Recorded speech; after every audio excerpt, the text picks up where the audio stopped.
Welcome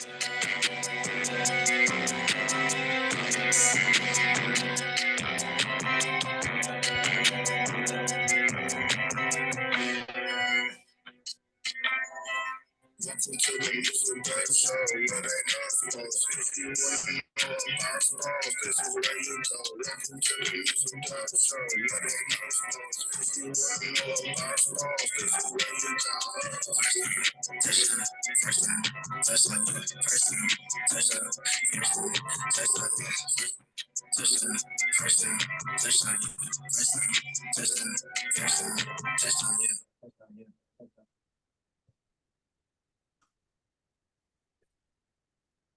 Well, hello there, and how the hell are you? It's Christmas time on the Mizzle and Dub Show.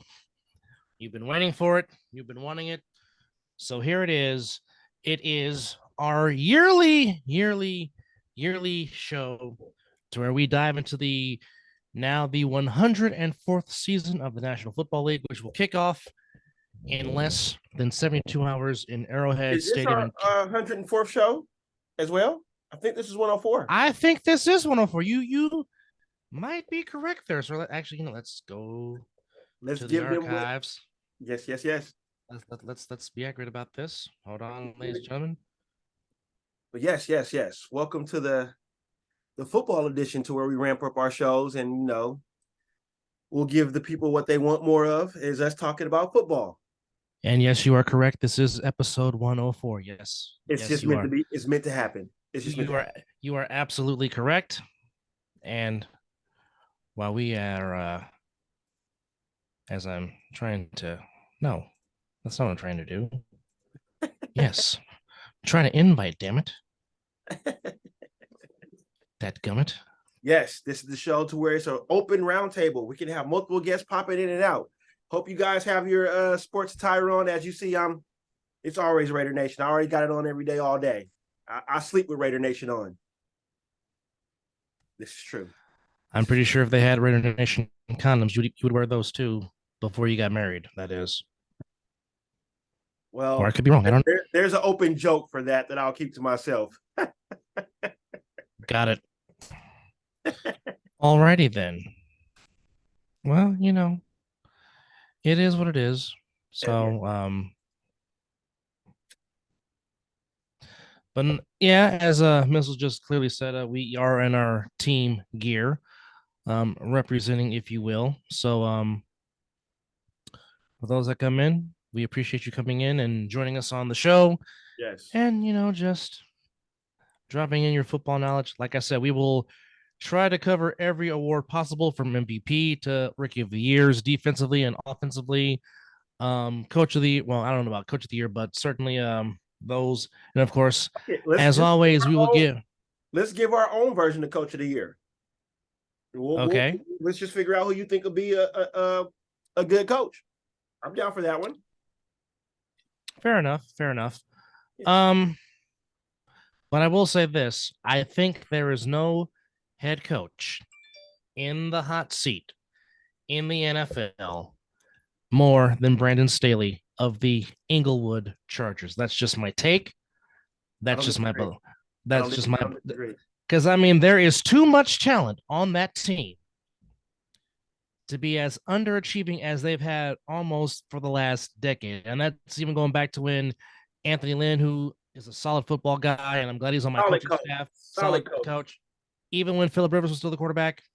I mean, for some reason, they're almost like the Cowboys, one of the most talented rosters. And for some reason, they just can't, as you would say, they just can't seem to get their shit together. And I don't understand. And I don't understand why. Well, they get ahead of themselves. It's just how it goes. But I think he's under the hot seat.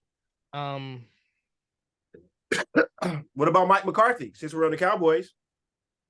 Well, I think him and Dak are both underneath the are on the hot seat as well, because you make this trade for Trey Lance. So I mean, it's just I'm just trying to tell you, it again, the Cowboys have too much roster on their staff to be underachieving. Now again, you decide to move from Zeke. Zeke is now in Foxborough. Yes. You're now riding with Tony. You're now riding with Tony Pollard, which is not necessarily a bad idea. Yes.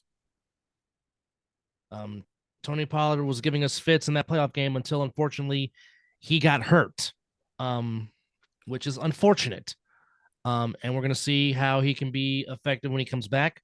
I'm really curious to see how they're going to utilize Deuce Vaughn, the rookie from K-State. Oh, we got our first guest.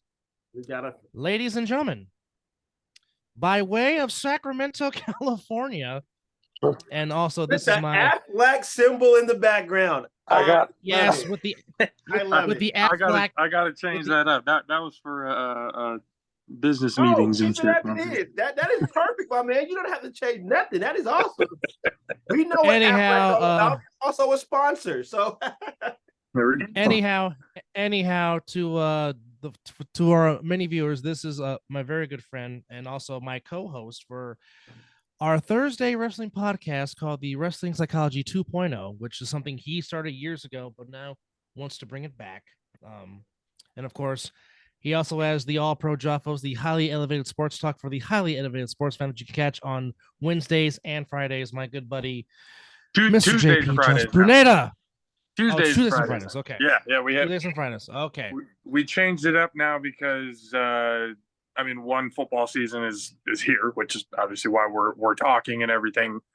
But Tuesdays, it gives right after Monday Night Football. We can basically recap the whole weekend there, and then make the predictions for Thursdays, and then Fridays we can make our predictions for the weekend. It just makes things easier. So Tuesdays and Fridays at 7 p.m. Well, now that I have both of you guys on here, here's a little idea that I have. Now, my co-host, Mr. Mizzle, there, he stays in Folsom, and that's where I normally stay when I come back home to visit. Since you are in close proximity, when I do come out there to visit and come back home, hopefully me and Mizzle can come on live and do a show with y'all, and not have to be on microphones and be in the sound. And Devo, unmute your mic, buddy. There you go. Okay, y'all about to make Mizzle mad right now. There's too much fucking red on my screen, god damn it. What the fuck is this bullshit? I purposely made sure I grabbed this one. I need that passion, cousin. I need that passion, cousin. You done fucked up making it an open invite. Hey, you know what? Not really, because I did an open invite when my brother was up here, and we threw a football party for him, and it was sports themed. It was too much goddamn red in my house at that time too. Mixed in with some Bears blue and some go figure. Well, if a Cowboys fan shows up, I'm married to a Cowboy fan, so. Oh man. Yeah, I'm married to a Cowboy fan. But nonetheless, well, I want to say before we get started, welcome to the show. Thank you for being a guest. Of course. Hello. Hi, Aja. We have a loyal supported Debo, but thank you for taking your time out the day to join our show and give your little knowledge to what we're going to talk about. So JP, I just wanted to be known that he had way better 49er hats, and he picked the ugliest one out of all 12 of them. Okay, bye. Well, everything that color is ugly, so it doesn't matter which hat he put on. It was going to be ugly regardless. All right. Very quickly. Not everything in this color is ugly, sir. That's what that hat is. All right, JP, very quickly, for our viewers of the Mizzle and Dub Show, tell our viewers how you got involved starting the All Pro Joffos. Yes. So that goes back to an idea that I had in around like 2011, 2012. I just got done with my freshman season in college in 2010. Had to take a year off for other circumstances, but coming back during training camp, I ended up tearing my ACL during training camp. Now, what position did you play? I was a tight end getting into college. Yeah. Okay. I know. So, and what sucked worse is non-contact. We were running freaking liners. This is before pads and stuff even, were being put on. This is basically conditioning point of the season, and I turned the wrong way, and our coach had said you got to touch with our left hand. I felt myself going to my right, and as I was getting there, I kind of did a little step to kind of turn around and touch with my left, and I heard my knee just pop right off and got stuck in the ground. And so after that, I just wanted to, obviously being around the game is something that I needed to have. Being around the guys, being around practice, and everything else like that. So we had a broadcasting class at our school who did the newspaper, who did media. They had their own shout out to KJCC over there at San Jose City College with their radio station that they had there. I had my own hour and a half, 2-hour show there, and it was when I did that is when I got a first taste of being behind the mic, just talking about football. And there was a musical aspect that we put into it because it was a radio station. They wanted to have music. So it was something that for the All Pro Jaffos, it was something that needed to happen. It took a little too long for it to actually get started, to be honest. But I put it out there, got asked for help, because I knew I wasn't going to be able to do it on my own. I can only talk to myself for so long before I start to lose my own sanity. I can relate, trust me. So I just put a message out there, and luckily my guys, Country K and Quante Foster and DJ Madsticks, Damian Sanders, they were the first guys that reached out, and they have been with me doing this for the last 3 going on 4 years now. So it's been fun. The name came from my high school coach. So one thing that he would always tell us, because back then I played both ways. I played tight end and linebacker. But he would always tell us, don't be a fucking Jaffa. And if you break down the acronyms, is don't be just another fucking observer. Basically, if you're on the field, just don't be standing there watching the game. You need to do something. Get down and do it. So I thought it would kind of be hilarious, kind of bringing it, since we are just fucking observing, essentially at this point. Why not kind of bring it back? So it's just a few fucking observers or freaking observers. If we want to get PG with some of the people, then that's how we go with it. But just the All Pro, just a few fucking observers acronym. We just put it into Jaffos that came to be, and again, these last 3 going on 4 years, it's been fun. Nice. Well, yours truly has been a guest on the show, and they really do some good content. They talk about everything from football, basketball, UFC, even Grand Prix Formula One racing. Nice. They have very, very good avenues. So again, if you want to watch, go ahead. We started talking about Formula One before the craze started happening. Before people started watching Drive to Survive and really getting into it and stuff on Netflix, we were already talking about it, because that's one thing that we wanted to do, especially with how we met Dub with the A7FL. Anybody can talk about the NFL, the NBA. We don't talk much baseball anymore because, Barry Bonds deserves to be in the Hall of Fame, and nobody can tell me otherwise. I like him already. Don't get me started. Don't get him started talking about Barry Lamar Bonds. Don't get me started. I stopped watching baseball as a whole because of that. I was just, anybody tells me something, oh, did you see what happened? Nope, don't care. The hypocrisy of a lot of the shit that went on through that whole process was just baffling to me. My opinion, the guy was by far the greatest player that ever played. This is what I have to say about the steroid era of Major League Baseball. Oh shit. Everything became null and void when Alan J. Bud Selig, who was the commissioner, got put with a plaque in Cooperstown. Don't talk to me about because of this and then the third. The commissioner that turned a blind eye because when the 94 strike happened and they canceled the playoffs and World Series, people were done with baseball. Yeah. They were done. Yeah. Okay. Baseball was a dying sport up until McGuire and Sosa and Bonds and everybody. Okay. And it was a dying sport up until that point. And the only reason why Barry did what he did is because he was getting ignored what he was doing off of God-given ability. Okay. He didn't need it.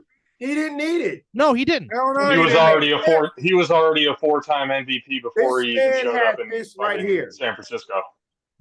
Duh. What do I call him? Oh, what I say? Baseball. The best guys in baseball. It need no steroids. Like my man just said, he was a 4-time MVP before he even took a steroid. He was killing them before he wanted to keep up. He was like, okay. The only player with 400 up until that point. But he's the only player in history now 500. What's the guys just you're innocent until proven guilty. That they never guilty. Not guilty of anything that he did. Ladies and gentlemen, another of one of my colleagues from the one and only Mr. Corey Hammond in the house. Thank you, Corey. How are you, sir? I'm good. What's going on? Yeah, how's it going? Well, how you doing? Shit. There goes the neighborhood. Well, we were talking. We're gonna be here for a while. We were talking about.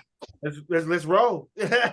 we were talking about football, but then we had to go into a very quick Barry Bonds conversation, because we were telling the first off, this is my broadcast colleague Corey Hammond. He's part of the national team of the A7FL that does the national games, and the great championship game that happened in Bullhead City on July 23rd. He was behind the mic, and for one of the one times ever, he was actually speechless because you thought I can talk.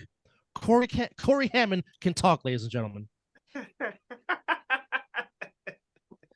Nonetheless, this is one of our friends from the East Coast coming us from New Jersey. So welcome, Mr. Hammond. All right on.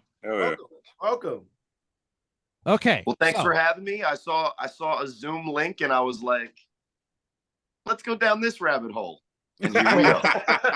Well, we appreciate you taking that leap down the rabbit hole to join the Mizzle and Dub show, and just to talk a little sports and about football. So welcome. Did you guys already do the Trey Lance whole thing? We did not talk about the whole. You're right on time. We're going to tap in that here pretty soon. We just got to talking about Barry Bonds. We were leading up into that, but he mentioned Barry Bonds, and that's all it takes. Went down and created a separate rabbit hole. Now, hold on. Now, before we jump into that, I got to do this real quick because this was going to be our first segment of the show, and Mizzle, get ready because this is just Are we about to chop them down? You about to do some chopping in a minute? Are we Florida Stating it right now? Yeah, because there was a college football game that happened yesterday. About them Seminoles, man. And that was not what you would call a college football game. I'm sorry. As Mizzle gets excited as he does the chop, yes. The most important, because we need to go to an insider. The most important thing is what accent did the losing coach speak with after the loss this year? Well, really, Brian Kelly really did not have much to say. Simply the fact that LSU got their ass kicked last year. He put his foot in his mouth before the game was played. With a Southern accent or not is the most important part of that game, in my opinion. He sounded like he sounded like he was Brian Kelly at Notre Dame as opposed to in Baton Rouge, Louisiana. Let me just say that. When they win, he adds a little twang to it, but when they lose, it's when he goes back to being Notre Dame. But nonetheless, I think he wants to be around in the Baton Rouge area at times, like if he's just shopping or having to take care of business at like the post office or something, and it just flips and speaks in his real speaking voice. He just wants to be incognito in his hoodie, probably a random Cincinnati hoodie. No one would even notice.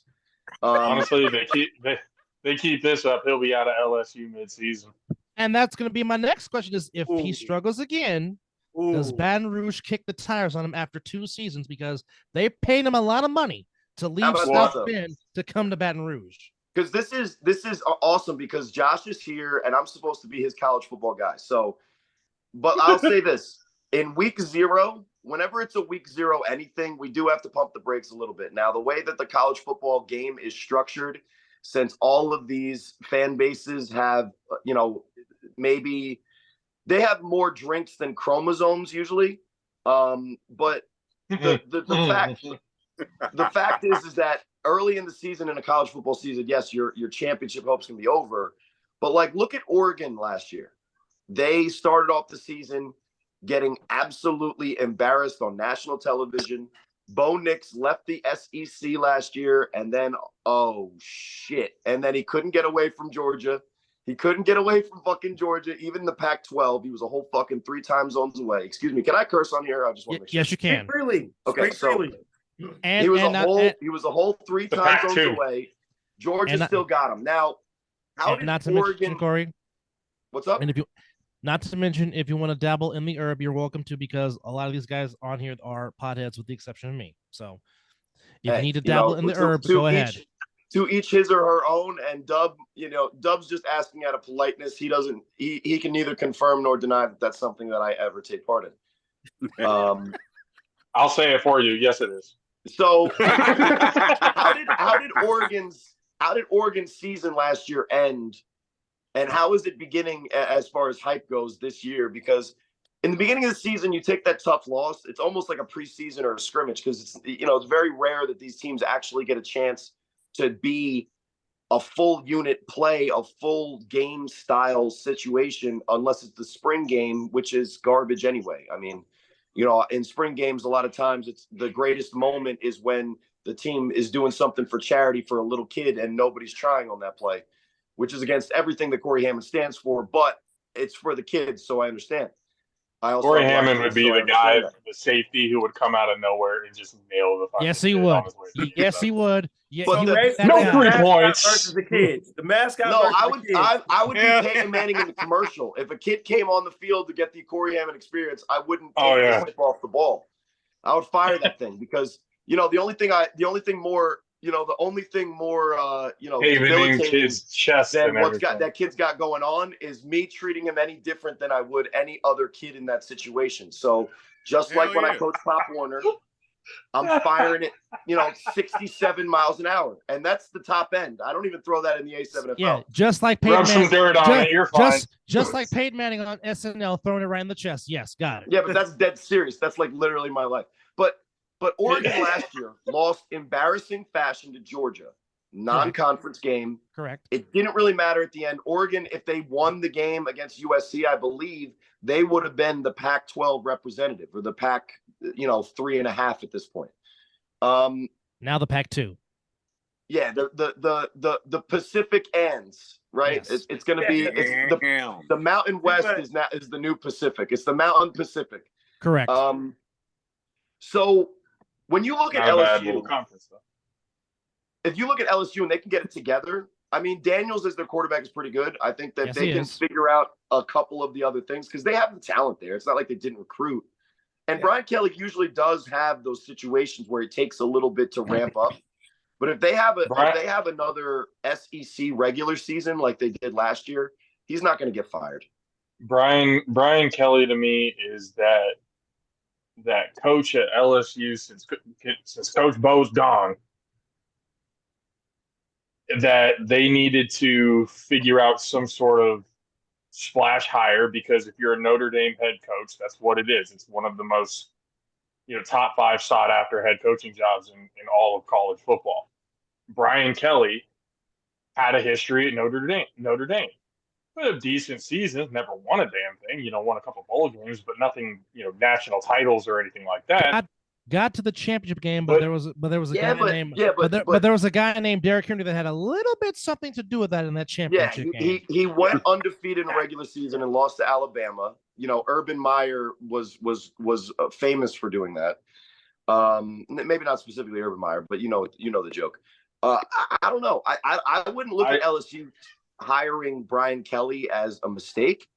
I would look at LSU hiring Brian Kelly and then Brian Kelly saying, yeah, no problem. I'm not even going to my kid's bowl game this year. Fuck those kids. FTK. I'm on my way to LSU. That would have been a red flag to maybe be like, ooh, maybe we made the wrong decision. Brian Kelly's been climbing since what, 2000? And I don't think he's ever not been successful. But No, the thing is, the culture. Everywhere he's been, he's won. He won. The culture of LSU is they but expect to beat Alabama and win a national championship. But that's the thing. You gotta understand when it comes to these types of schools, especially SEC schools in the South, you're expected to win. And Southeast, you're expected to win. If you're a head coach and you're there and you've gone, very rarely, if you can name me a head coach that has been in the SEC and has coached 3+ seasons while not doing anything, 2-3 losses and stuff like that. How many are there longer than that? 0, because they expect to win. It's the SEC. What about Jimbo Fisher? Well, Jimbo Fisher. he was in the ACC wins before he came to the SEC. Yeah, but he's still employed. Yeah, it's true. Texas A&M's best chance is to have. Look, me being a Texas Longhorn fan, I don't expect Texas A&M to make the right decisions. I don't speak for them. Okay, so they go and do off their own thing. That's just what Aggies do. Bevo! So whatever A&M goes and does, hey, if they are comfortable with no success, hey, by all means, fucking go do it. Keep them. But I think that's the problem that we're saying, though, Josh. You're saying if you want to win in the SEC, well, how many wins did LSU have last year? 9? I believe so. 9 wins, and you're an SEC team, and you have a chance at an SEC championship game, even though they didn't make it. I don't think. Oh no, they did make it, and then they got destroyed. Yeah. So an SEC championship appearance, 9 wins, and now 1 loss against Florida State, and he's already about to get fired. That's a bad loss against Florida State. That's not how they lost. A sane like solvent, business would not fire a person because he failed 1 time on national television. Well, that's what I'm saying. I'm not saying they're going to do it now. I'm calling them midway through the season. Midway through the season, they're 3-2. You fire a guy that was 9-3 last year. 3-2. Not 3-2. No. If they go 2, what if they're have 2 out of the whole thing?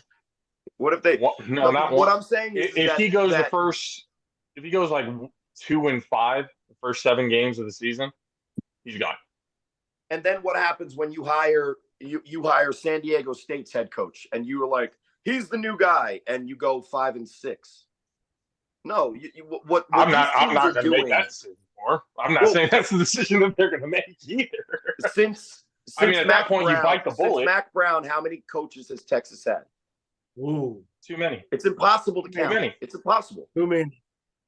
I can actually count for you. There's 4. Who came before Sark, JP? Before who? Oh, you had before Sark came there. Who's the AC after Mac Brown left? You had Charlie Strong, who stepped in after that, and then you had God damn it, he had all that hype coming out of Houston. See, he had that 1-2 years that he hadn't done shit, and I already forgot what his name was. The defense, and then there's the defensive coordinator from Miami or something. The Hispanic guy. What was his name? Basically, an intern job that he was in for a cup of coffee before he was left. The point is that why is Texas in constant turmoil and they can never get their solid ground and footing? Is because they have no consistency at the top, and every time they recruit to fill out a roster before the 4 years is up, those guys come in from a draft class. They're already. I could actually tell you exactly what happens and why it is what it is. Because again, Texas feels like they should be Alabama, and they're never going to be, and then they should just shut up and be okay with 9-3. That's what they. Damn. Ooh. Not going to be okay with 9-3. I'm okay with a national championship. Yeah, but LSU. I'm okay with a national championship. But there's the difference though. Texas during that whole carousel of coaches, it's not like they were going 9-3 or 10. They were losing 4 or 5 games. They weren't making bowl games at certain times. That's completely different than an LSU going 2-3 losses, still making a bowl game, winning that bowl game, whatever. We're talking not even making lower tier bowl games, not having. It's just that's a completely different situation. And again, if you with hire Texas, a coach, with the amount of, if I hire and a coach doesn't and get he 4 does years, 5 years, you just that means wasted. something catastrophically went wrong in the first 2 years. Yeah, but Texas fires guys that's the 2.5 case. years consistently every single opportunity they get a chance to, and that's why they're sitting there. When things go and they never have catastrophically anything. wrong, when you get all of these recruits, when you get all of these 5-star, 4-star players and stuff like that that come in, you have this expectation, and when you don't live up to those expectations with these top-tier talent kids, yeah, that's a coaching error. We need somebody who can do better with this amount of talent. Gone. Bye. Ladies and gentlemen, that's just what it is. The co-host along with JP on the All-Pro Jaffos, the man from the Sunshine State, Country K, Kawante Foster K. Thank you for coming on, buddy. How are you? So, man, how you guys doing? Sorry for being late. No, you right on time. Ain't nobody late. Who's in the background? The 6'10" beast from the southeast. He ain't scared of you motherfuckers. Is that a lemur? Is that a lemur in your background? What is that? No, it's a dog. Oh, it's a dog. Okay. You see where I was going, lemur, right? Okay. Lemur. Now, fans, I promise we will talk NFL, but real quickly, we were talking about LSU getting mollywopped by Florida State. Now, Mizzle, I know you didn't get a chance to watch the game, but you did listen to the game. But can we just talk about the performance in his Florida State debut that Keon Coleman had to the tune of 9 catches, and a third of them found the end zone for touchdowns? It was in addition to Jordan Travis having another solid, fantastic game. Go ahead, sir.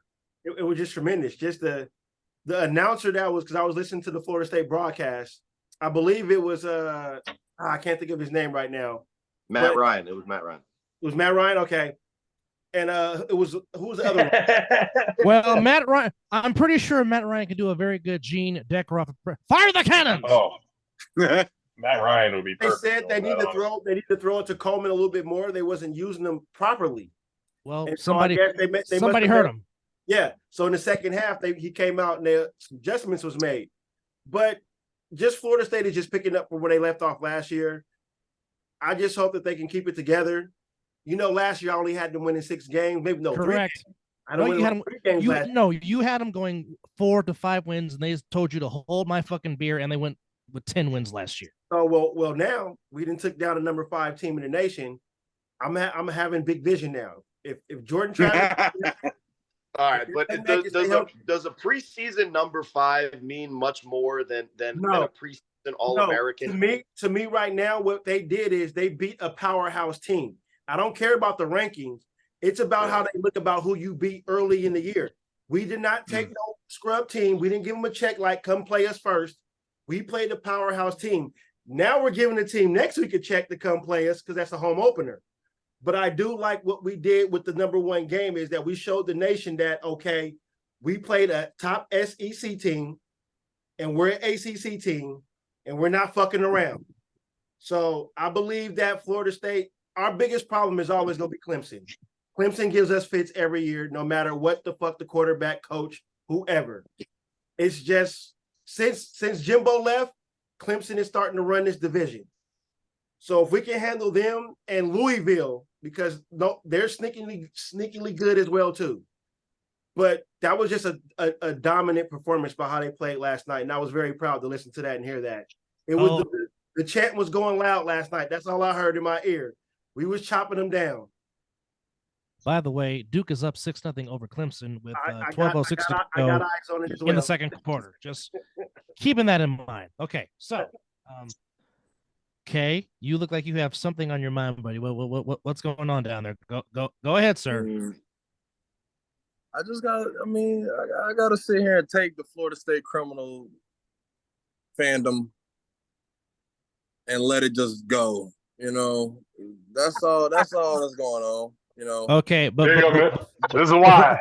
Oh, is that a U fan we have on? Here we go. Here we go. Here we go. Because my little brother's a U fan.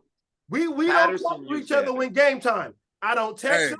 I don't talk to him until the game is over. And that's what talk your shit though. If you're a U fan, let it happen. I'm already waiting. He's a Patterson. Look, the 11th day of November, we're going to see what's going on. So hey, buckle up. You know what I'm saying? So buckle up. Ain't really nothing to buckle. Ain't really nothing to buckle. We had. Y'all ain't ready. We beat Miami over Ohio. It ain't really too much. Y'all beat LSU. You know what I'm saying? So it's all good. Yeah. I really can't say nothing. I mean, a lot of hating was going on that kind of let Miami, lose a lot of prospects to a lesser team up in, Tallahassee. So that's kind of what's going on. A lot of things Bobby Bowden had going on, trying to run to the NCAA, put the lockups on Miami. They doing too much, And then Jimbo kept it alive, So I mean, that's didn't it kind come of out what's that the going dude from on. Miami murdered his teammate too, though? So there's other things going on in the background. I mean, I love it. I mean, they literally have a quote that they had to redact. It's like, our defense got killers out there, and they were like, "What? Redact?" Their social media was scrubbing. We didn't say that. They That were was like, true. man, no, that didn't. I thought University of Florida was the only person that gave scholarships to those types of peeps. Hey, as a Miami Hurricane fan, I gotta be honest. We had killers on our team too. So. Hey, wait! I ain't gonna sit back and say Florida State. We just don't get caught. Y'all are the Florida State criminals. You were doing the Florida State those criminals. Big Grand Theft Auto crimes. It was Free Shoes University. With Chris Ricks. Okay. Y'all were doing the same thing Florida and Miami was doing. Theirs just was so much louder that y'all went like, we're getting away with it. Well, Florida State's known for free shoes and crab legs. That's they ain't doing murder. Hey, Jameis. Hey, we don't kill. I mean, y'all kill somebody too. You know what the story behind the crab legs is, though? He knew he was supposed to know the person. No. It's a worse penalty for him to be getting free crab legs because he's the quarterback for Florida State, because it would have broke his eligibility, than if he was a criminal and just was, in trouble with the law for stealing them. Wow. Imagine that. Imagine having to admit that you stole something because getting it for free would cost you your season, but being an actual criminal doesn't matter to the NCAA. Think about that. That's crazy. But anyway, to be fair, the NCAA is run by criminals. 100%. Well, I mean, if you've seen the South Park episode, they've based their model of labor based on an early model in American society that wasn't necessarily well received, but was very profitable. So we don't talk about that specifically, but check out the South Park episode. It's called Crack Baby Basketball. It's beautiful. It's beautiful artwork. Shoot the J. Shoot it. That's all I got to say. So now, before you guys came on, Mizzle and I were talking about coaches in the hot seat. And I was talking about Brandon Staley of the Inglewood Chargers, not Los Angeles, but nonetheless. And I was saying that he thinks that Mike McCarthy might be on the hot seat in Arlington. And I will just throw this around for the panel to speak. I agree. For McCarthy, I don't think he's in the hot seat because Jerry Jones is one of those guys, no matter how awful your head coach is, you will be there forever. Facts. If Mike you McCarthy, do what he says, I was about to agree with that. Really? If you do, Mike McCarthy will kiss his ass. The reason why he's on the hot seat. What I'm saying is, can we really take the word of a person giving a take on the Cowboys that's literally wearing a throwback Ronnie Lott jersey, 100% unbiased and completely down the line? Oh no, everyone has heard how I talk about my own team, so trust me, I know exactly what the hell is going on this side. I'm the same way. I give my team more shit when they lose than when we win. Trust me. Damn right. Let me say this. I give my team more shit when we win sometimes. Let me say this for the Cowboys front office to trade for Trey Lance and kind of put Dak on a hot seat. I think it's a similar situation that you find Mike McCarthy, because if they're looking at Dak and saying, "Hey, this guy might be something that we need to take a look at because we're paying you a lot of money and we're expecting a lot from you," and we could play the semantics on if Dak is good or Dak is not, or where he ranks or whatever. But if they're doing that to Dak, who should have a lot more security than Mike McCarthy, I wouldn't be surprised that if the Cowboys underachieve, that the public pressure and the urgency, right? Jerry Jones has always been really comfortable being in control and telling a coach that, yeah, you're my guy, do what I say. Loser, in other words. Hold on. Breaking. When he was doing it the most is when I got some breaking news real quick. Hold on. Breaking I got some breaking news. Hold on. So apparently, of course, the biggest talk in Santa Clara is a certain former Ohio State Buckeye that wears 97. Will he sign or not? So right now, as it stands, and this is coming from Matt Mayoko, supposedly right now, that Nick Bosa is reportedly targeting a contract near or above the salary that Aaron Donald makes. Now, remember, Aaron Donald got what he got on a 3-year deal. Now, keep in mind, Bosa currently is still under contract. He's under his last year of his rookie deal. And yes, Josh is saying Parag Marte and John Lynch, pay the man and get in camp and get pay the man and get your ass to Pittsburgh. What are we doing? Now. Last time I checked it, we were like off by $4 million. That's it. What the fuck are we doing? You see Joey Bosa on social? I got a question. I got a question, Niner fans. There's 3 of y'all in here. Go ahead, Ken. Right. When the last time y'all gave a shit about y'all stars? No, the problem is talk about the quarterbacks. When the last time y'all gave a shit about y'all stars? Debo was literally your whole offense, and y'all gave him hell to give him a contract. Y'all literally let Jerry Rice go to the Raiders. You literally let Navarro Bowman go to the Raiders. You let Patrick Willis leave by his own. You don't take care of y'all stars in Santa Clara, bro. You don't. Okay. I got a better question. Let me counter that. Under the ownership of Dr. John, Denise, and Jed, you're absolutely fucking correct. As I've said many times on this show, fuck the Yorks. Okay, we are still suffering from the curse of Eddie DeBartolo, and I'm going to explain why. Okay, all right. Where Candlestick Park sits now, the new stadium was supposed to have been built. Exactly, JP. Okay, Mayor Willie Brown had got the city to commit to build on top of where Candlestick Point is now a new stadium. And in hindsight, if that stadium would have got built, they didn't want to be in the hood. I get that, but Tom Brady would have won his second Super Bowl on the hallowed grounds he saw Dwight Clark make the catch on January the 10th, 1982 on CBS Sports. The bad juju wouldn't fucking be there. We'd have all the good juju still on the same land. This is certainly a fan podcast. Okay. I can't condone these things. I cannot With that said, because Eddie D, and I love him, God bless him, what he did for the franchise when he was owner, God bless him. But he fucked up when he did that Louisiana Riverboat license scandal, and he's forced to give up his team and give it to his sister. And then after that, Denise and John wanted to leave the city right away. They wanted to get out so bad, and Santa Clara was stupid enough to put up public money and say, yeah, we'll build. So now, where Gene Stadium at Great America sits in the middle of the amusement park parking lot is one of the worst parking areas you'll ever want to be in. And then one side is covered in sun from September to the middle of October. All because Eddie wanted to go do a riverboat license scandal. The new stadium was set. Super Bowl 38 was going to be held in San Francisco. Yep.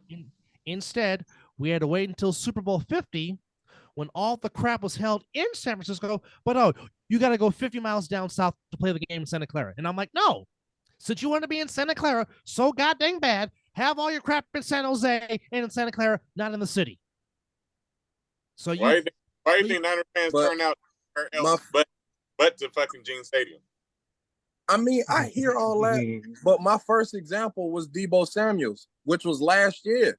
Mm-hmm. It started before. My very first example was Debo. How about this? So all of that is cool. But Debo Samuels was literally y'all entire offense, outside of Jimmy, even outside of the three running backs y'all had. No. In 2020, y'all gave him crap. That man was in the y'all. He did a whole tour. It was like F y'all until y'all showed him love. Country K. In 2021, you will not get an argument from this Center fan. Debo was the whole entire offense in 2021. We don't get to the NFC Championship game with his play and a lucky block punt in the snow in Green Bay, because in that game, the offense couldn't do a damn thing against the Green Bay Packers, and we should have got our ass kicked. But because the defense played their ass off and we got lucky on a block kick that Hufanga just happened to find the ball and get into the end zone, We're not even talking about playing the Rams and being up 10 and him not even touching the ball for the last 12 minutes and 42 seconds of that game, which is one reason why Kyle Shanahan sometimes tries to be too cute and gets on my nerves with this play calling. How in the hell? Great play calling. Here. Oh my God. It's the funniest podcast of all time. All we're talking about is stories and good luck with Jimmy G. That's all I'm saying. Let's do this though. Go ahead, Corey. Dub, if you can look this up for me. Listen, Okay. What are the top 5 highest paid defensive players in the NFL? Well, I'll tell you right now. Look at what their defense that they played for ranks as far as yards per game in last season's whatever. Because if you look at that, I might be wrong. If you look at the actual metrics. But I know that the Rams were not a top 10 defense. They were not. And the Rams could not afford, after they paid Aaron Donald, they could not afford to put together a team for more than the 1 year they won the Super Bowl, and now they're going to be rebuilding for the next 3, maybe 4, maybe 5. The Rams are in salary.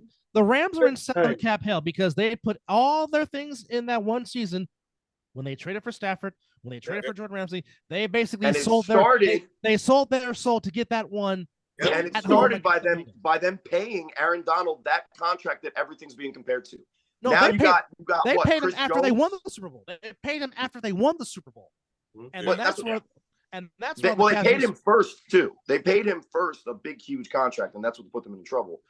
But then, if you look at the next 5, I bet you all of them are paid so far and above their league average that it means that you have to fill out the defensive roster, both starters and depth, which is important in the NFL more than any other league is depth. Yeah. You're filling it out with rookie free agent contracts, which means that the quality of play is not going to be championship level. Look at some of the best defenses last year. They had a lot of high drafted rookies that got decent pay for a rookie, but a great wage scale for the NFL. And the Jets, to be honest, Corey, the Jets were one of the top teams. Go ahead. The when it comes to the defense and stuff like that, with pretty much everyone on rookie contracts, to be fair, and this is the only thing that's kind of really come into play when it comes to that whole trade for Trey Lance to begin with, is that we have gotten rookies and now sophomores and third-year players now out of those drafts that have, Hufanga is already an all-pro safety. Yep. We've got guys that have come out of those drafts that have actually produced and have done well. Now, I'm not saying that we're talking, other than Hufanga on the DB side, there's still some work to be done. Ward so if you pay Joey healthy. Bosa 35 or whatever it is, right? You pay Joey Bosa the check with his name, with all those zeros and all those numbers.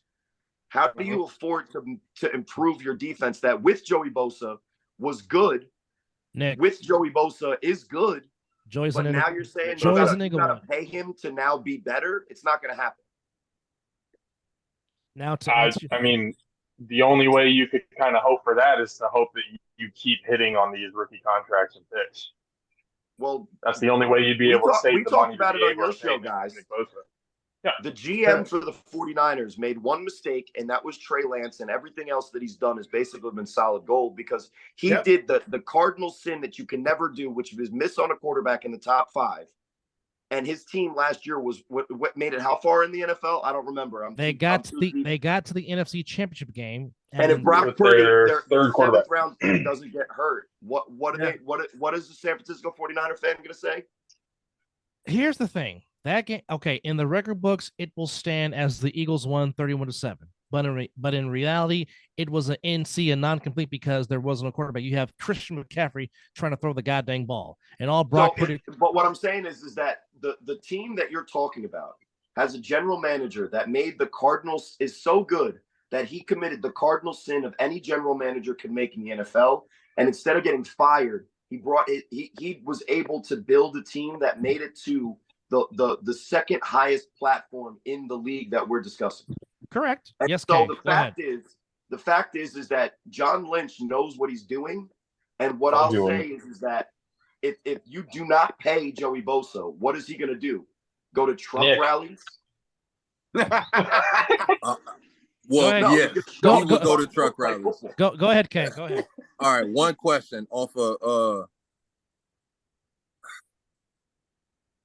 kind of got to disagree somewhat. Just the reason why I say the Niners choked off last season against the Eagles because they could have literally won that game if they signed Cam Newton versus Josh Johnson. Ooh. We had talked about that. And I seriously feel like the reason why y'all will never win a game because y'all organization always do what makes y'all look good to make y'all look smart. Yeah. You try to do things to make y'all look smart. You don't have a number one receiver right now. You just got a bunch of athletes. The Trey Lance y'all thing trying to was look one of smart. those situations where I thought you're trying to make B Rabbit look smart. No, you're trying to make B Rabbit look smart. You don't have a number one receiver. You could have drafted a receiver. That draft y'all drafted Brandon Ayuk, you could have got somebody else that actually would have produced. Like you sitting here just getting a bunch of guys to try to make y'all look smart. But here's the thing. Kyle Shanahan has a particular receiver of who he wants in his system because I guarantee you, yeah, they could get a number one, but if that wide receiver can't block, you're not playing for Kyle Shanahan. Facts. And that's cool. I'm going to be honest. Cool. How many of the top 5 wide receivers of the game today are elite run blockers? I mean, again, you got quite a few, but at the same time, right now, like going down the list of who's the 5 is not really the issue. You got guys where you're in situations where you need a wide receiver and not a run blocker. That's kind of what's been biting y'all in the ass. Every time y'all get in these games where you need a wide receiver, you got a run blocker. So congratulations, you got a good run game. You got a good run game, a good offensive line. You got Christian McCaffrey. You got to look smart, but at the exact same time, you aren't finishing the job because you don't have the right utensils. What's biting us in the ass is we're going away from what's getting us there. That's what. No, that don't even. Y'all are doing the same shit when you're in those situations. That's why I try. That's what I'm telling you. It's the same thing that keeps happening. No, y'all are doing the same shit. No, no. You think I'm disagreeing with you, and I'm not. You're saying the same exact thing that I just said. They're getting in those top situations, and instead of doing what got them there, doing what got them the lead in the first place, which was running the ball, they stopped fucking doing it. That's what choked them off. I'm not talking about it was like the those stupid decisions like that. No. So, Super Bowl. So that's what happened against the Eagles. The losses that we had. That's what happened against the Eagles. That's what you're saying.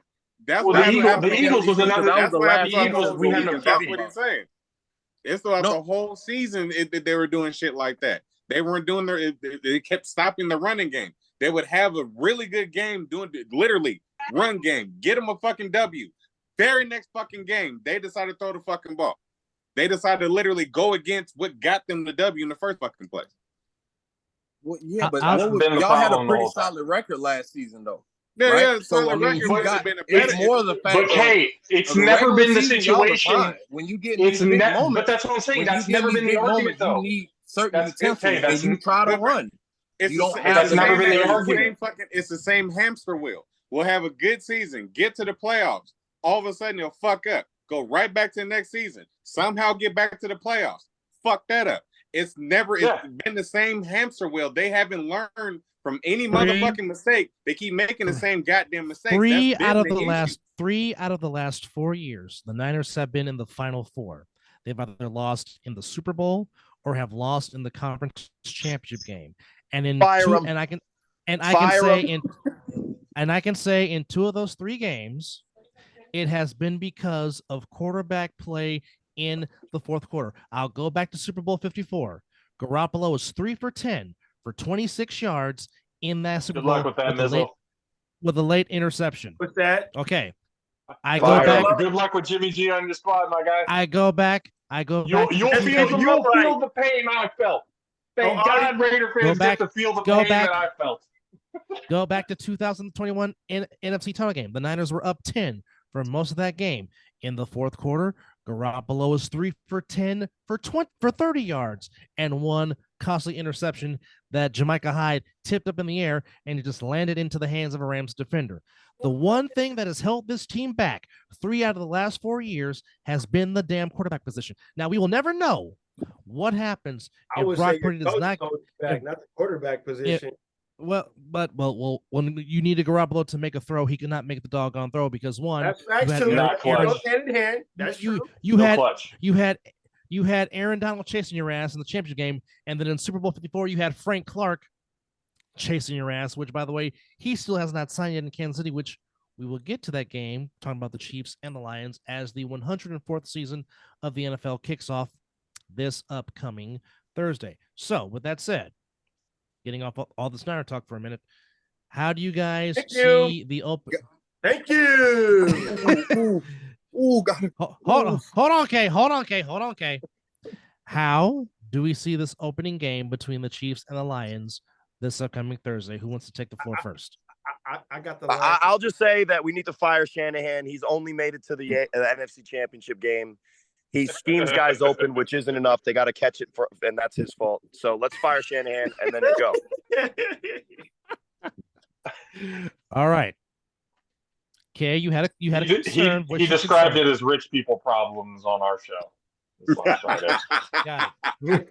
Go on, go ahead. You move the topic along, so I'm gonna just end that on. Go ahead. Say what you got to say, brother. All right. So the reason why, so just to continue to reiterate on my last point about the reason why you guys need receivers is because you guys didn't. Dub's last point was basically saying you need a quarterback. You guys are lacking in the quarterback position. The reason why I say you guys are lacking in the wide receiver position because you guys have the capable quarterback to get you to that spot where you lose every time, right? You're getting to that place where you're losing every time, and you don't really have a deep in the receiver. playoffs, right? And I'm saying the reason why you need a receiver is because if you guys would have been up 25 fucking points in the Super Bowl, would you have won that game? They had Julio Jones in Atlanta with Kyle Shanahan. I would say, look what he did in Atlanta. With Julio Jones, which is going to be a Hall of Famer. And that is a real number one. So if you have a real receiver, look at the bright skies you would actually have. To kind of piggyback off of what he's saying, when is the last time the 49ers had a true number one? His name was Terrell Owens, and he ain't played for the 49ers, and he has not played for the 49ers since 2000. He hasn't played for them since 2003. Yeah, I mean, y'all also had Anquan Bolden when you had khaki pants, but that's neither here nor there. He said khaki pants. That's what I call hardball. He khaki pants forever. And who was the true number one receiver for the Kansas City Chiefs last year? Bro, he wear khaki pants every time you see him. Tight end. I love me some Anquan Bolden. I've been a fan of his since he was at Florida State, from when he was a Cardinal, a Lion, a Raven. He was the main reason. Anquan Bolden torched us in Super Bowl 47, let me tell you, because it seemed like every dang big catch on third down, it seemed like number 81 had his doggone hands on it. Hence why they went 9 for 16 on third down in that game. Don't get me started on that, because I will talk about why they didn't give Frank Gore the goddamn ball at the 5-yard line. Oh, wait, 4 times to Mike Crabtree? I don't talk about that. Thank you on that one. Passes to Mike Crabtree? Yes. You didn't get the ball to the man. Not to mention, Delaney Walker was. It seems to be a 49er tradition, regardless of who the coaches are. And they left Randy Moss wide open in the back of the end zone. That's almost like not giving the ball to Marshawn Lynch in the Super Bowl. You didn't give the ball. Frank Gore cannot get that for you. Frank Gore cannot get that for you. Frank Gore was averaging almost 7 yards a carry that game. Thank you. Yeah, in the Super Bowl. Well, Thank you. Y'all just proved my point. Thank you. And I'm not a Niner fan. He would have been the Super Bowl MVP had they won. Okay. Hell yeah. Okay, now back to the Lions and Chiefs. I got the Lions winning that game. Oh, what? Well, I'm with Mizzle. Hey, the Lions are gonna shock some shit this year, and why not start off on Thursday Night Football? Ruin that shit. I've been watching the Lions for the past 3 years. What's the schematic advantage that they win, or it sounds like it's just no schematics. It's just me being just a Well, one, you he's see, He's a Raider fan. number one, he's a he Raider fan. Automatically can't be a Chiefs fan. taking away that I'm a Raider fan. That's it, Robin. Taking away that I'm a Raider fan. The Lions are building something that is immaculate and something good. And why not kickstart on Thursday Night Football? The defending champs, whatever, go in their home and just put it to them. Now, for those that's not me being just a Raider fan. That's just me being a football fan. How though? How? Well, here's the thing. The offensive line matched up against the defensive line against the Kansas City Chiefs. They don't have Chris Jones, number one. They don't have that. They don't have nothing coming up the middle to go and get Goff. Now tell me what else is on that. The Lions may sneak away with one because the Chiefs might be missing some pieces without Chris Jones. The numbers say that the Chiefs don't get to the quarterback without Chris Jones. He ain't gonna be there week one.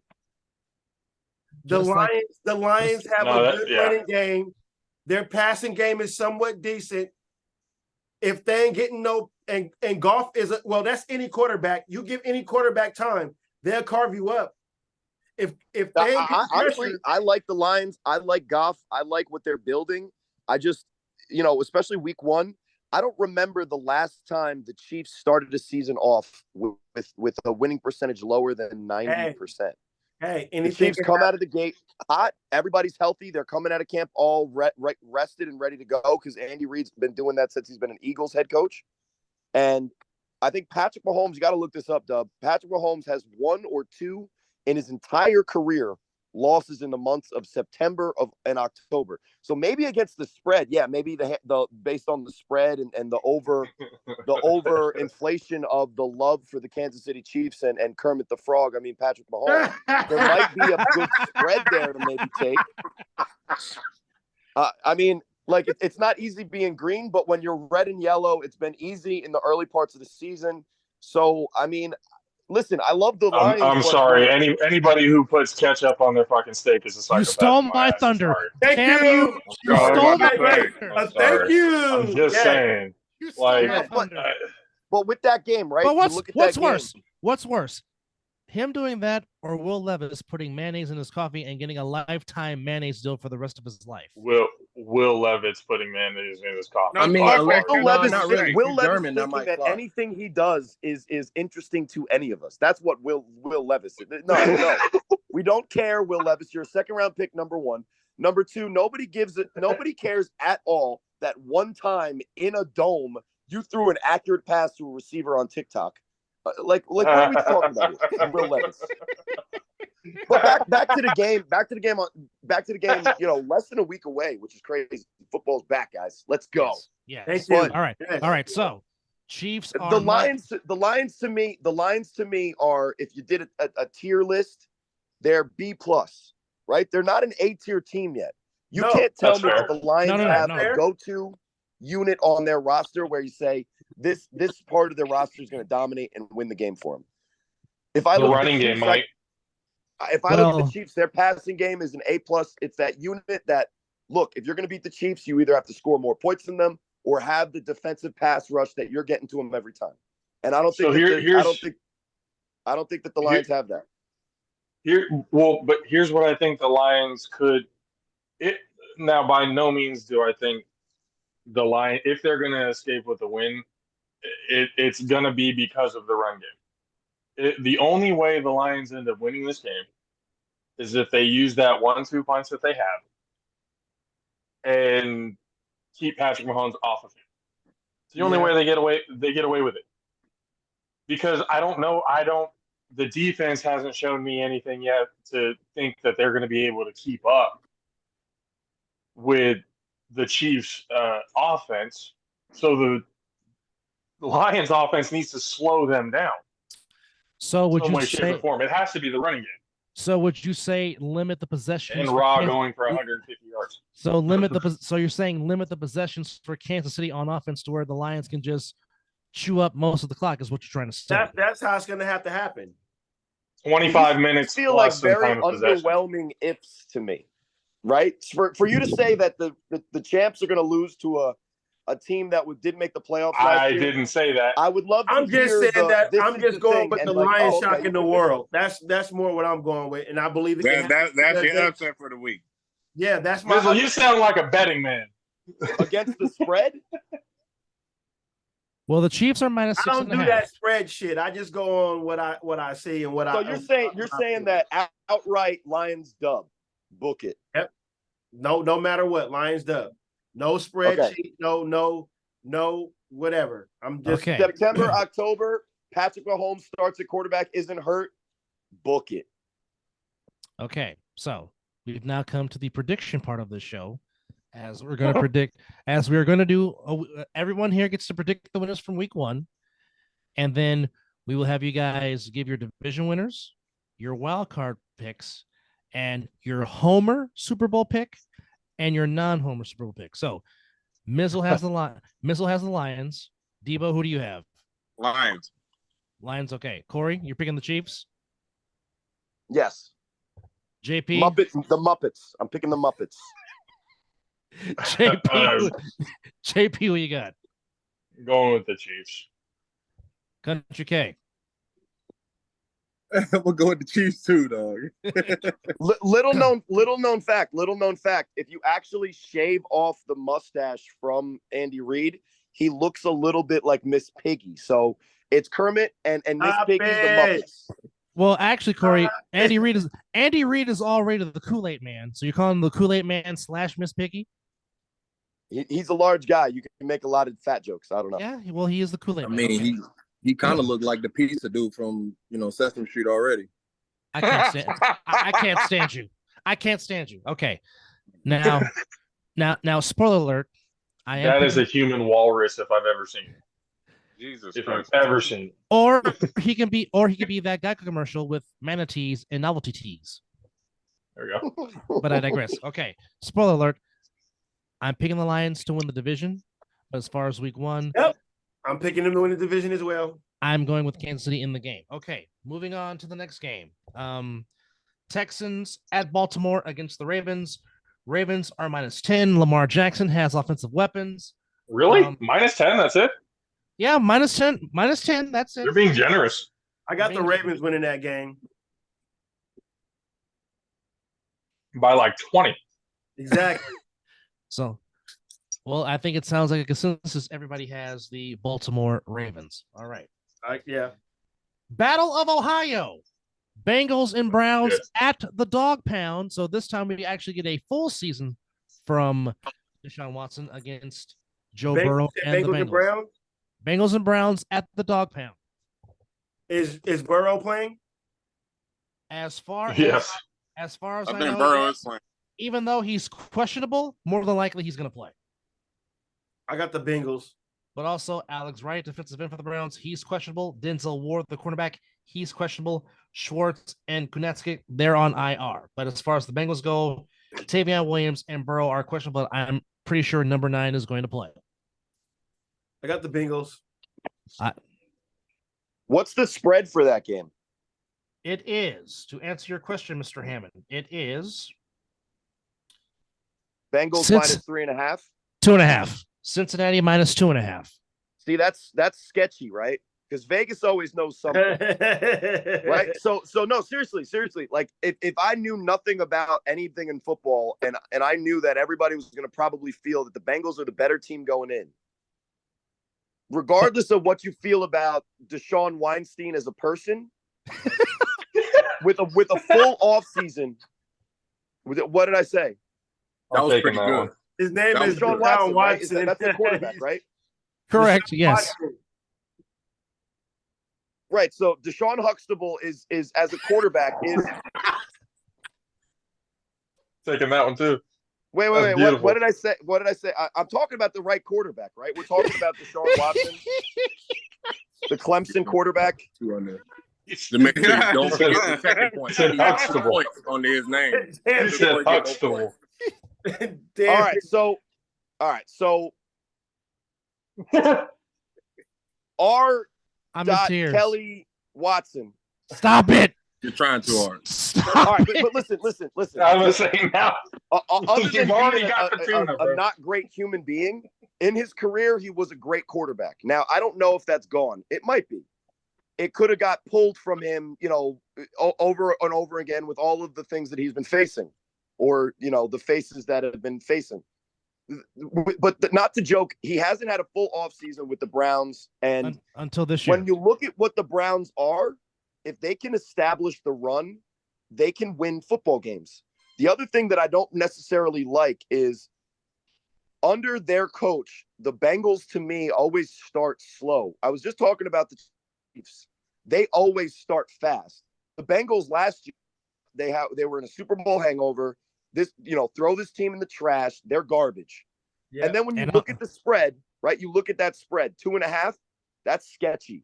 That's saying something's going on. But Who's home? Cleveland? The Browns are at home, but I'm going to say this. Don't sleep on the Browns. No. Getting Zadarius Smith to team with Myles Garrett could cause some troubles in the dog pound as JP does the Orange Cassidy live on air. So as much as I actually like the Bengals as a team this year, I think that in week 1 in Cleveland, a divisional matchup, which is going to be a tough matchup almost all the time, because there's not that much that separates these two teams, in my opinion. And when we're questioning how Joe Burrow is going to look, he makes a lot of things better for that team. Yep. But if you ask me who has the better offensive line in the past 3 years, I'd say the Browns do. And they have a better running game. Even though I like Joe Mixon, I think the Browns still have the better running game. Oh, yes, Nick Chubb. Go Bulldogs. Well, it's more scheme than guys, because whether it's been Nick Chubb or another guy that we could talk about his criminal history, the Browns seem to be that team, I guess.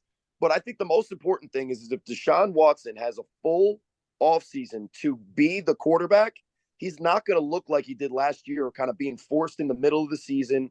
Everything's crazy around him. He knows the offense, at least at this point, better than he did last year. And I think regardless of the jokes that I made about him earlier, I think that he actually could have one of those seasons that surprised us, because let's face it, it's not that long ago, even though it feels like forever ago, that we saw Deshaun Watson as one of the best, if not upcoming quarterbacks in the league. The same way we talk about the current hot Clemson quarterback in Lawrence was the way that we were talking about Deshaun Watson before, basically, the Houston Texans kind of colluded to try to get him out of there and not have to pay him money. But I would say, even though I like the Bengals as a roster better, based on the spread and everything that I just said, I'm going to pick the Browns. Oh, I don't disagree with your pick, but I think the Bengals get this one though. Okay, Mizzle has the Bengals. Okay, going around the round table, who do you guys like in the Battle of Ohio on the shores of Lake Erie? I got the Bengals. He has the Browns. Joey B. Who's taking Joey B with the Bengals? I'm going with Bengals, but just barely. Yeah. Just barely. Yeah, I don't think if anything, the most they'll win by is 3. I agree with that. I agree with that assessment. Yep, I like that one. Yeah, I think McPherson wins that game. You took the words right out of my mouth. He's been a clutch kicker since he has been drafted by the Bengals. I do like the Bengals by 3. Next game, as we come to the big ATM in the Twin Cities, the Vikings taking on Country K's beloved Tampa Bay Buccaneers. So Mr. K, got a Bucs fan in here. Okay, he is lucky I don't have that fucking button. I choose to defer. No. I'm ready to hear that crap. Come on with it. No. There's no crap. No crap. No. But since you are a Buccaneers fan, what are the keys to victory to go into Minnesota and to pull an upset against the Vikings, which the Vikings are prone to being upset at home, hence why the East Rutherford Giants did it last year in the playoffs. Floor is yours. Honestly, I think we're gonna win the game anyway. Like, say what you will. Granted, we don't have the sound effects here, so we rain. Big Bake as much as I want to. Hey, light the cannons up, bruh. Big Bake gonna do his thing. The reason What's his full name? He only plays well when people doubt him. When people talk crap and say Baker's gonna do terrible, he always come out and do amazing. Look at what happened against the Broncos. The boy scored 50 points. You didn't expect him to do that. He came in the game where obviously his athleticism and his ability to play football is the reason why he won his first game with the Rams. So, and now you got a team where you have receivers now. You have guys that are not hurt all the time. You got guys that are actually able to run the tree at all heights. And now we even have sleeper picks what people don't even know about, like Trey Palmer. Ooh. Exactly. Ooh. I am a huge Royce White fan. Ooh. I loved him at Arizona State. Yeah. And I'm hoping the Buccaneers utilize him more this season because the guy is a talented individual. And Rashad yes. White. Yeah. No, he's the number one. He's our number one back right now. Yeah. So I feel like he's gonna play really well, just off of what he did when we was in Germany last year. Better hope so. He played really well in the Germany game. Like he played way better than Leonard. He had a couple big runs in that Germany game. So I mean, like I said before, say what you will, the Baker has been on ups and downs in his career. He had Freddie Kitchens. Like, if you sit here and think any NFL quarterback can deal with a guy like Freddie Kitchens running that vouched for him. Baker's second year in the league. You wanted him there. That's an excuse.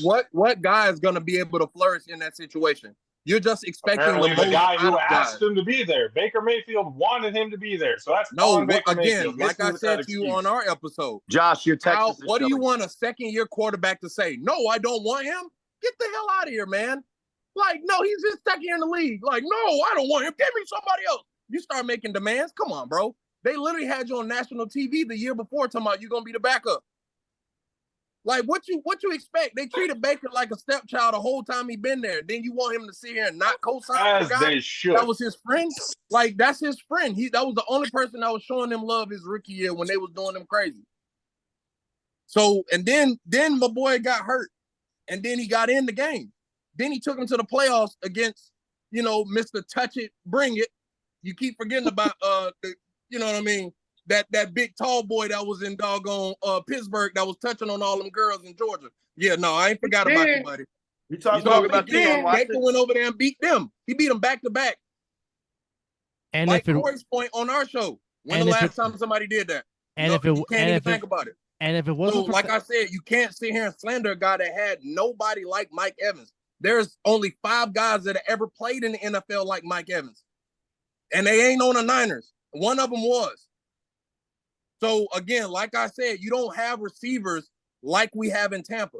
We have guys, just like Dub said, like Rashad White. We have pieces. Our biggest downfall is our left guard position. So if the Vikings D-line go in on that left guard hole and they beat up Baker that way and we lose, that's the only way we're going to lose this game. But outside of that, I don't see the Vikings beating us. And I don't see Kirk Cousins talking about how you like that against us. I got the Buccaneers winning this game too. Whoa. Yeah, I got the Bucs winning this one. He's getting the pewter power winning the game against the Vikings. Yeah. I have to agree with that one. I got Bucs. Whoa. I got the Vikings. So everybody's picking go Bucs? for like 200 yards. No, not everybody. Jefferson's going to go for 200 yards. Bake's going to throw 3 interceptions. Who going to go over 200 yards? Justin Jefferson. Oh, okay. All right, we're going to see. Because last time he went against Carlton Davis, he ain't had no 20 yards. That one might be a talking shit, but at least the Baker Mayfield for 3 interceptions, I wholeheartedly feel that. That's going to happen. I mean, where do you do that with receivers like you got right now? Game. I want to have another roundtable after that game because this will be interesting to you guys talk about that game after the outcome. No matter the outcome, I will love the run back. Oh yeah. So Bucks Vikings, we got 3 Bucks and 1 Viking. So far, yes. So far, yeah. And the one Viking is so obviously a Texas fan that he just roots against Baker Mayfield. May he rest in shit. Anytime he plays for any team. He can't pick Oklahoma. That's right. Well, hey, listen. I go out publicly now for some reason, and I sound like a friggin' goddamn Baker Mayfield apologist. But let me ask you guys something. How do you find a rhythm in an offense, an understanding of a foreign language, when you are constantly being shuffled around and you're put in positions in which your offensive minds are. It's Freddie Kitchens, right? Freddie Kitchens was the offensive mind for the goddamn Browns. Then, all right, it's going to go to the Carolina Panthers. And did anybody have any thought that the Carolina Panthers would ever be successful with Baker Mayfield at the quarterback? No. Was there anybody to teach him or give him any kind of offensive, anything? No. Christian McCaffrey for like one play, and then he got his paycheck, and he clocked out for the rest of the season because that's who McCaffrey's always been. Well, for what it's worth, he beat out Sam Darnold, who's our damn backup quarterback in Santa Clara. That's all I got to say. But yes, and guess what? I asked the Jaffos what I said about Sam Darnold this year, but I hope to God he's wrong. If I'm right, though, it's a good thing. Trust me. For you, yes. Okay. No. Okay. It's always Corey, good for me when I'm right. Corey, but let's go back. Let's go back to Baker. Let's go back to Baker. I'm sorry, Corey. I love you, but I'm sorry. I am not going to trust a guy that literally said on Monday Night Football, "Mic'd up, I see ghost." I can't trust that. I'm sorry. No, the Niners this is the fanniest podcast of all time. Who's the number one quarterback in the division in the NFC West last year? Go. You talking about Baker Mayfield in the NFC West? Some might argue. No, listen. Some might. Statistically, no one would argue. Statistically, had the best stats in the NFC West. Listen to what I'm saying.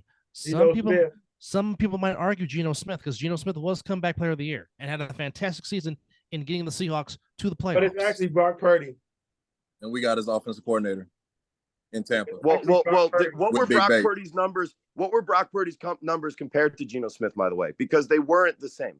He didn't play the full season. I'm looking at record-wise, and Brock Purdy ran a record than Geno Smith, if I'm correct. They weren't, but Brock Purdy threw for a higher percentage, and his touchdown to interception ratio was a lot better. But I'm just saying, for the bulk of the season, Geno Smith put up the numbers because he started the whole season from start to finish. In that 7-game span, and he got paid $100 million took over. In that 7-game span when Brock Purdy took over, he was the best quarterback in the division. Correct. Agreed. But I'm just talking about. All right, so you guys can do all your caveats, but let me just ask you, yes or no, Geno Smith statistically, when you just look at the raw numbers and you don't make up a sentence, yes or no, Geno Smith was the best quarterback in the NFC West last year. For a majority of the season. I will not disagree with you with that.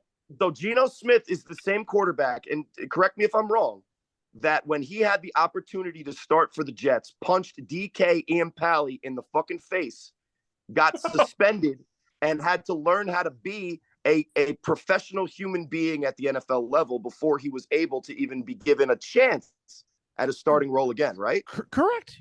That's factual. That is factual.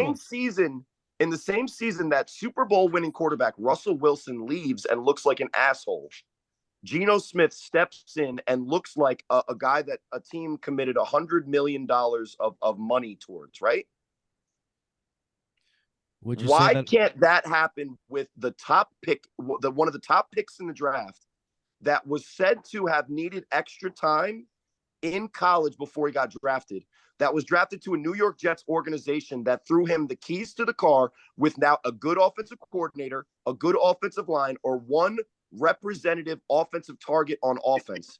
And now that's the same organization that when they got rid of Sam Darnold looked at the draft and said, hold up, there's this quarterback from the West Coast that's unproven, that should stay in college an extra year, but he made one great throw at a combine and he's turnover prone. Let's fucking draft that kid. And so you're telling me that's why they traded for Aaron Rodgers. Sam Darnold? You're telling me the problem is Sam Darnold? Or if you get drafted by the Jets. I said I can't trust him because he said I see ghosts. That's not saying he can't play. That's not what I'm saying. He was what, 23 years old? You saw ghosts, but it's because you were drinking absinthe at 23. Actually, I wasn't. I know. I'm just making a joke. I know. But here's the thing. He saw ghosts against which defense? It was against the Patriots when he said that on Monday Night Football. Yeah, against Bill Belichick. Everybody's seen ghosts, and they just weren't mic'd up. And guess Yeah, what? Guess what happened to the same Bill Belichick without Brady is still an under 500 coach. Don't go there with me. Well, I mean, in his Yikes. defense, they would have did real well if they didn't have Matt Patricia as their offensive coordinator last season. But That's true too. That's a real. That was a decision that he made. That's a decision that he made. That's on him. Yeah, I agree to that one. He made that decision. That's on him. I ain't taking no excuses for that. So to bring it back, because I did a great job of ruining the show. You're welcome, right? You did not, Corey. Stop that. Baker Mayfield is the starter for the Bucs. I think that Baker Mayfield slander goes a little bit too far because you suppose that the quarterback that fails in a bad system, is there's a presupposition that it's the quarterback's fault. I don't think that Baker Mayfield is a bad quarterback. When he was given the opportunity to be a good quarterback, he showed that he could win a playoff game for the Cleveland Browns. People should have laid palms in front of him as he walked through any street in the entire state of Ohio. There should have been palms on the floor for Baker Mayfield. They said, "Get out of here," and they went with the jokes that I was making before. I mean, what was wrong with the playoff when the win? last time a Texas Guy who wants to fire Mike Shanahan. I'm saying it was a circumstantial win because what people forget about that season. I had to ask that. I'm sorry. People forget about that season. We don't care why Baker Mayfield won. If you don't like Baker Mayfield, we understand, but we also don't need to get it's a circumstantial win, and then he had a good game. He had a chance to do it against the Chiefs, and he fucked up in the last drive that he needed. Yeah, and how close was that game? Did he get blown out? He fucked up on the last drive. No, he needed to make the drive. Yeah, he was close. He was at least within 10. No, and if you won that game, you would still play May He Rest in Shit as a sounder after we say his name. Let's talk about the game again. That would be just out of hatred, but at least I would have had to admit going like, yeah, he did do that shit. I still fucking hate that. Yeah, he did do that shit. You would have said that the offensive line for the Kansas City Chiefs was hurt, and that's why the Browns won because of their defensive line. And that's true. But anyway, that probably would have made an excuse. You're probably right. Here's what happened. The play that changed that close game between the Browns and the Chiefs was that ridiculous rule that I despise with a passion, where you knock the ball out of bounds at the back of the end zone. It's a touchback for the other team. I hate that rule. That rule is up there with the Calvin Johnson rule. I can't stand that rule because the Browns were on the verge of perhaps taking the lead and possibly upsetting the Chiefs in that game. And because that damn rule came into play, the Chiefs did escape with the win. No, that's another fan take. There's 90 to 120 plays not a in fan the game. take. That's what happened. Blame it on one penalty in one part. You're obviously not a player. So listen, we're talking about the Browns. We're talking about the Buccaneers and the Vikings, and we talked about Baker Mayfield and his entire career and all this other stuff, and somehow we talked about the Jets. Goddamn fucking Jets. Anyway, the one thing that's crazy to me is that year in and year out, and maybe because we just hate his face. But there's a quarterback who everybody puts in their outside of their top 15 quarterbacks in the NFL. And every single season that he's been an NFL starting quarterback, including for the Redskins, Kirk Cousins is a top 10 or better performance-based quarterback. Now, does he have the losing record in primetime games? Yes, make all those jokes and do all those things. But if I ask you Kirk Cousins or Dak Prescott, if you say Dak Prescott, it's because you don't know anything about football. Kirk Cousins is going to win this game, not because Baker Mayfield is bad, but because the Vikings are a lot better than anyone will ever give them credit for. And the team that was for real for the Vikings that made more sense to me was the team that was victorious in most of the season, not the team that collapsed against the Giants. Well, no, one thing about the Vikings that they did very well last season was they were very good in close games. And that's one of the reasons why they won, I think, 12 or 13 games in the regular season, which is why I have the Vikings winning the game on a Greg Joseph walk-off game-winning field goal. Now, moving on to the next game. We have the Tennessee Titans taking on the Saints in the Superdome.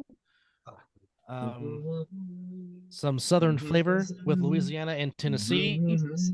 Normally, the Saints do well at home, even though Alvin Kamara is suspended. But for me, I still have the Saints, even though I think Derrick Henry will go off and have a big game. I'm still picking New Orleans in the dome. The floor is yours. Derrick Henry's going to need to have a good game for them to. You know what my red flag for the Saints are this year? Derek Carr. What's that, Corey? When Sean Payton started talking about the Broncos and the Jets in the offseason, I'm thinking like, bro, you just got another big, huge contract to coach for the Saints. Like, what's up? Well, I would have taken the job in Inglewood, not Denver, but that's just me. But like it's like what is going on with the Saints that a guy who's basically like a Saint for life is like, nah, man, I'd rather just get out of here and go to Denver. I don't know. Anyway, listen, wasn't he traded? The Saints to me are that team. No, I think what happened was the Broncos had to give him draft picks to get him out of his contract. No. So they traded. I get that, but if I'm Sean Payton, why would I leave a Bill Belichick situation where if Sean Payton wanted to stay in the Saints for another 5 years and they still struggled, he would have a long leash. It's correct. because management gave him Jameis Winston and he said, "Fuck that, I'm out." I agree. 100%. I mean, but my thing is that I love your microphone. The Saints to me, there's something there's a stench brewing there, and they tried to cover it up by making a quarterback signing, which God bless Derek Carr. I've seen him put forth a lot of great performances that mean nothing because something crumbles for the team that he's on. And I just have a sneaky suspicion that's going to happen again. Hurt. So, I mean, he's a glorified version of his brother. He's just a little bit better than what his brother was. That's it. That's what I think. I've seen Derek Carr very much like Kirk Cousins outperform your guys' favorite quarterbacks, week in, week out when it comes to making the throws that win games in the third quarter and the fourth quarter, and not, little cute guys that get, 9.8 yards per carry, their run game gets like 350 yards. I want to hear and then when they have to Mizzle win in the playoffs in the fourth quarter, they can't complete a pass to a receiver outside the numbers. But the thing is that when you sign a quarterback and you think it's going to solve other issues, it's not, especially a quarterback at Carr's level. One thing that you can promise is that the Titans, based on their coaching staff and their philosophy, is they're going to be a tough team.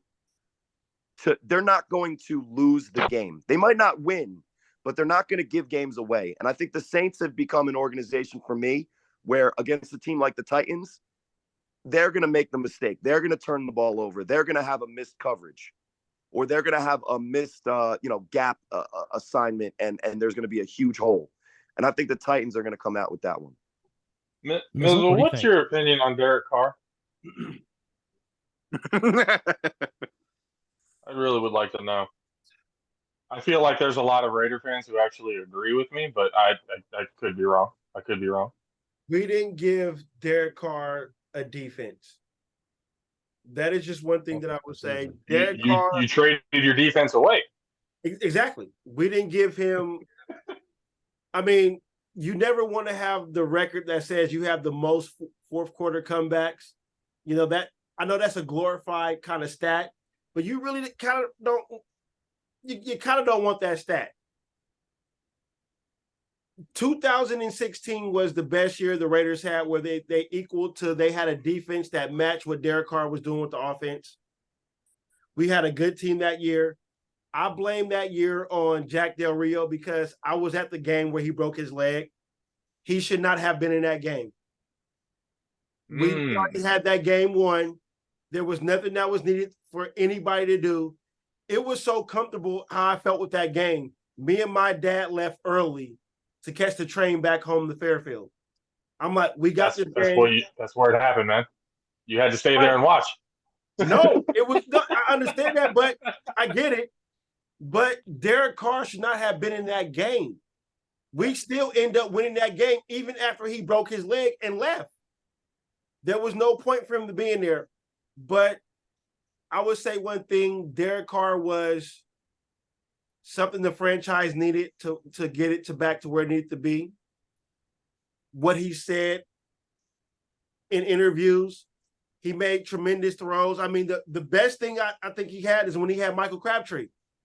If you look at that Baltimore Raven game, those throws he made to Michael Crabtree, especially the toe tap drag in the back of the end zone, and a few other throws he made to Michael Crabtree in that game, that year was spectacular. That was a hell of a. Go ahead, Debo. That was a hell of a game. Oh, that game was that, but it was. But I'm more looking at the throws that he made and everything. If we're talking about, I know. Yeah, he's good, not great. I remember Right? that game though. Oh, he he's was an good. MVP. He was an MVP candidate that year, honestly. But I'm just saying, if that was the year, if that was the one year that we could have had it, it was that year.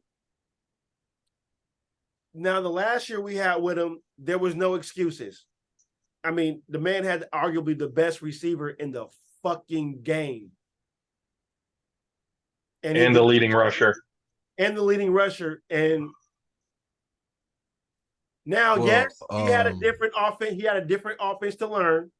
I understand. Do you blame your coach at all? No. I believe that some of the things that were happening is that Derek Carr went rogue. Okay. That was stated by certain players that they won't name themselves, but the coach and quarterback did not get along, and that will never be successful with any organization if your head coach and quarterback can't get along.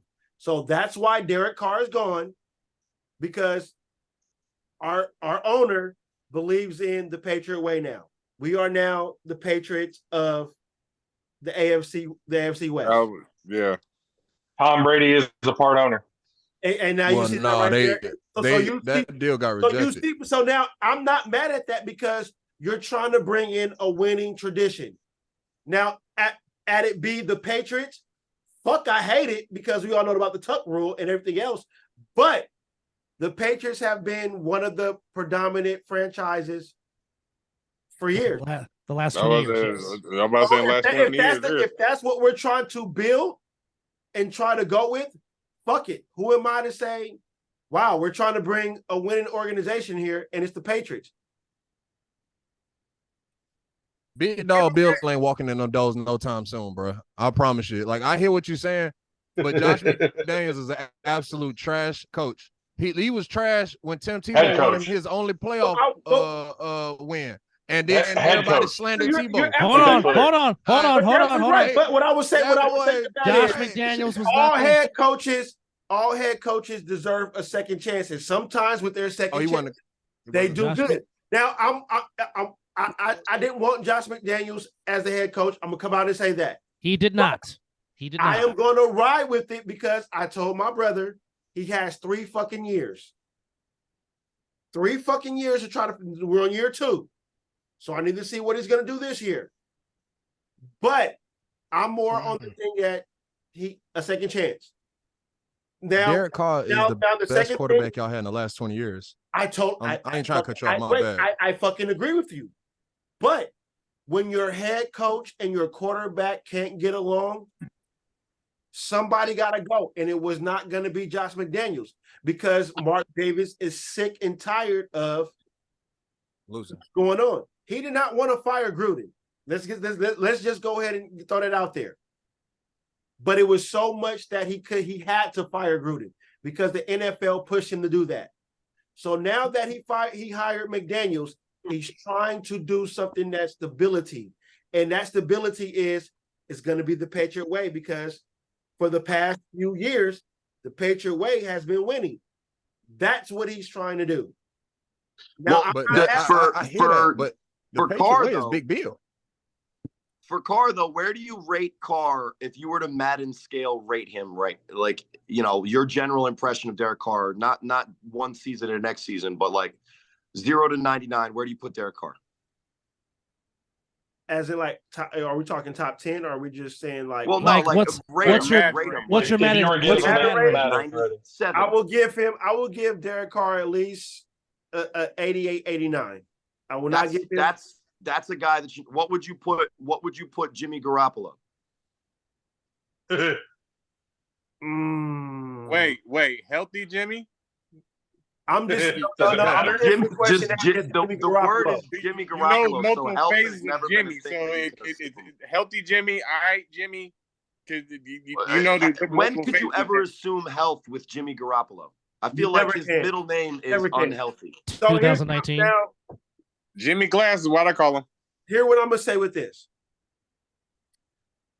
I will rate Jimmy G and Derek Carr about the same. But if you're going to talk about arm strength, I'm going to give Derek Carr the better arm strength. Jimmy Garoppolo, you rate as an 88? The man is a proven winner. Corey, he's won 70% of his starts. Bro. I mean, then why are you in spite of? I'm going with winning percentage. Derek Carr is healthy, yes. Derek Carr had that's a good weapon. Is Derek Carr at an 88 or Jimmy Garoppolo at an 88 enough to elevate the losing Saints or the losing Raiders to a team that we can respect? No.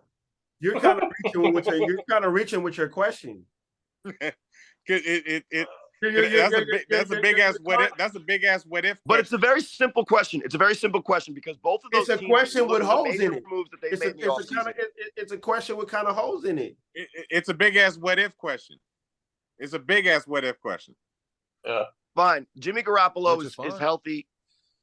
Jimmy Garoppolo is healthy, and Derek Carr is healthy for the Saints and for the Raiders. He'll get him to the playoffs. Level? First of all, I would argue that Derek Carr is way better than Jimmy Garoppolo. And if you guys are comfortable with saying that he's not, that's fine. Dub was just saying how Jimmy Garoppolo's stats in fourth quarters are. And correct me if I'm wrong, the quarterback's job is to convert third downs and win in the fourth quarter. So I don't know if the 3 for 10 and all that is you should put on Shanahan, who was getting wide open receivers for Jimmy G to throw to when he was missing, and how we're gonna assume the same coach that somehow won games by making Tim Tebow look bad on purpose, but still the team won, is now going to be an offensive mastermind with Jimmy G. I don't know. We'll see. And that could be cool. And that's fine. And it's the Patriot way and all that. What's Jimmy G's record compared to Derek Carr's? Who has a better winning?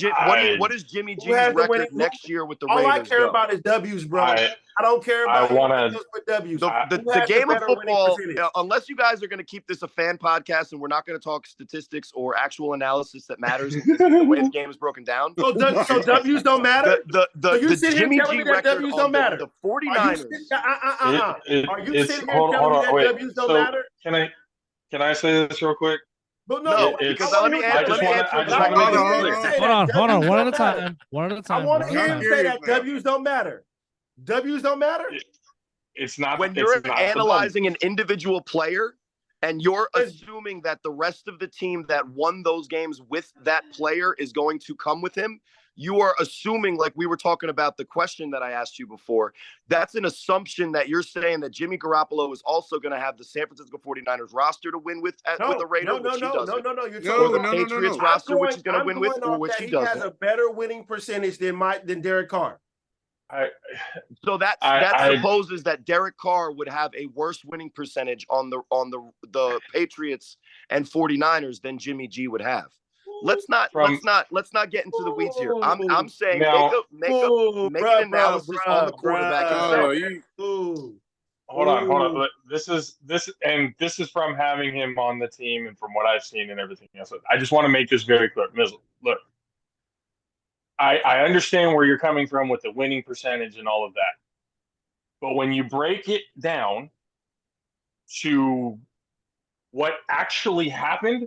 When you stop looking at the paper and actually start looking at the film, it wasn't because of him. It was your defense. In fact, it was in spite of him. Let me ask you something. So how long has Baker Mayfield lasted in the NFL when he was a winning quarterback for the Browns? How long did Tim Tebow last when he was the quarterback to beat the Pittsburgh Steelers in Pittsburgh in a playoff game for Denver? Did he not get cut the next season?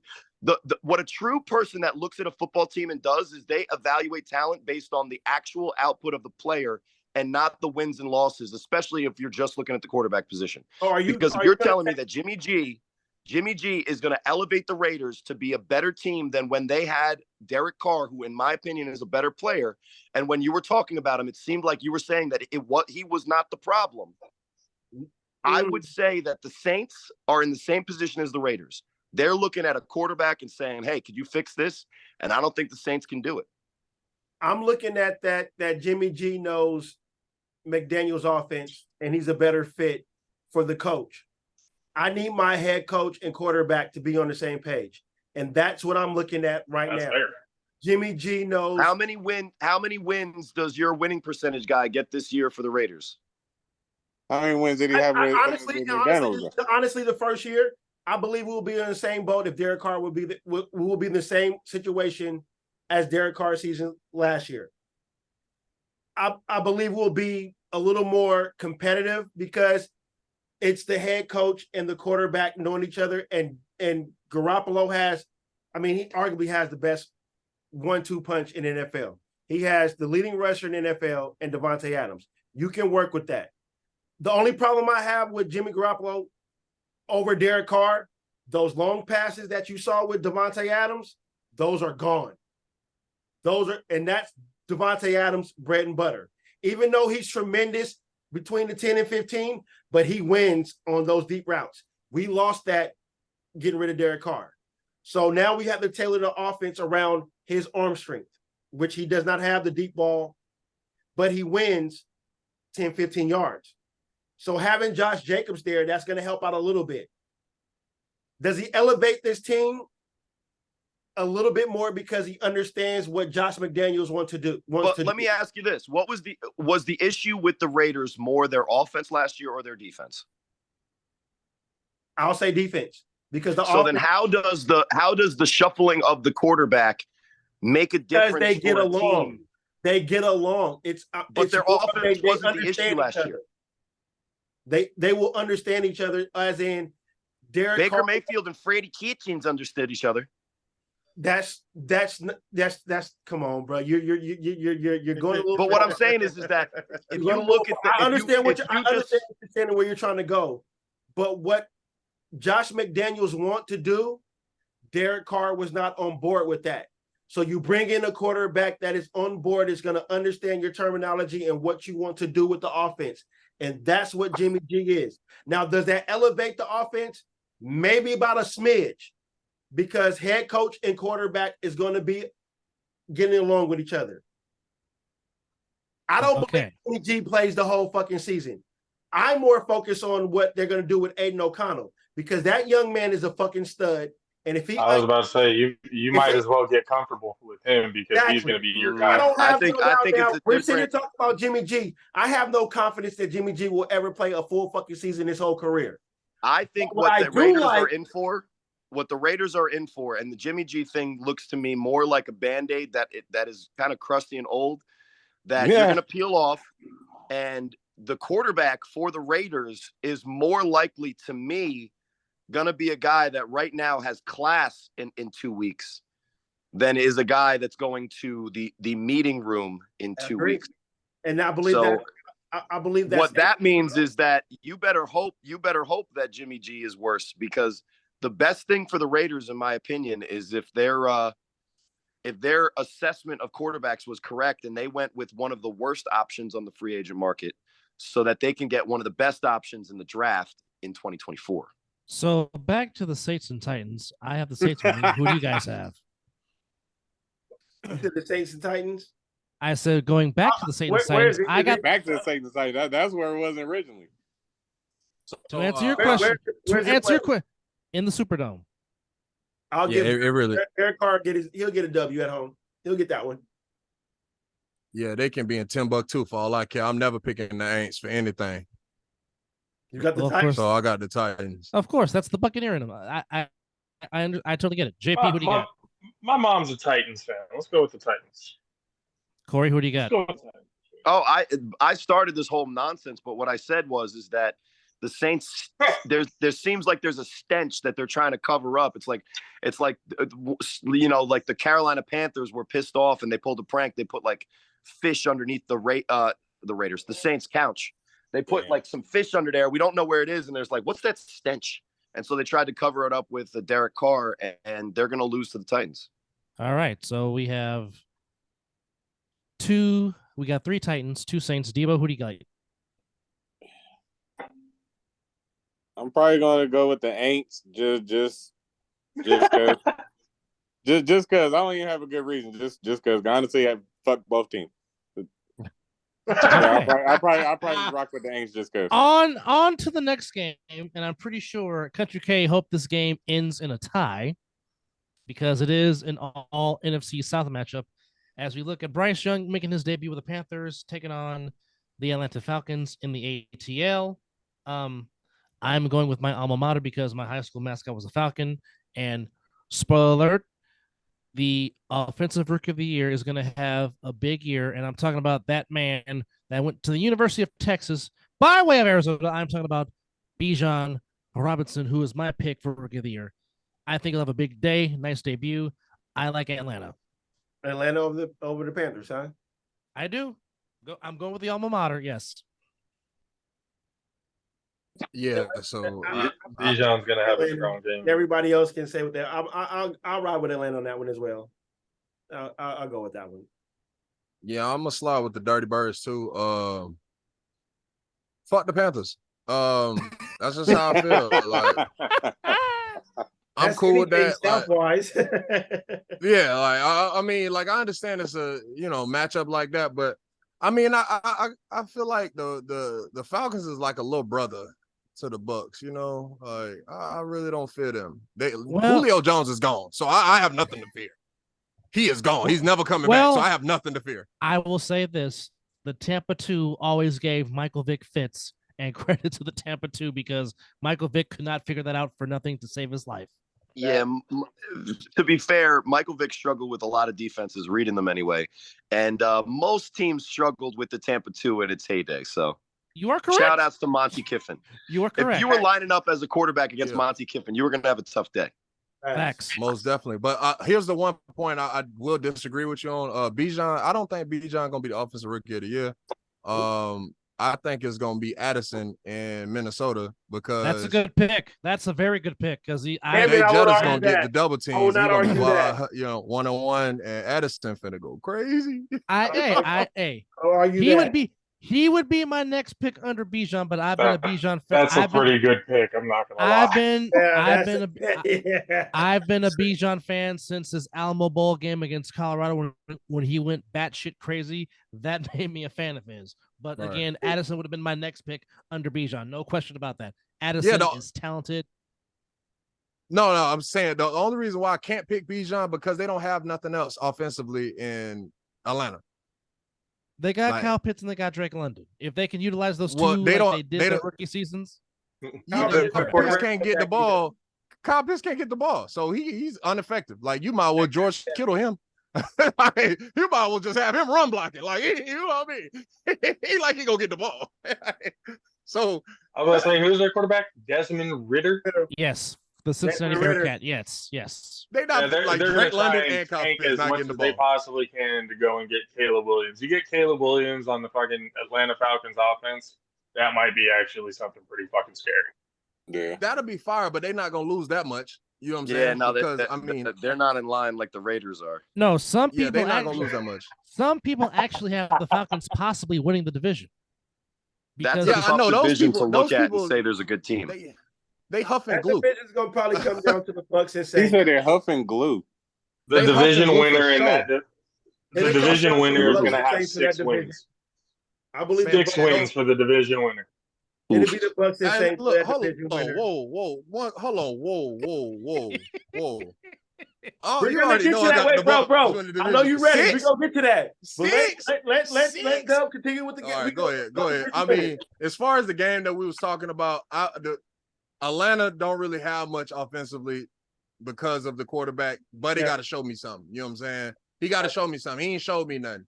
You know what I'm saying? You kind of see him get better, but most quarterbacks have a sophomore slump. That's why they have that adage. You know what I'm saying? So if they're I don't really see. But I mean, he started enough games. The game plan against him, though. Okay. You see what I'm saying? I mean, you're right, a whole season, but he played enough. Same thing, Brock Purdy. He played enough to game plan against him. You get what I'm saying? So And now Debo has switched sides. All right, so Kay likes the Kay likes the Falcons. Mizzle and I are going with our alma mater because our Falcons as our high school mascot. Corey, who do you like?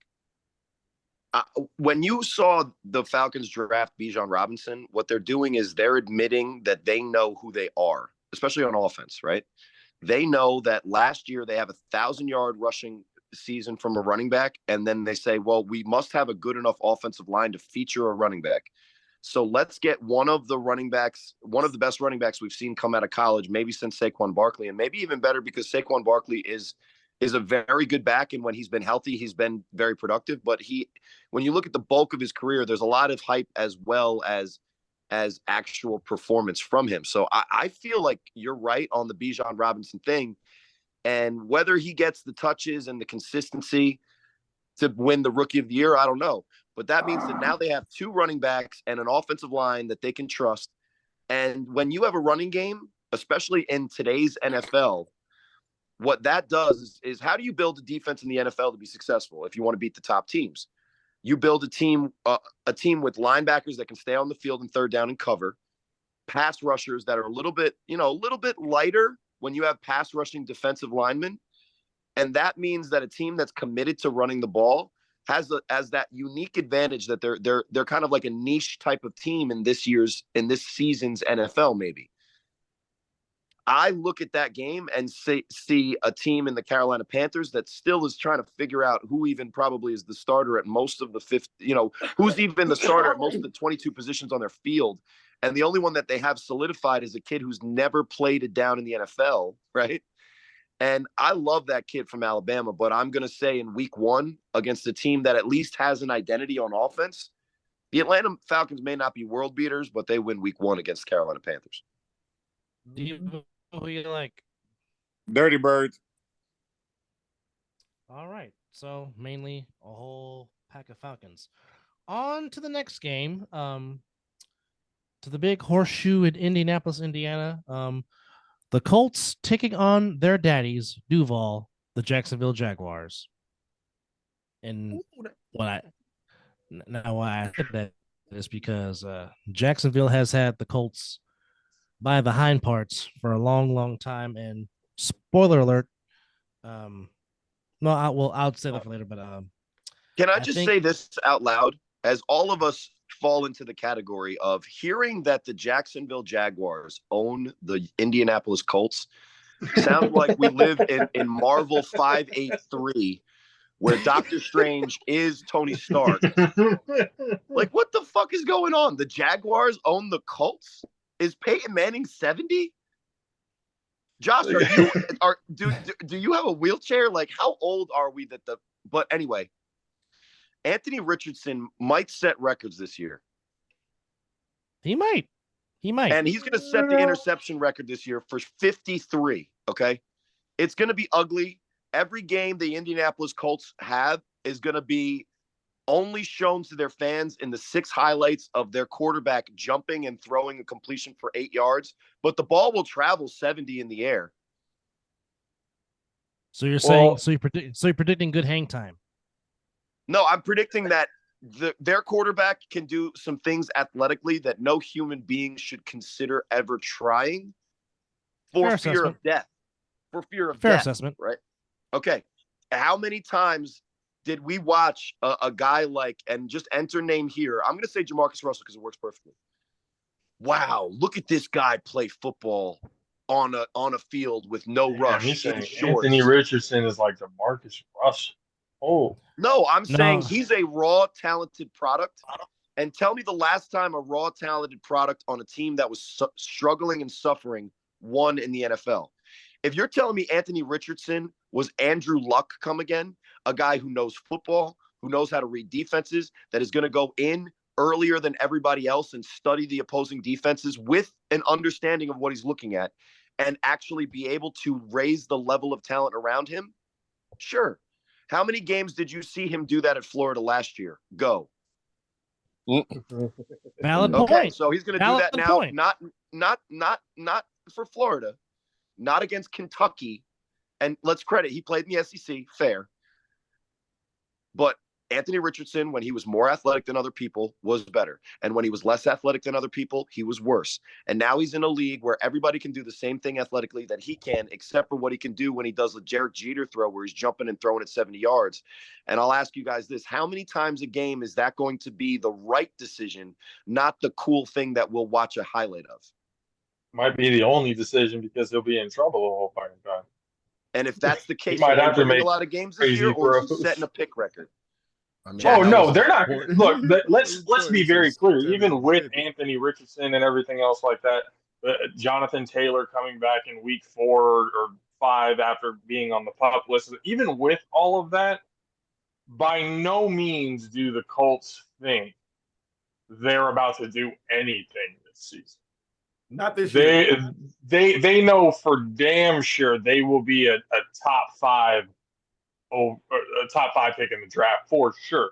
Top 3. How about maybe. a 1? How about a top 1? How about there's Oh, the yeah, worst they'll team be in the yeah, yeah. NFL? I believe they'll be in And the top if 3. somebody wants Caleb Williams, they can call and ask. That's what I'm saying. Because they got it Anthony might Richardson. be Shadir Sanders. Deion Sanders is the best dad of all time, and Hey, it might be Shadir Sanders. Shout out to Colorado. Fuck. Hell yeah. Let's not go there. Let's not go there yet. Shadir leaving early. That shit would be dope, but I don't think he's leaving early. No, he would be Johnny Manziel. It would not work out well. He's got to win. Yeah, that would be terrible for him. I will say this though. I had to change my tune when Sunshine got to Jacksonville because I hated the Jaguars for how they did Fred Taylor. So correct. I gotta give up love. Who should be in the Hall of Fame, by the way? Most definitely. But no, I gotta give up love. The Jaguars trying to blow these boys the hell out. Like, people gonna turn off the game. They might well flex this to a radio station. What pick are we on? I'm sorry, what pick are we on? The Jaguars are playing their sons, the Colts. Oh, definitely got the Jaguars. versus Colts. Sorry, I'm sorry. Yeah, I'm sorry. I know I was away. I just want to know what we're talking about. My bad. No, it's all good. Let's just do this. Let's tell anybody that has to watch that game that midway through the first quarter, after it's already 50-0, and I'm just exaggerating, a little hyperbole. Midway through the first quarter, you turn off that game and you turn on a great football game, and you go to youtube.com/A7FL, find the Nightcrawlers versus Vegas Insomniacs, and you watch one of the best football performances you could possibly watch. And I guarantee if you watch that game, your Sunday will be better than if you sit down and watch the Colts continue to put Anthony Richardson out against the defense that he can't read, he can't see. And if we thought seeing ghosts was bad, you guys ever see the movie, the TV show Only Murders in the Building? No. I've never heard of it. Dean Martin. Great. Dean It's Martin great. is, And Steve listen, Martin. You have a wife. Steve Martin and who's the other? It was Dean Martin as well. Martin Short. Oh, Martin Short. There it is. Martin Short. And who's it? Is it Selena Gomez? Yeah. Selena Gomez. Dean Martin. I'm like, damn, Dean Martin's been gone. Not Dean Martin. I meant Steve Martin and Martin Short. I kept saying Short. Dean. I was tripping. I don't know Listen, why I kept saying Dean, but my bad. It's a plug. Maybe that, because it's kind of about a podcast. So maybe it's a really good plug because we're on a podcast. We all are podcasters, so we can relate. And if you have a wife, it's one of those shows that you could kind of like, all right, I'll watch this, and then so will she. But the point of me bringing them up honestly eludes me because we got way in the weeds there. But seriously, when we watch this game, and you have to watch that performance, just turn on the A7FL. It'll be a better day for you. Well, I watch you guys all the time, so you ain't got to plug me, bro. Well, four of us was there in Bullhead City, and Corey's not lying. Like I said, that was the rare time that Corey Hammond actually had no words to say watching that championship game. Yeah. Exactly. That was his look in the booth, just like that. Also, he looked like that when Mike Tice came and talked to them in the booth. No, this was the Mike Tice face. No, that's facts. No, that's facts. My Mike Tice face was tears because they said they didn't record Dubs and oh man, fucking Scott's interview with Mike Tice, which was gold. That was gold. The greatest moment in my young broadcast career was being video bombed by Mike Tice and him towering over me and Scotty like he's Andre the Giant. Like, that's a tall man. It was a tall dude. Anyhow, yeah, that was great. Anyhow, moving on to the next game, we have the Arizona Cardinals, who probably are sucking for Caleb Williams because Kyler Murray's not going to be back till at least half the season, as they take They named on him a captain. Still, but they'll be taking on the Landover Commanders, aka the Commies in Landover, Maryland. Of course, the Commanders under new ownership, partly with Magic Johnson, Sam Howell getting the nod at quarterback, and now we get to see what kind of a play caller on offense Eric Bieniemy can be. I'm picking the Commies just because I think the Cardinals are just going to be very, very sucky this year. That's all I got. Hell, I don't think Kyler Murray is going to be starting that game. So I got off top. I got the Commies off top, but I don't see the Cardinals being any kind of threat in any kind of games this year. The fight for the first overall pick is between the Cardinals and the Colts. Yeah, Agreed. You know what? I believe they're going to move on for Kyler Murray. I can see them drafting Caleb Williams. For sure. They can't deal with the fact that they have to look at the fucking Call of Duty schedule when that's coming out going, oh, shit, when are we going to have our guy? Yep. All right, well, we're fucked at the end of the year. Yep. What's the tape looking like? No. You got Debo? Shit. But sorry, zoned out. Got Debo? I'm gonna go with Commies. Redskins. Yep. Redskins. Fuck that. Redskins. I'm original Redskins. Yeah, I'm calling. Going fucking Redskins. Fuck Commies. Redskins. They are, but they're petitioning to bring it back, so we'll see. All they gotta do is go talk. All they gotta go do is talk to the tribe, just like my Seminoles did. Those are the ones who are trying to petition to bring it back. The tribes are the one who are trying to do it. So I was like, oh, well, if they're saying bring it back, fuck it, bring it back. Get back. Fuck yeah, I agree. Okay, who do you like? I'm gonna pick Washington. I'm gonna say it like that.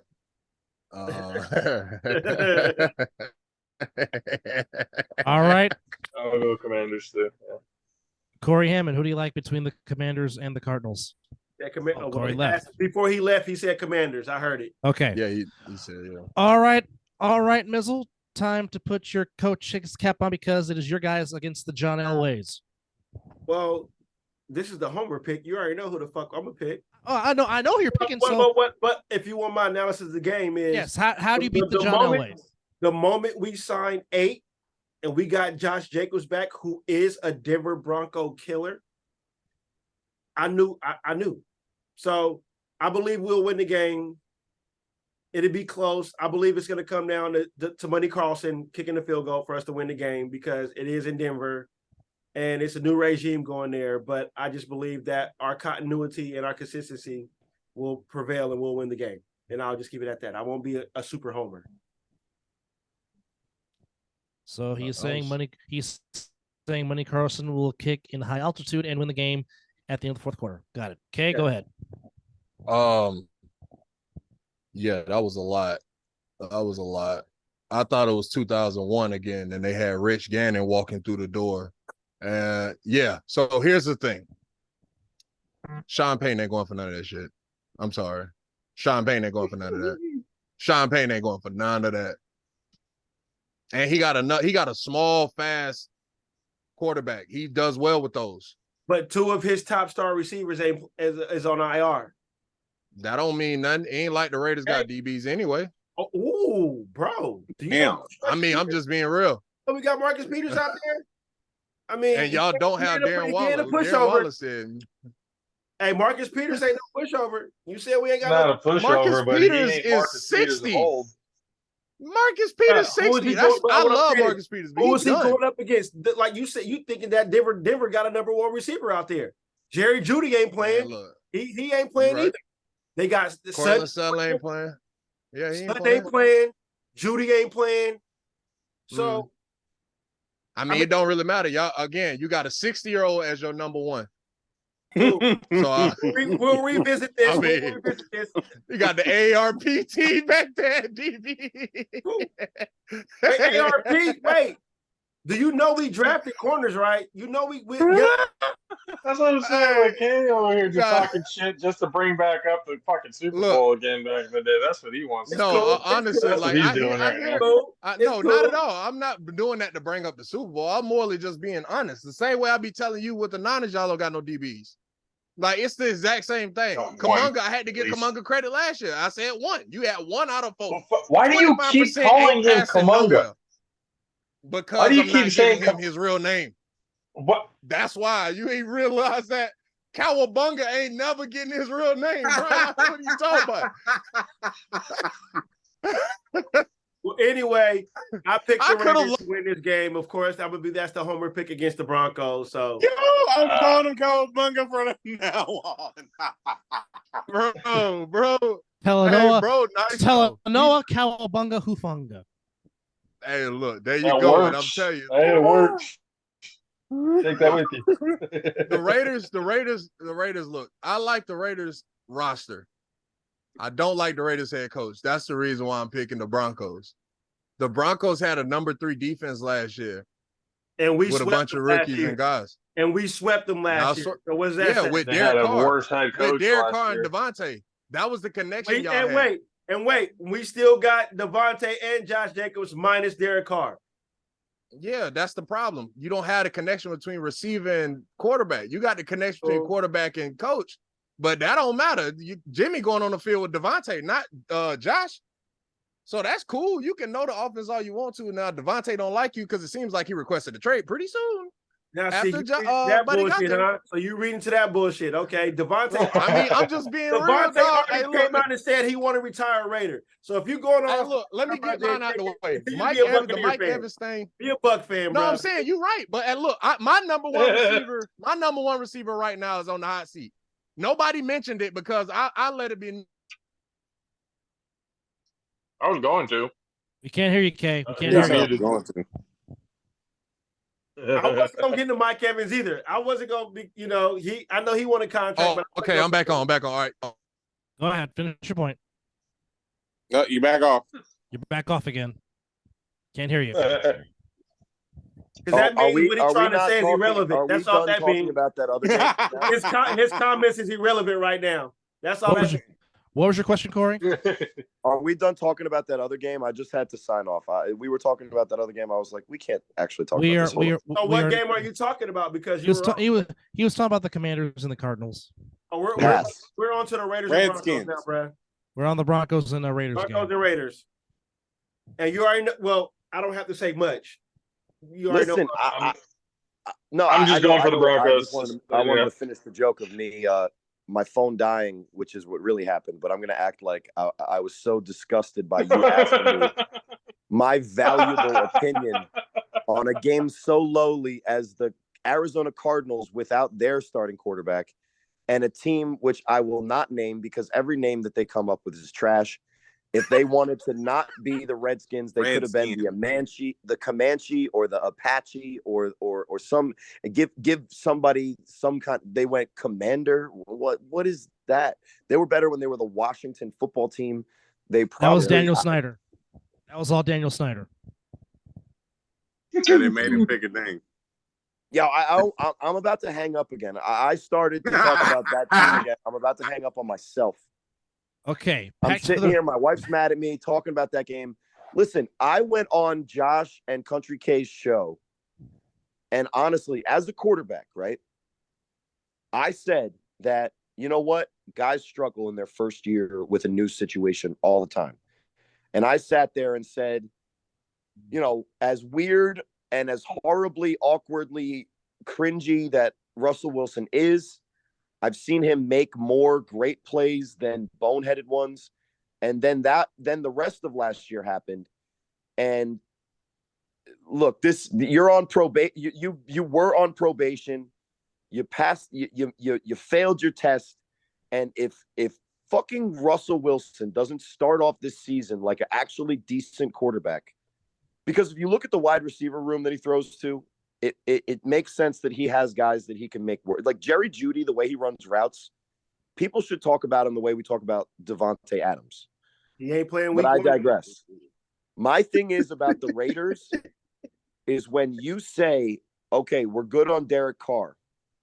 And then instead of going young and figuring out a way to go young, they go bridge. They're trying to lose. That seems like a situation where they're looking at their season and they're saying, look, we're in the same goddamn division as Patrick fucking Mahomes. And that Kermit the Frog motherfucker is not going to be beat with Jimmy Garoppolo. Let's try to see if we Don't be can get surprised if if the Raiders basically clean house the way they did with Khalil Mack and Devontae Adams and Josh Jacobs are on another team by the trade deadline. Don't be surprised when that happens, because that would actually fully confirm what Corey's saying. Yeah, but that's so Jimmy. I'm picking the Broncos. I'm picking the Broncos to win that game. But for the Broncos, their season, for Sean Payton to be talking about every other team but the Denver Broncos that one day in the media room, it's weird for a coach that's supposed to be locked in and not give the media shit to say shit about the Jets and the fucking, like, what's wrong with you? There's something wrong with Sean Payton. There's something wrong with him. But he wins week 1. The Raiders have won 6 straight against the Broncos. I see that continuing. I think JJ is going to have a big day. And I think Devontae will find the end zone because, again, the Russell Wilson I saw last year was not the Russell Wilson that has torched my Niners his whole doggone career. He's regressed. I'm actually glad that he left. Oh, let's you just say that you and me both. The thing hacked trash last year. Come on, man. Well, Sean Payton said that. I don't want to say unequivocally again. I'm sorry. Hey, go ahead. Unequivocally. My wife says you're good. Without question. It is 100% confirmed. If your quarterback starts going onto TikTok and doing this ever, you're going to have a bad season. So as long as we don't see that, week 1 should be an okay week for Russell Wilson and the Denver Broncos. If I go onto TikTok after we get off here and I see any of these videos from their quarterback, I change my pick. Denver's going to have a really tough time if that's who their quarterback is. Don't switch your pick because you see shit on TikTok. I don't think I will ever ride with the Broncos, especially because you're riding with them right now. So don't over the Raiders, who were like, let's you're contradicting yourself. You're really contradicting yourself. You're just upset. He does that sometimes. I am not upset. You just said what you said. Better. And you tried to do the are you picking the Broncos or Raiders? You already said the Broncos. Okay, so who does Vegas say is going to win that game? Move on. The spread? Next. He said we're moving on, Dub. Let's go moving on. No. We have two people didn't pick. Debo and JP didn't pick their winner. They're going to pick. Oh, I already said I picked the Broncos. I can't, in all good consciousness and out of respect for my father, pick the Raiders. So I'm picking the Broncos. Debo. It fucking disgusts me saying this shit, but I'm gonna pick the fucking Raiders. I honestly think Jimmy G is gonna have a good game. He's gonna have a good game, better than Mr. Sierra. I believe Mr. Sierra is gonna continue on sucking Sierra's dick. So saying the Raiders are gonna win is almost just as blasphemous as trading a player to the Cowboys. I mean, I'm just saying Jimmy G's going to have a good game. I didn't say nothing about the rest of the fucking season. I said he's going to have a good game. Jimmy G has good games. He's had a lot of good games. He's going to have another one, I believe, on game 1. Now moving on to the other matchup. We have the Miami Dolphins taking on the Inglewood Chargers in Inglewood. The Chargers are -3. It is a 125 start. I'll pick Miami anyway. Dolphins, a lot of high praises for them. Getting they're in Miami? No, the game is in Inglewood at SoFi. Oh, it's in Inglewood. Okay. Yes. I'm gonna have to pick the Chargers. It's essentially in Miami anyway, because nobody for the fucking Chargers shows up for their home games. It's all so. Well, that's true, because it would be the same thing if we were in San Diego, because Dolphins fans would show up in San Diego. Yeah. But I'm picking myself up. Second home. Well, here's the thing. Now, I've said that it's a make or break for Brandon Staley, the head coach of the Chargers. For me, I think it's make or break for Tua Tagovailoa. He has all the talent. He has all the tools now. He has weapons around him. There's no excuse. He's got to stay healthy and play a full season and to show if he possibly can be the guy. I don't know if he can be. Because I mean, you got Tyreek Hill, you got Jalen Waddle, you got Mostert, you got Jefferson Jr. You also got other talent that I can't think of right now, but Miami has a lot on the plate right now. And they just missed out on giving Dalvin Cook. He went to the Jets. But this is a make or break year for Tua, in my opinion. And if he's inconsistent and does not play, because as we say on the show, your best ability is availability. If he can't be available, if you're Mike McDaniels, do you move on from Tua in the offseason? But as far as the actual game, I can't go against the Oregon Duck. Justin Herbert currently is my favorite quarterback in the league. I'm picking the Inglewood Chargers and the Powder Blues. I'll follow that, Cap. As much as I hate to say it, I just believe the Chargers are a better team right now. So I'm picking the Chargers. But it will not surprise me one bit if the Chargers charger. Duke right now is taking the ball back up. Never mind. Duke is up 13-7 in the fourth quarter. 13-7 in the fourth quarter. And Kellen Moore. Okay. Oh, isn't Kellen Moore the OC over there? He is the OC in Inglewood. Yes, he is. Yeah, I'm gonna pick the Dolphins by a lot. That's the Florida boy, Floridian. No. Don't get that one. Yeah, don't let that Florida thing fool you. I do not pick the other teams that's not in Tampa. I promise you that. Okay, fair enough. Fair enough. Josh is my witness. You can agree or disagree. I do not give those other teams love. So I already think Tyreek only got 3 routes. So that's their best receiver. So hey, look, I'm gonna just say this. I'm gonna pick the Dolphins because Kellen Moore ain't take the Cowboys nowhere. So fair. That's fair. JP, I like that assessment.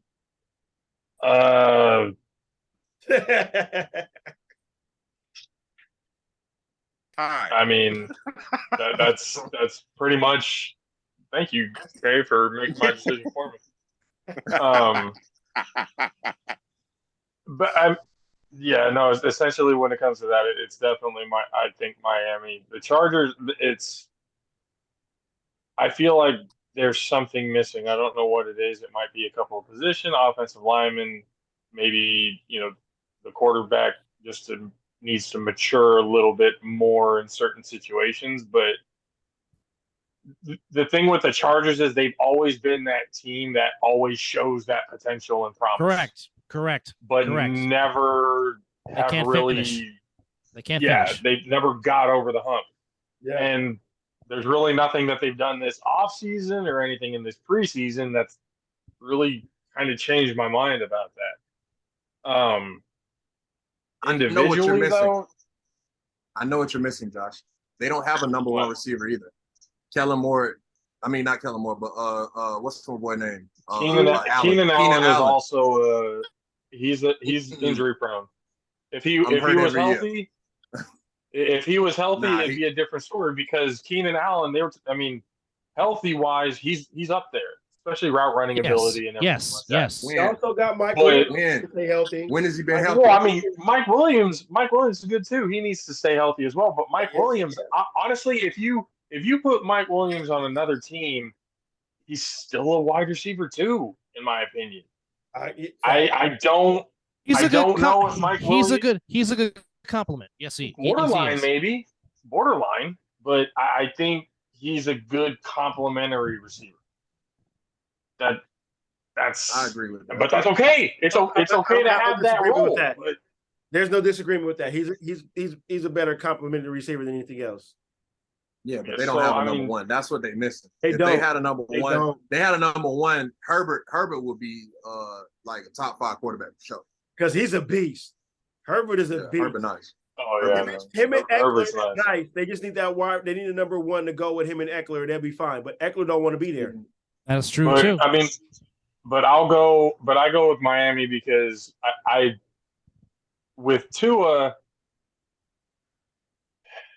the thing with Tua that happened with him last year is inexcusable on all fronts of what happened. He should not have been in the situation that he was in that year. But Tua, and you've seen it during preseason, you've seen it. He has taken the measures and he's taken the steps to further protect himself. So there's that sign of maturity, that growth that he seems to have.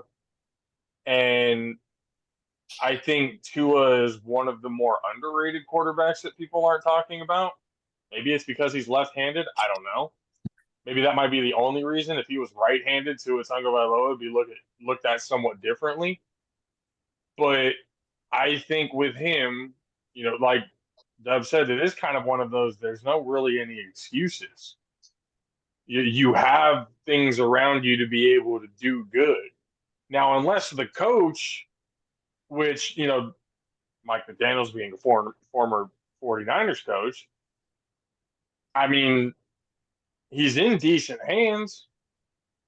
So you would hope that he would be able to coach well enough to keep Tua safe, because I think he believes in Tua enough to think that he can be a franchise QB for the future. It's just last year was just that freak accident shit that happened with him. Yep.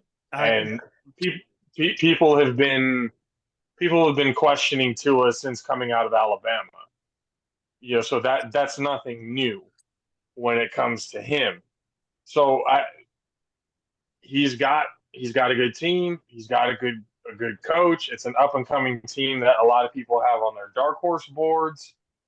And I think with this game in game one, it is kind of a prove it game, because a lot of people think the Chargers are that dark horse team, which they are a fucking dark horse team every year. But Facts. at some point, you got to give up the title when the dark horse can't win the fucking race. Well, we know we know who owns the AFC West right now. As long as Andy Reid is coaching that team in Arrowhead, they run that division, and it's next up. And the Chargers, like you said, are the dark horse. Evo, who do you like? I'm picking Miami because fuck the Chargers. Plain and simple. Corey, who do you like? Flat out. That's it. So when you look at the stats, right? 3,600 yards, 25 touchdowns, and only 8 interceptions is a great year, right? Yeah. And we could say that if Justin Herbert is doing that, then the Chargers should be a really good team, right? Actually, he threw for 47-39 last season. Because those are Tua Tagovailoa's stats in 13 games last year. 3,600 yards, 25 touchdowns, 8 interceptions. Tua is the quarterback that in the 90s, no one would have cared because they would have paid him his contract. Well, Aikman and Young and all these quarterbacks that had concussion issues, their max contracts were in the tens of millions, a lot of times the $8 million range. So when these billionaires were still making $1 billion, you know what? Troy Aikman, you're great for the image of the NFL. We don't care that you have concussions. Now that Tua Tagovailoa, who statistically is probably in the top 8 quarterbacks in the NFL, period, especially with the performance that he was having last year. Yeah. Now all of a sudden, because concussions are a thing that we can point to and say, whoa, that scares people. We got to be, whoa. Now that the NFL executives and general managers are saying that's a way that we could try to avoid paying a guy from Hawaii who would set up his entire family's last name, who has some success in the NFL, for the rest of the generations that they exist on this planet. And now we don't want to pay him is one of the biggest travesties of last season's NFL. Because I was on your show, guys, right? And I said, for all the people who were making fun of Tua Tagovailoa, you're injury prone, look at your hip, because we didn't give a shit about his health then. Fuck you for saying anything about his concussion because you didn't give a shit about his hip. I don't really think that you care about his head. You were just trying to use it as an excuse to make the NFL look bad, because that man, if he was a coal miner, could go into a fucking factory for 18 cents an hour to make some billionaire somewhere else billions of dollars to get coal and die. He can go into an NFL game and have a dazed look on his face and fight like the warrior he is. And yeah, the NFL got to say, look, our bad. You know, the whole Tua Tagovailoa thing is a very obvious sore spot for me. But what I will say this, you know what the Chargers actually need? A great offensive coach that can put their players in a good position. So Josh and Dub and everybody on the show that's not a Raider fan or a Tampa Bay fan, right? When you guys fire Shanahan and he goes to the Chargers, they'll win a Super Bowl. And then you could stop saying that he can't win a Super Bowl, because he'll do it there with better players. I think their roster's better, but they lose to the Dolphins and they have a mediocre season, as they do every year, because the Chargers are cursed to be like Phillip Rivers, down 4 in the fourth quarter with 2 minutes left, 1 drive to go. And Justin Herbert, although I'm looking at the FaceTime and I look a little bit too much like him right now. Justin Herbert is doing a great job as an NFL quarterback. I agree. You know who's not doing a great job as an NFL? You know who's not doing a great job in the NFL? The people who run the Chargers from top to bottom. They suck. And their players are Yes. I do not disagree with that statement. The Spanos family needs to sell that doggone team, because I'm just telling you, it hurts my heart that they're not in San Diego, because just the San Diego Chargers just sounds better. That's their identity. Most of their success with Eric Coryell and Junior Seau and Natron Means and Stan Humphries and Leslie O'Neal stems from San Diego. Dean Spanos took the easy way out and basically became Stan Kroenke's lackey, for lack of a better term. He got shut out in Carson. Who told him that it would be a good idea to make this move? This motherfucker couldn't even sell out a soccer stadium. And who told him that the marketing, you know what? Hey, we have little to absolutely fucking nobody in the LA area who roots for our team. Matter of fact, people in LA, other than USC and UCLA, don't really watch fucking football. It's a Laker town. So it's Lakers.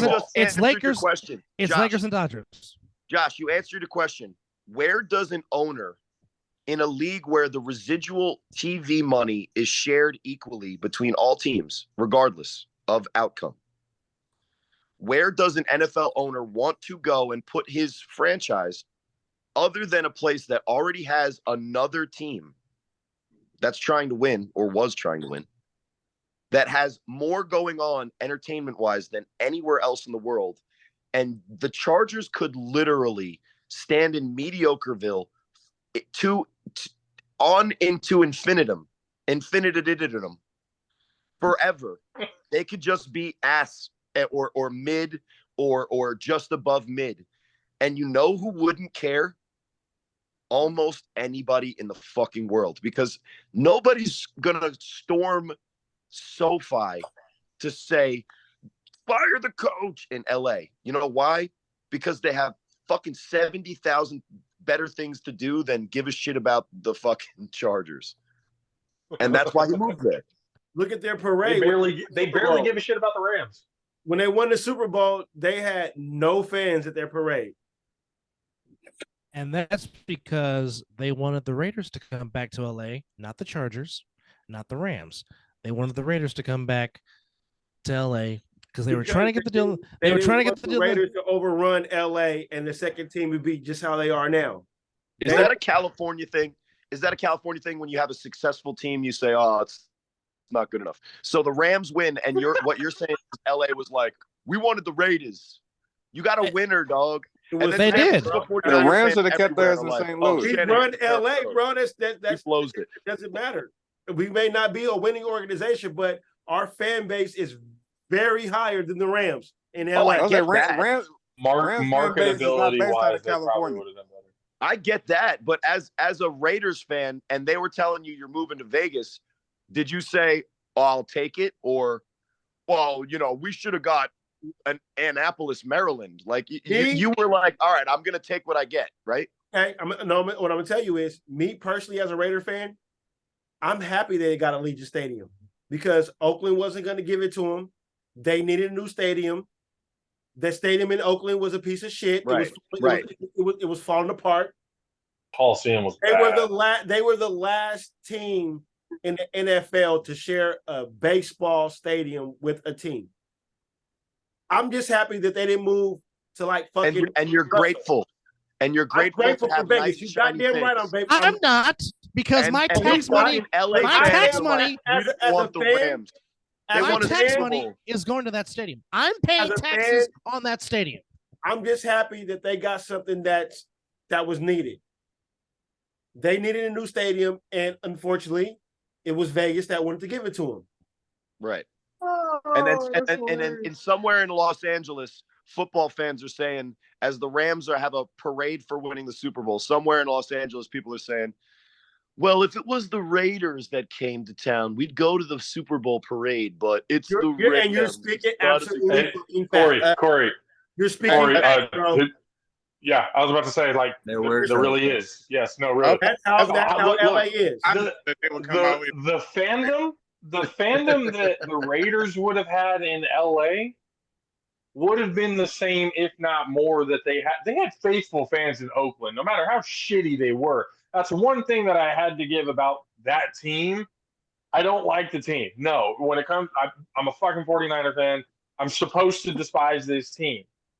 But one thing I cannot take away from that team is that the fan base is loyal as shit. Yes, fuck. And they were like that when they were in LA back in the day. And the Bay Area fans traveled to LA. And that fandom stayed there. It never left. They would have preferred the Raiders, a losing team or whatever, over the Rams. We're not talking about a losing team. We're talking about if the Raiders would have won that Super Bowl, they would have showed out for that parade. People from Oakland would have drove there. Yes, they would have. This is all I have to say about LA. Yeah. This is all I have to say about LA fans. When the Lakers are under 500 and the Clippers were being coached by Doc Rivers and had a chance to win, who sold out the Staples Center? It wasn't the better team. LA fans are terrible sports fans. They will always be terrible sports fans. And not when it comes to football. I don't believe they deserve anything other than the Chargers, who moved to LA to avoid the public eye, because they knew they could slink behind the hedges like that Homer Simpson meme. And just whenever they don't feel like hearing anything from fans, it's just going to be a different story in LA, because there's always something more important to talk about than the goddamn Chargers. Dolphins. On that note, on to the next game. Oh, by the way, 8:22 to go. The Duke Blue Devils have number 9 Clemson on upset alert. It is 21-7. The Dukies in the fourth quarter. Oh, I got the game. Yeah, they're looking a little upset giving up that QB, huh? Yeah. Giving up that QB to Oregon State is looking a little shitty now, isn't it? And a lot of people like Oregon State to win the Pac-2 title. Who the fuck else is going to win? It's 50-50 at this point. Facts. All right, next game. Colorado, goddammit. There we go. Next game. The Philadelphia Bulldogs, or the Georgia Eagles, taking on the New England Patriots. The defending NFC champions to put their reign up against the Patriots in Foxborough. Fuck the Patriots, because that's just how I feel. I'm picking the Eagles. I ride that cab. Stinger, but Eagles. Yeah, Eagles. Eagles with this one. Debo. Yeah. It pains me as I have to say, I'd say the fucking Eagles. Much I want to just pick the Patriots just because That's in-laws, but I'd have to go with the Eagles. Okay. Sorry. Oh, sorry. What's You said Pats, Eagles. And I'll take the Pats. If you know what's going on in New England, they put one. They're inducting Tom Brady into the Patriots Hall of Fame. That game. Shit. Tom Brady's giving a speech before the game. Oh, So yeah, the Patriots about to win that game. Oh So, shit! I see where you're going with that one, bro. Do you see They're Zeke having a big game in his Patriots debut against the Eagles? hell no. No. Not the first game, but Zeke gonna take over for Ramondre. He gonna have that mid-drift on. Corey, who do you like? Who do you like, Corey? What's the spread? Ezekiel the Fridge Elliott. At the moment right now, it is the Eagles -4. What do I tell you about? That should be a -8 spread. It's in Foxborough, right? Correct. Now, if the Tom Brady thing would matter if it wasn't against an NFC East team. He doesn't He lost to a backup quarterback, by the way. I mean, he won 6, but he also lost to Nick Foles and Eli Manning twice. So NFC That's East, what I'm saying. He lost to a backup quarterback. You cannot be the GOAT if you lose to a backup quarterback. I'm sorry. In a Super Bowl. That's just my opinion. it's a bad one, right? Because it supposes that bad, again that there's bad one, or there's indifferent. One, it's a one-on-one. If you're supposed to be one-on-one, if you're supposed to be the GOAT, you don't lose to backup quarterback to the Super Bowl. Nick I'm Foles sorry. Dunked on Tom Brady to win. No, that's not how football works. It's not one player and 6. All right, listen. Say what you want about Tom Brady. I think Dan Marino is probably the best thrower of the football of all time. That doesn't make him the best quarterback, whatever. At the same time, before Tom Brady, people were saying Joe Montana, same reason. Tom Brady was more likely to make a championship game in his NFL career than the average quarterback, the average starting quarterback has the chance to complete a pass on every attempt.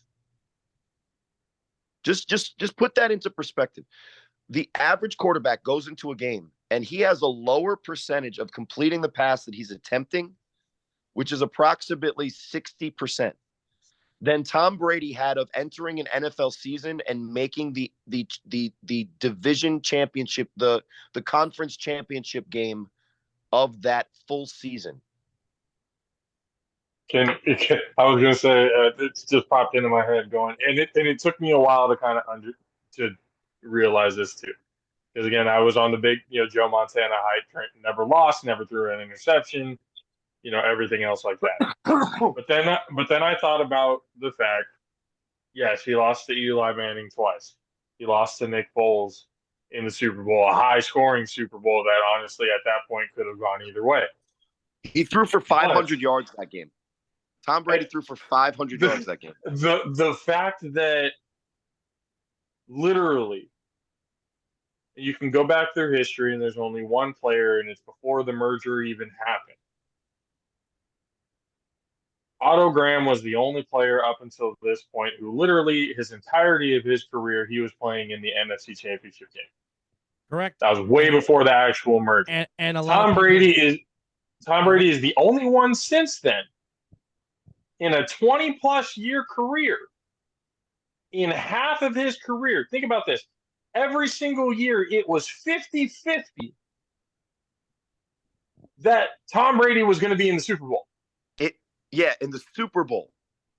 Not just the AFC Championship game, the Super Bowl. It was like 75%, 3 out of 4 years he was in the championship game. That's crazy. Yeah, that to me, I'm looking at it go, and then you got to add the comeback game that he had to that resume. The year that they thought he was going to get trounced by the Rams in the first Super Bowl. There were a lot of things that came into this whole, and I actually came to the realization. You got to also include what Dub said earlier. This show, this podcast, that Bill Belichick since Tom Brady left. So he's a hater of both. You can't take anything he says about any of them because he hasn't chosen one or the other now. He says that they both suck, so that's a double negative. I never said Tom Brady sucked. Okay. Tom Brady. Who's the greatest quarterback of all time? Alvarez. I'm still gonna be a homer. I'm gonna die saying Joe Montana. That's not taking away from what Brady has accomplished. That's not taking away from what Brady has done. But let me just ask you this. Who's the best basketball player of all time? Michael Jordan. I was about to say it's a Michael Jordan LeBron argument. It goes for who's undefeated in the big then he should say Will Michael Jordan or Kobe. Fuck Bron. I mean, excuse me, not Will Chamberlain. Then he should say Bill Russell. Well, I should say Bill Russell too. Yes, Bill Russell is the greatest winner because he has. Fine, then you can say Joe Montana. Then you can say Joe Montana. You can be the greatest winner. Doesn't mean you're the greatest player because Robert Horry has more rings than Michael Jordan. Robert Horry's not the damn GOAT. Okay. Robert Horry didn't pass for 500 yards in the Super Bowl that you're trying to say he did not. Was Tom Brady losing to a backup. Corey, all I said was you can't be considered the GOAT if you lose to a backup quarterback. That's all I said.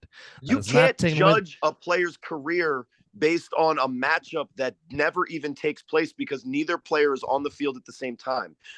When you say that he lost to Nick Foles and he lost to a backup quarterback, he did not. That is also the same game in which Bill Belichick did what with his best and starting number one cornerback. Well, I agree. He did not play Malcolm Butler, which was stupid. I agree, 1,000%. Who could cover Alshon Jeffrey, whether it was Nick Foles or Coy Detmer or Donovan McNabb with throwing up? Who could cover Alshon Jeffrey? Possibly Malcolm Butler. Not Tom Brady. So he didn't lose to Nick Foles. The Patriots lost to the Eagles. No, Mizzle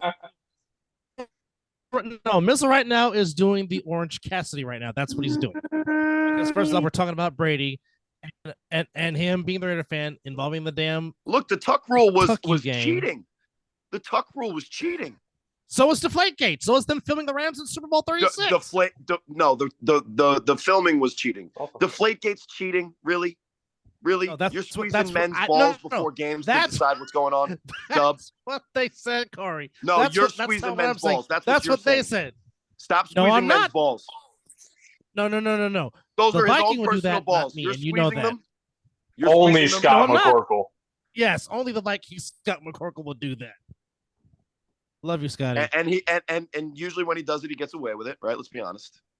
Yeah, that's true. That is true. It's the pure shock value. Like, he just squeezed my ball. I'm talking about footballs, guys. What are you guys talking about?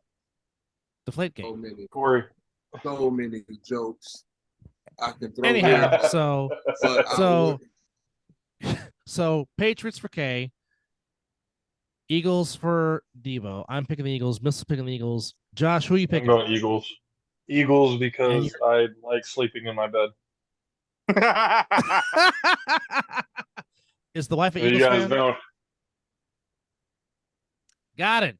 That explains everything. Oh, everything. My house divided. I got the same one, but it's Raiders and Cowboys.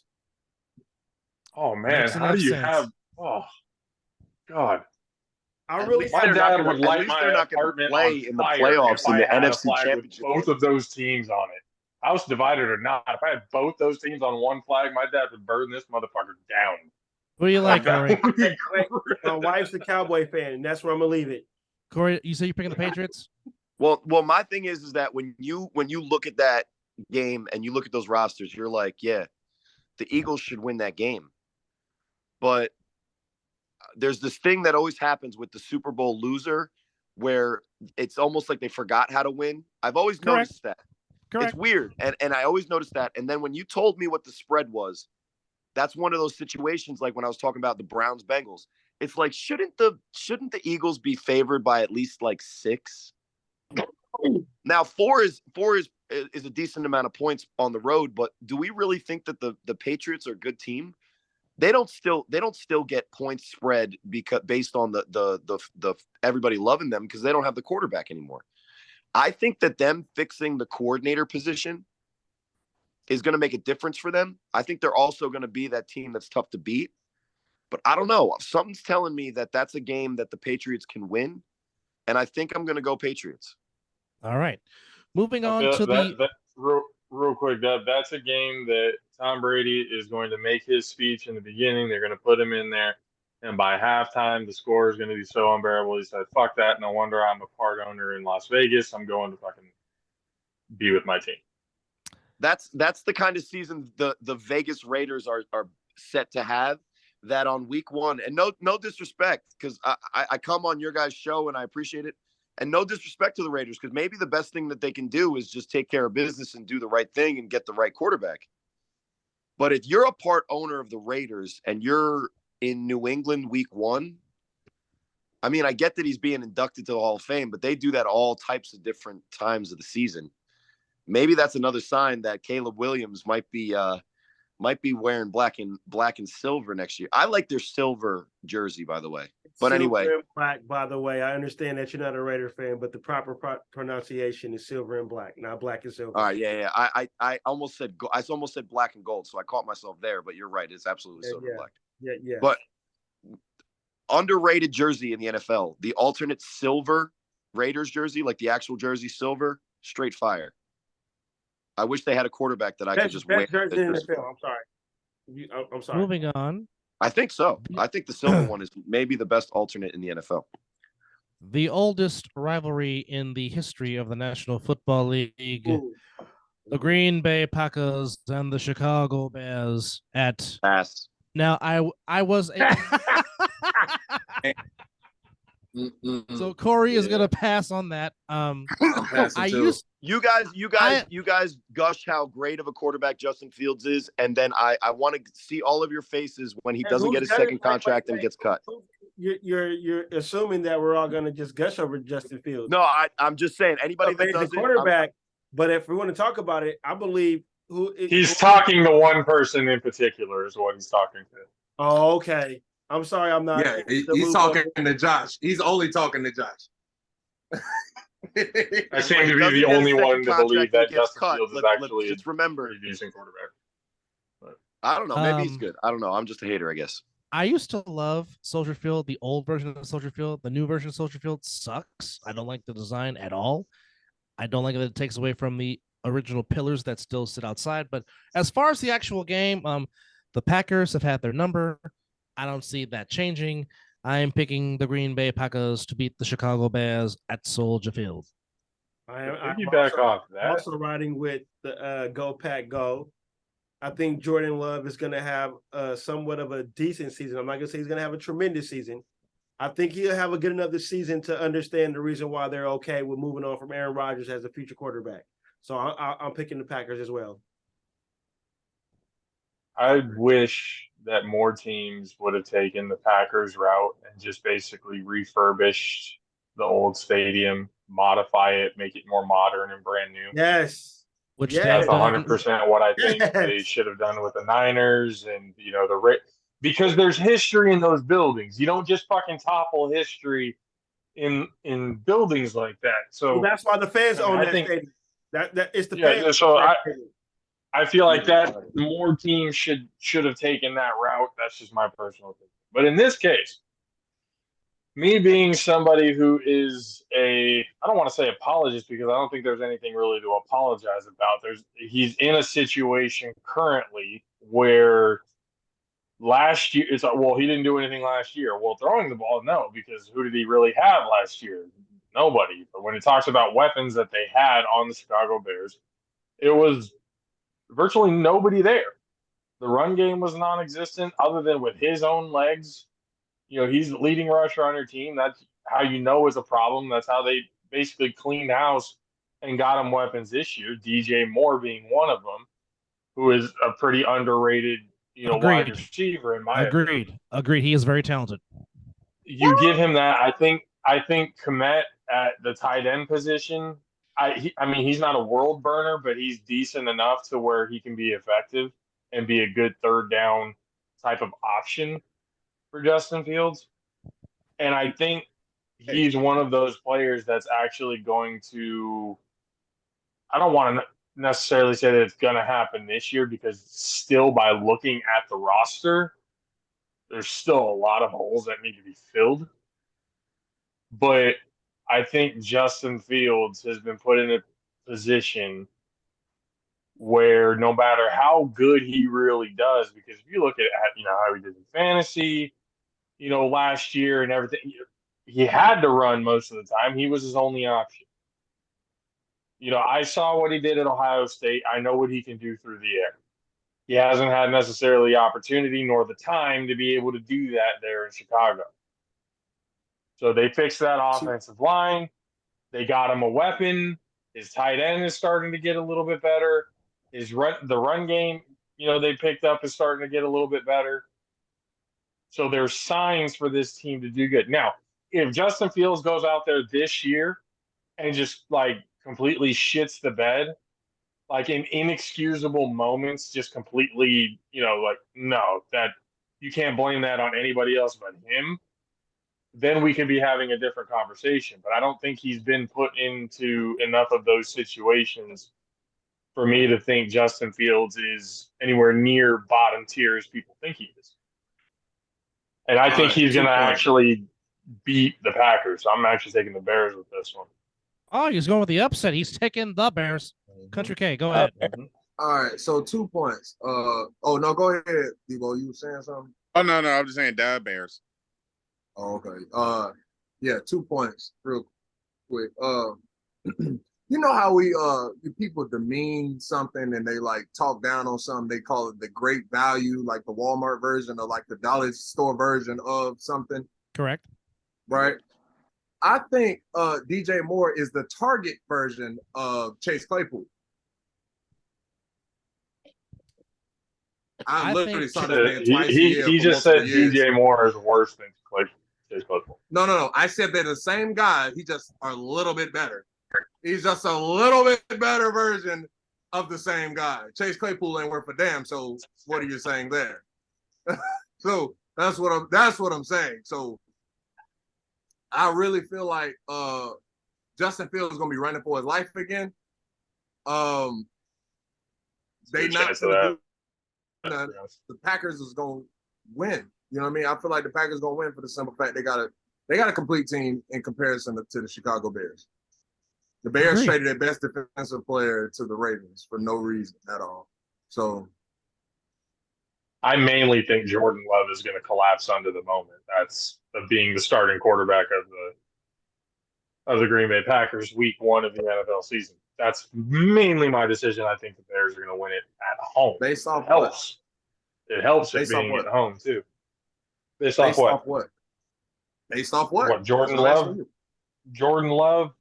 No, I don't think Jordan Love is what people think he's going to be.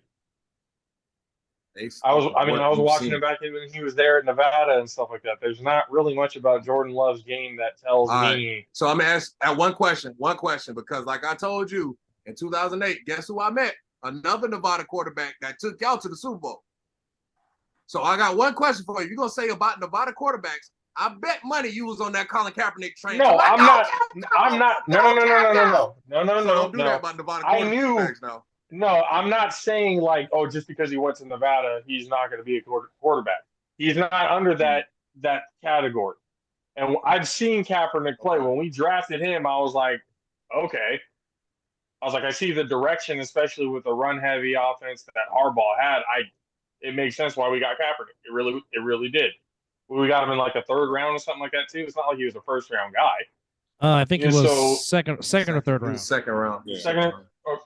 Either one, it's not like, Alex Smith was still the guy at that point up until he got hurt. And then Kaepernick had the hot hand, read option, was fooling everybody. And you just stuck with what you did, I guess, up until the Super Bowl when you want to throw the But here's the one thing. People forgot how well Alex Smith was playing in 2012 when he got concussed against the Rams. I still think Alex Smith would have won the Super Bowl against the Ravens. No, I've had this discussion, and people have thought I've lost my natural loving mind for this. But this is what I would have done if I was Harbaugh. When they had got to the 5-yard line, I would have swapped quarterbacks. I would have had Alex Smith call the last 4 plays because he would have put them in the right play, and Frank Gore would have touched the doggone ball, and possibly you might have the first greatest comeback in Super Bowl history besides Brady doing it in Super Bowl 51 against the Falcons. Continue your point, sir. I still think Brady's best Super Bowl was with the Bucks. That comeback was dope, but I'm saying I understand. I'm a Talking fan about of the fucking Bucks, Homer bias. but the reason, here. no, again, you say that all you want to, but again, the reason why I say it's the best Super Bowl with the Bucks because look who he played against. Look at that offense they played against, and Pat Mahomes. Look at the player Pat Mahomes gonna beat. Pat Mahomes didn't even throw a touchdown. He didn't even get close to throwing a touchdown like that. He was hitting receivers in the face, but that was pretty much it. So that's what I'm saying. I feel like that was his best one because they had 3 field goals. Harrison Butler was their only scorer on that whole thing. And Pat Mahomes, when the last time you heard him get shut out? Hardly ever. So that's the reason why I say that. It got nothing to do about it being my team. It's like B-Rabbit showing the reason why the Falcons Super Bowl wasn't the best. He's been choking ever since he's left the Falcons. He's been choking. So, I mean. Yeah, he's really been B-Rabbit for about 3-4 years now. Wait a minute, hold on. I mean, he been B-Rabbit. And to be He clear, hasn't played evolved in the into. No, I'm saying he hasn't Eminem, evolved but, into that we're not killer talking at the end of the movie yet. Well, He who hasn't gotten played to in that point that yet. movie, by the way? I'm just wondering. Hold on. Are you saying one of the greatest lyricists? Are you saying So that, you guys are complaining that your coach is on the same level as Eminem is in rap? Got it. No, we're not giving him that. We're not talking giving him about the the person that played him. So we could you're have literally swapped him out with Marky Mark, and then what you got? So I just want to make this clear. I just want to make this clear. You're saying that Kyle Shanahan is Jimmy Smith Jr. in 8 Mile. No. And he hasn't gotten to the end of the movie yet. I just want to make know sure. what? I just want to make sure that's he's who we're still in talking the about. factory looking like this at Wink. About Wink tearing his girl loose. Okay. Now here's my question. That's what he's still looking like. Here's my question. Who's Cheddar Bob? That's all I want to know. Who's Cheddar No, Bob? the better question. Oh, does that make Trey Lance Brittany Murphy because he was wearing that bra in that workout? Is that Stop it! Stop, Corey Hammond, you stop it right now. And that make Jerry Jones wink, Kyler but that's Murray. neither here nor there. And you pick Kyler Murray, right? Who's Clarence then? Who's Clarence? Clarence is too. Hey, Clarence is pretty much. Who beat y'all in the Super Bowl? So Kermit is Clarence too? He's Clarence too. Might be. So does that mean Papa Doc was running the whole movie. In some parallel universe, Patrick Mahomes is playing Captain America in a movie? Yeah. Debo, who do you like, Bears and Packers? I'm going with cheese. I'm going with cheese sandwich. You guys are still shaking your head how far I stretched that whole thing, and it was perfect. And now you know why not to let me on your show. Hey, you wanted I to told come. you it was going to happen. Did I not say there goes neighborhood? You did say that, but you wanted to come on, and we're grateful that he did. Mizzle, how's your Michelob Ultra? Tasty. As All right. the shit out of Clemson right now. Oh my goodness. What's the score? Yeah, it's getting ugly. 28-7 now. Oh my goodness. And Duke just got a turnover. Oh my. All right. No, well, the game is basically over. It's a minute. Under a minute left. Was a little over under 2 minutes left in the fourth quarter. Well, this I do know. Clemson and LSU will be slipping in the polls. Will that put Mizzle's beloved Seminoles in the top 5? We'll soon find out. Anyhow, we got 4 more games to pick, and I actually skipped this, but this is a tough task for our beloved 49ers as they go to the Steel City to take on the Pittsburgh Steelers, even though they're giving the Niners 2.5 against the Steelers. But, of course, as Mizzle does the Orange Cassidy yet again, because we're talking about the team from Santa Clara. Obviously, 3 of us are picking the Niners spot. My pick. So wait for the homer. Wait for the homer picks. Mizzle, you go first. Mike Tomlin. Okay, and so Steelers and Country Mike K Tomlin, agrees. big fan of the A7. Yes, he is. Yes, he Big is. fan of the Yeah. A7. He thinks that it I started never in go against Pennsylvania. Mike Tomlin, and I'm not Yeah, going of course against you him can't. against that punk ass team out of Santa Clara. Good night. All right, As he does Country the- K, what say you? No, 49ers, Steelers? he's agreeing with Mizzle. He's picking the Steelers. TJ Okay. and them. TJ and them. That's who I'm picking. Coach Tomlin, TJ and them. Right. And I don't even know who and them is. Yeah. It's the Yeah, squad A guy because from it's Mike a Tomlin. quarterback from Pitt that's not named Dan Marino, so good luck. But Kenny all right, Pickett. so obviously the Homer guys are likely going to pick the Homer guys, so let's make it a little bit more difficult. Is Brock Purdy the quarterback of the future for the San Francisco 49ers? Dub. Fuck yeah. Go. If he duplicates what he did last season, absolutely. Because he can. Here's the thing: everyone kept asking who's the starter, and I've said this all off season long. If Brock Purdy is healthy and recovered from his arm injury, he is the starter. He has earned that right. Now, here's the thing I have for him, and this is where Colin Kaepernick failed. Teams get film on you. Once they get film on you, it's all about how you adjust and adapt. Colin Kaepernick failed to do that. That's why he's out the league. If Brock Purdy can adjust and adapt. Oh, that's why Colin Kaepernick's not in the league anymore. Oh, all right, good. I'm glad it's that. I'm actually glad it's that. I was a little bit annoyed about the other side. No. I'm talking strictly. I am talking strictly from a football standpoint, not the whole. No. I get it. You just said that. That's why he's not in the league anymore. And I was like, yeah, no. Good. The minute I'm glad that I didn't know that actually. I thought it was something else. So the minute he opted out after that 2-14 Chip Kelly bullshit season in 2016, once he opted out, he was not going to get signed.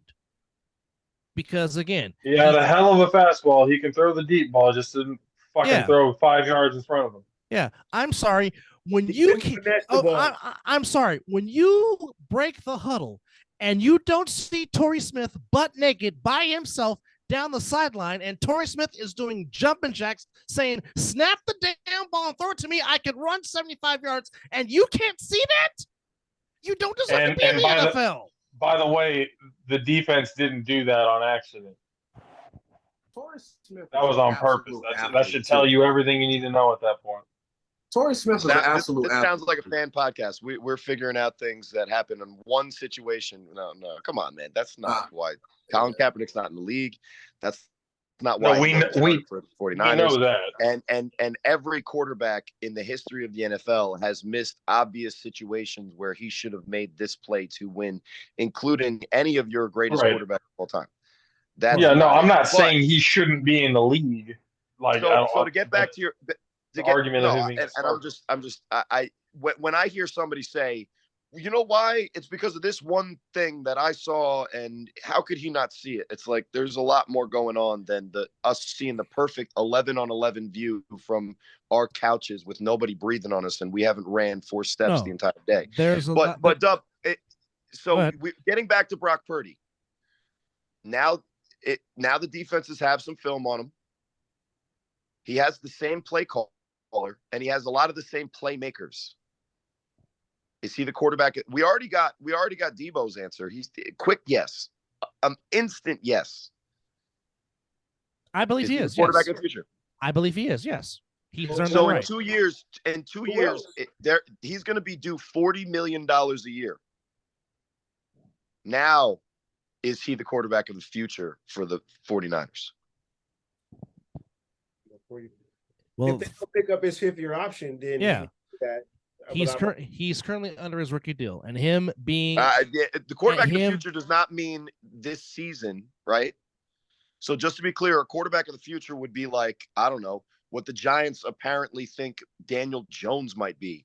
And even though it's a half-pregnant contract, that was $40 million a year. So my question is to the San Francisco 49ers fans, is Brock Purdy the quarterback of the future?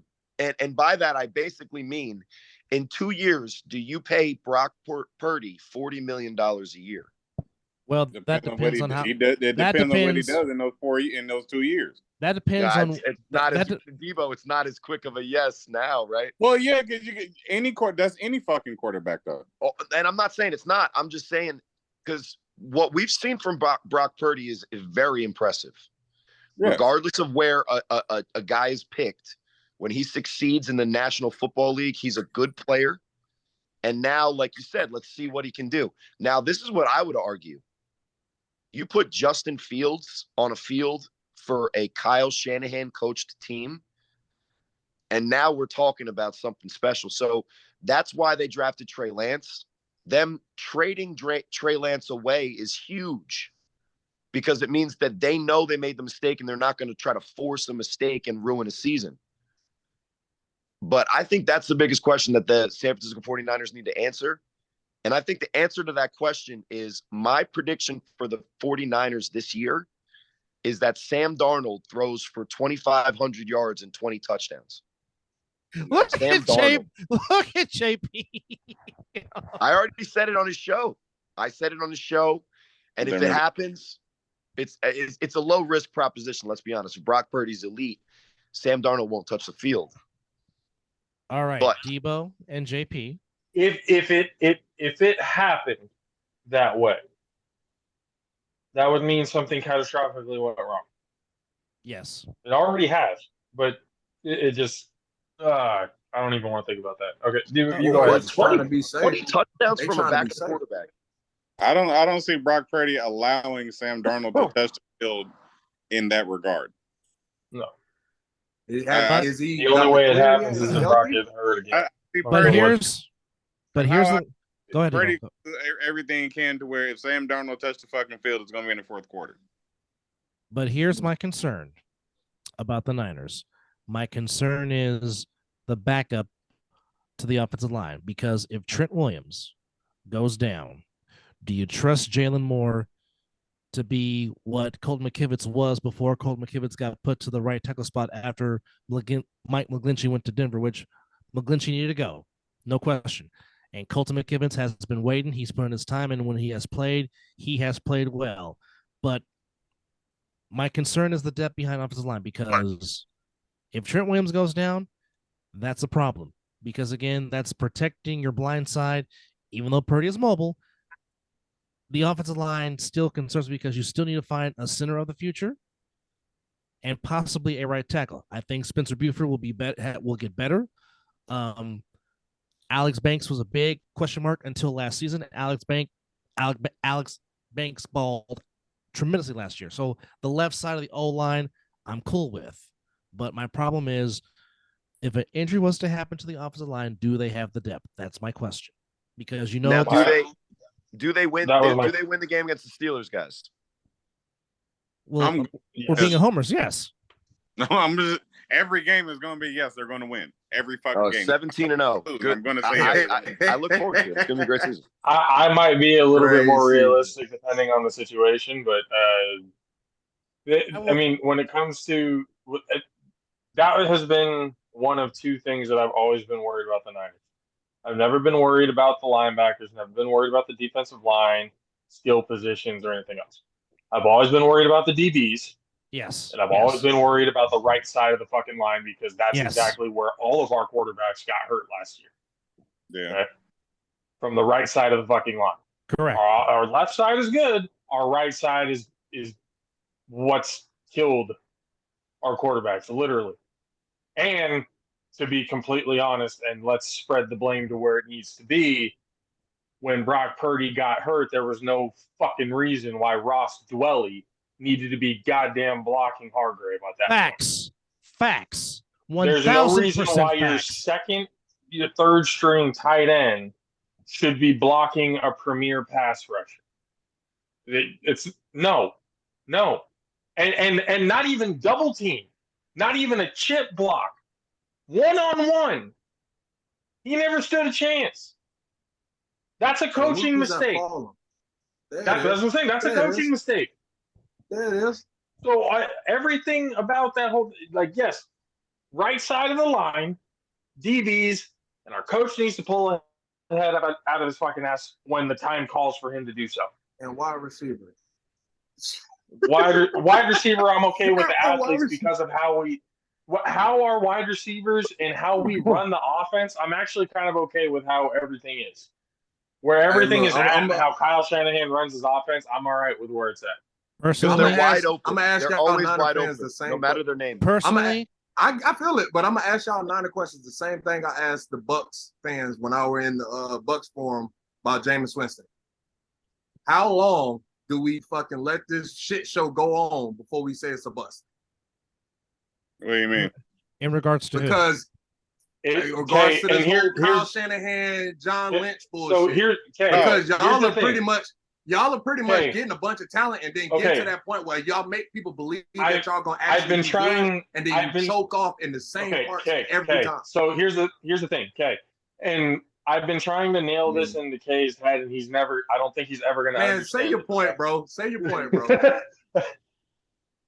We have a coach, and this is kind of feeding off what Corey's saying. We have a coach that's been taking us to either the NFC Championship game or the Super Bowl. It's just in those moments, he hasn't performed where he needs to be. Now, if he's continually taking you to those positions, it would be fucking stupid to get rid of a coach, because honestly, it is tough to win the Super Bowl. There have been great coaches throughout the timelines that have either one Super Bowl or no Jimmy G Super Bowl. came into town, y'all ran him out of town. Yeah, so this is all hatred. This is all hatred coming from him. How is this hatred? I'm asking. I am asking. 49ers fans, bro, you signed Josh Johnson and did not sign the fucking MVP winner. Like, come on, you had an MVP winner. You could have signed. You didn't. Okay. It got nothing to do about hatred. We're not going to get a logical answer out of K out of this. This is what I'm trying to say. How you gonna say I'm saying illogical shit when I brought up Cam Newton? That don't even make no sense. Our coach, you're saying more fans about my shit than I am. Like, you our can coach try to talk over me if you want to, bro. You're not making any points, bro. No, what you mean stop? Because you're not. You're still talking. That's why. Okay. I'm okay. Not what? All right. One at a time. One at a time. You're not making any sense right now, bro. Okay. You see here. What you mean? I'm not. Stop trying to beg something I'm not. No. Okay. Stop. Hey, look. I'm trying to tell you. I'm trying to tell you. Stop. I know what you're saying, bro, but you're not talking it like. Again, that's what I'm saying. Like you say you do, but you don't. All right, come on. Say your points, bro. Coach continues to take us to the NFC Championship game and Super Bowl appearances, I got to keep him as the head coach. It's going to be frustrating getting to that point, going like, yeah, he's got to pull his head out of his ass at some point in time. But once we start getting to the point with Kyle Shanahan, because here's what I think is going to happen.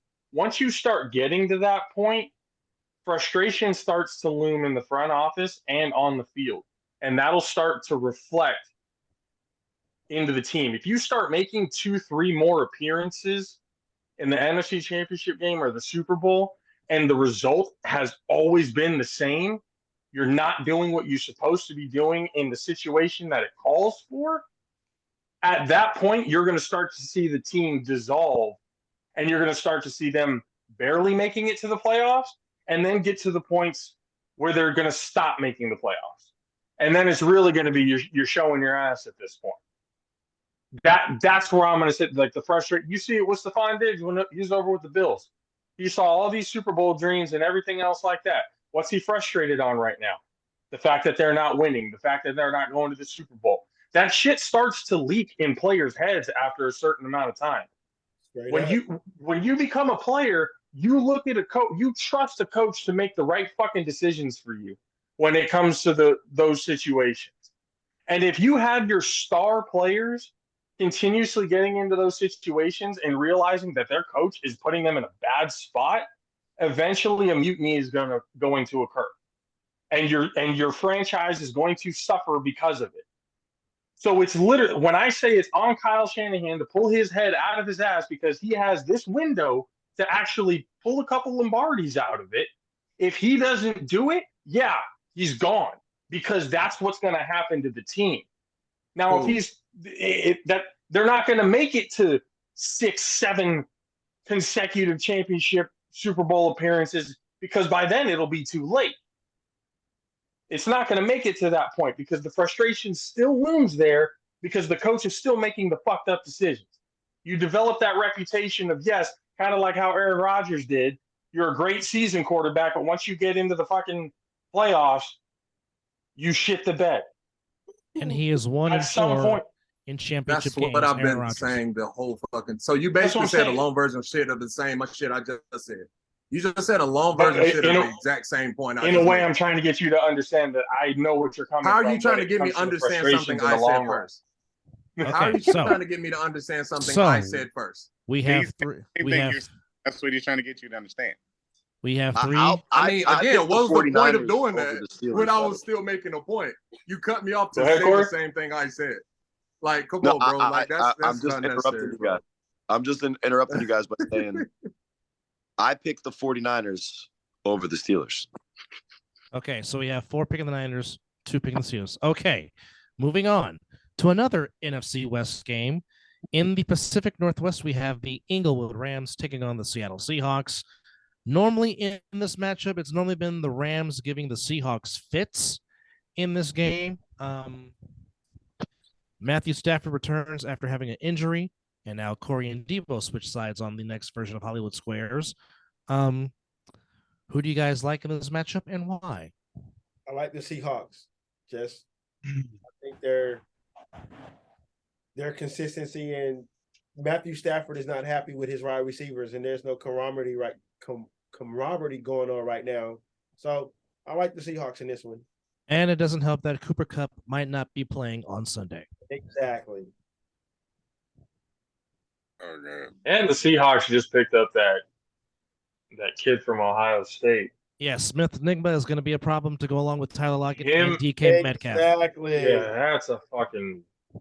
This is one of those years. It's like it's no excuse for Geno Smith. If you are who you say you are, this is the chance for you to fucking really show it. And not to mention, they have that guy from Michigan State by the name of Kenneth Walker III. I digress. Yeah. Over the Rams are dysfunctional right now. So Exactly. Yeah, Correct. Yeah. That's easy. I'm going. Yeah, I'm going with the I Seahawks got on this Seahawks. one. Well, this is a game I hope it ends in a tie, but I'm picking Seattle. Yeah. Do we Devo? have a clean sweep? Everybody's agreeing with Seattle on this one? I wanted to end in a tie. Well, you got to pick one. Nigga, a tie. Well, I mean, technically, a tie is a possibility. Yes. Fuck both teams. So Debo, I agree with you. I hope the game ends in a tie. If I had to pick, it'd be the Seahawks. If I had to pick, it'd be the Seahawks. But what I'm actually picking is a fucking tie. Second pick is a Well, Seahawks. what you're saying is in 2023, when you say a term like the Seahawks, that's not a negative. You're saying that since women are powerful and they are like obviously strong human beings, that you're obviously picking the stronger of the teams and saying that the Seahawks, which is insinuating that they're stronger. I'm just saving you because you got to be careful. Somebody's going to cancel everything. Now, somehow I avoid cancellation and I say crazy shit. Calling them the But I think- Seahawks. I've been calling them the Seahawks the last 10 fucking years. Ain't got nothing to do with that. I adopted sea chickens. Yeah, So see, I like that one. There you I go. adopted the sea chickens for that one. That was If nice. you say the sea hens, then it's both. Right? Female chickens. Next game. That- Next goddamn game. Jesus Christ. Sunday night in East Rutherford, New Jersey. Jets. And no, that's Monday night. I said Sunday night. Oh, my bad. Sorry. Giants. For some reason, I don't know why this always is, but the damn Cowboys always seem to open up Sunday Night Football. It's like Thanksgiving. It just Giants. Fucking Giants. Much I love it. I'm saying I'm picking Giants. I hope I want Trey Lance to have a good game. the Giants go stone cold Steve Austin and stomp a mud hole and walk it fucking dry. And to be honest, Mizzle, hey, you may have to sleep on the couch, but at least you're gonna have a big old smile on your face knowing that that team lost. So it's good. You got a victory one week. Sleeping on the couch is actually a little comfortable that night. I have to pick the Cowboys, damn it. He wants to say Hey, I can't lie. I did the same thing with the Eagles, bro. I know how you feel. I know how you feel. I know where my bread is fucking buttered. God damn it. Okay, who you like? My wife watched the show, damn it, so I got to pick the Cowboys. Hi, sis. Love you. Yeah, no, I'm gonna pick the Giants and Danny Dimes go out there. Even though I believe Danny Dimes is gonna have a fucking great game, Darren Waller's gonna show his ass. Saquon's gonna be Saquon. So quietness kept, even though she's watching the fucking show. I'm picking the goddamn Giants. Fuck them cowgirls. Yeah, no, I really think the Cowboys restructured everything. I mean, not Cowboys though. And shout out to Fehoko, you know what I'm saying? For some they say he got drafted to the Cowboys. It's the only guy I root for on that team. But yeah, I'm still picking the Giants. No matter what. They got a fucking stud as a tight end, and I believe that. I don't care what the Raiders said about him. When that man is healthy and he's on the field, he's guaranteed to get you 100 yards. He's a fucking stud. And I'm talking about Waller. Corey, you live in the state where the Giants and the Jets play. What has been the talk about the Giants? Can they duplicate what they did last season, by instance, shocking the league by getting into the playoffs? Well, this is what I'll ask you guys. When was the last time a team that overachieved one year went into the next year and made everyone feel comfortable that they didn't overachieve last year, they actually were really good? Oh, that's a good question. I would probably, because I think what happens is the team that overachieves, the team that surprises you or wins with smoke and mirrors or puts it together, but we really can't explain why, kind of thing, right? That's the worst thing a front office can deal with, because they're not being honest about their own roster. They're not being honest about the real situation that surrounds them. And for instance, it's kind of microcosm. Obviously, sports talk shows are always going to talk about the quarterback, but the microcosm of the Giants is really this. They looked at their quarterback, Daniel Jones, Lamar Jackson, the vanilla Mark Jackson, right? Lamar Jackson. We can call him, no, I'm not going to make a joke. I'm just trying to get through the point. They looked at what they were and who he was, and they said, all right, well, based on last year, we're going to give you $40 million. So based on what they saw from Daniel Jones last year and the playoff win and squeaking in and all that, they're like, we must be pretty good.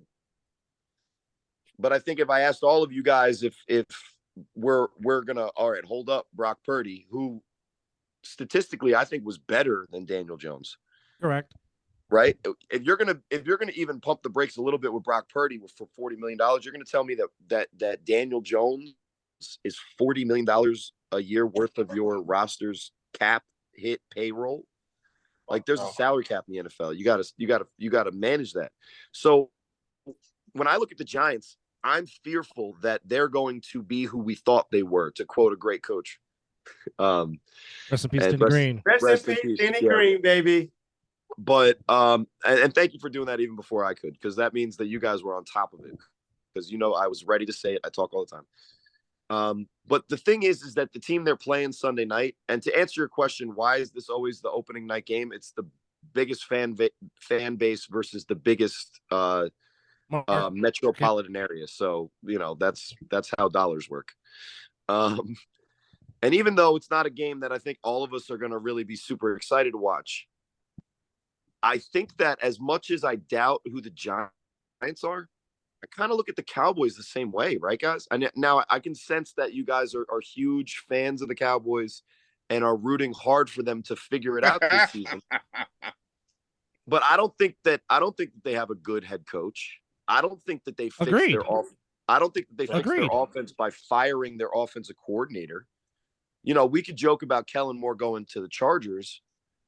I think he was put in a bad position as an offensive coordinator in the first place. He went real quick from Boise State quarterback with no arm strength to NFL offensive coordinator, like real quick. Real quick, right? For sure. I definitely. Well, that's how old. I guess that's how old we are. Was we saw that happen, and we were talking about betting. Like, thank God for Boise State. But he won. But he won some very big games playing on that Smurf shirt for sure. I saw it live in person. So did Chad Pennington with his soft thorn. Damn. That's a callback right there. Chad Pennington. and you guys can argue with me, but Chad Pennington may be the greatest quarterback in the history of the New York Jets, which is crazy. So good for him. Over the Super Bowl winning Namath? Better than Joe Willie Namath? Better than smoking man, Joe? man, I was pull up about to say that better man's than stats. Joe. Not Pull up definitely that not man's better than stats. Joe. That guy was a coat and a haircut. He I'm was sorry, not bro. the He has the only Super Bowl in history for that team. Oh my God! I'm not Look gonna- at his stats. Pull his No, stats up. that's bro. We know what the stats But are. don't you play? We No, know you what the don't. stats Say 'em are. out loud. Wait, hold on. They're not good What do you enough. play They're not any good. sport for? What do you play any sports for? Is it stats or championships? And How it's for many people championship. are on And the the only NFL reason team? Is it It one? depends on honestly, but- Cousins but depends the on only- the player. Did he bring the only championship to East Rutherford? Yes or no? By himself? No, absolutely not. No, not by Boy, himself. you But are the a only reason difficult why he motherfucker to talk sports with, bro. Oh my God. Listen. my If you're going God. to judge a player's talent, you actually have to look at just I him get in it, but the situation he's in. if you ask any Jets fan, who are they going to talk about? Joe. The guy that they've Willie never watched Namath. film on. It doesn't Doug, matter. what are the? But If Corey, they're a historian Pull up of their the career stats. organization, Pull up the if they're a two fan careers. of Corey. story- Hold Corey. on. I'll do it so you guys don't have to. The point is it's not The about point is stats. that you're going based off of no information, just perception and reputation. It's not. Well, essentially yes, because that's how that fan base looks at it. They don't, I don't care what about fans say. fans think Corey. they're We going to go understand 17-0. that. I get that, but what I'm saying is the fan base looks at it as Broadway Joe, the guy who said, "We're going to win the Super Bowl. I guarantee it. Guarantee the Super Bowl against a team that they thought was going to blow them the hell out." No, it wasn't him that won them that Super Bowl. It was by far the run game of that Jets offense during that time. Matt Snell had a huge game running the ball, and Jim Turner's 3 field goals, and along with the Jet defense forcing major turnovers. But he wasn't the biggest draw that said what he said. Exactly. It's because of the Broadway whole Joe moment. And yes. Okay, you ready? Joe Namath. We are historians. Good. We No, know but let's be real. What I'm saying All right. So you guys had your point is that he won a Super Bowl, right? That's really the only thing that you could say. The fans love him. He won a Super Bowl. That's your argument. That's not right? what we're saying, bro. So what is the argument? I understand who you are. You're very fucking controversial. That's what you. No, I'm real. So listen. No. Could you flat out? Yes. I have the stats. I pulled them up. Let's just be honest with the stats. Corey. Let's be honest with the Corey. stats. I'm done. Corey, the point is this, Corey. I'm done. You can argue about the stats all you want to see you're blue in the face. That's why? not what why wouldn't I? Why would I not? It's because one, you hate the Jets. We know this. No, and I don't. Two, I said that Chad Pennington is the greatest quarterback in their team's history. Guess what his stats are? No, and when it comes to the stats, he probably is, better when it comes to the whole thing. So why? But when it comes to the lure in the history of the team, that which is not real. That's a story. That's not whatever. Real. That happens for every team. That's the history of every team. That's what most of the fans, bank all their history and fandom and stuff like that off of, is because of these types of moments. That's why they argue these arguments. It has nothing to do about the stats. That's fine. And I'm just saying, right? I'm not saying that there's nothing to be said about Joe Namath and his greatness as a figure in the NFL, especially for the New York Jets. That's not what I said, though. I said, who's the best quarterback in their team's history? And if you look at Chad Pennington's win and loss, he was also a winning quarterback for the Jets, made the playoffs probably as many, if not more times than Joe Namath, which if you're playing a whole season, yeah, you won 1 Super Bowl, but how many times you make the playoffs? But let's just look at the stats over a career. And obviously it's skewed.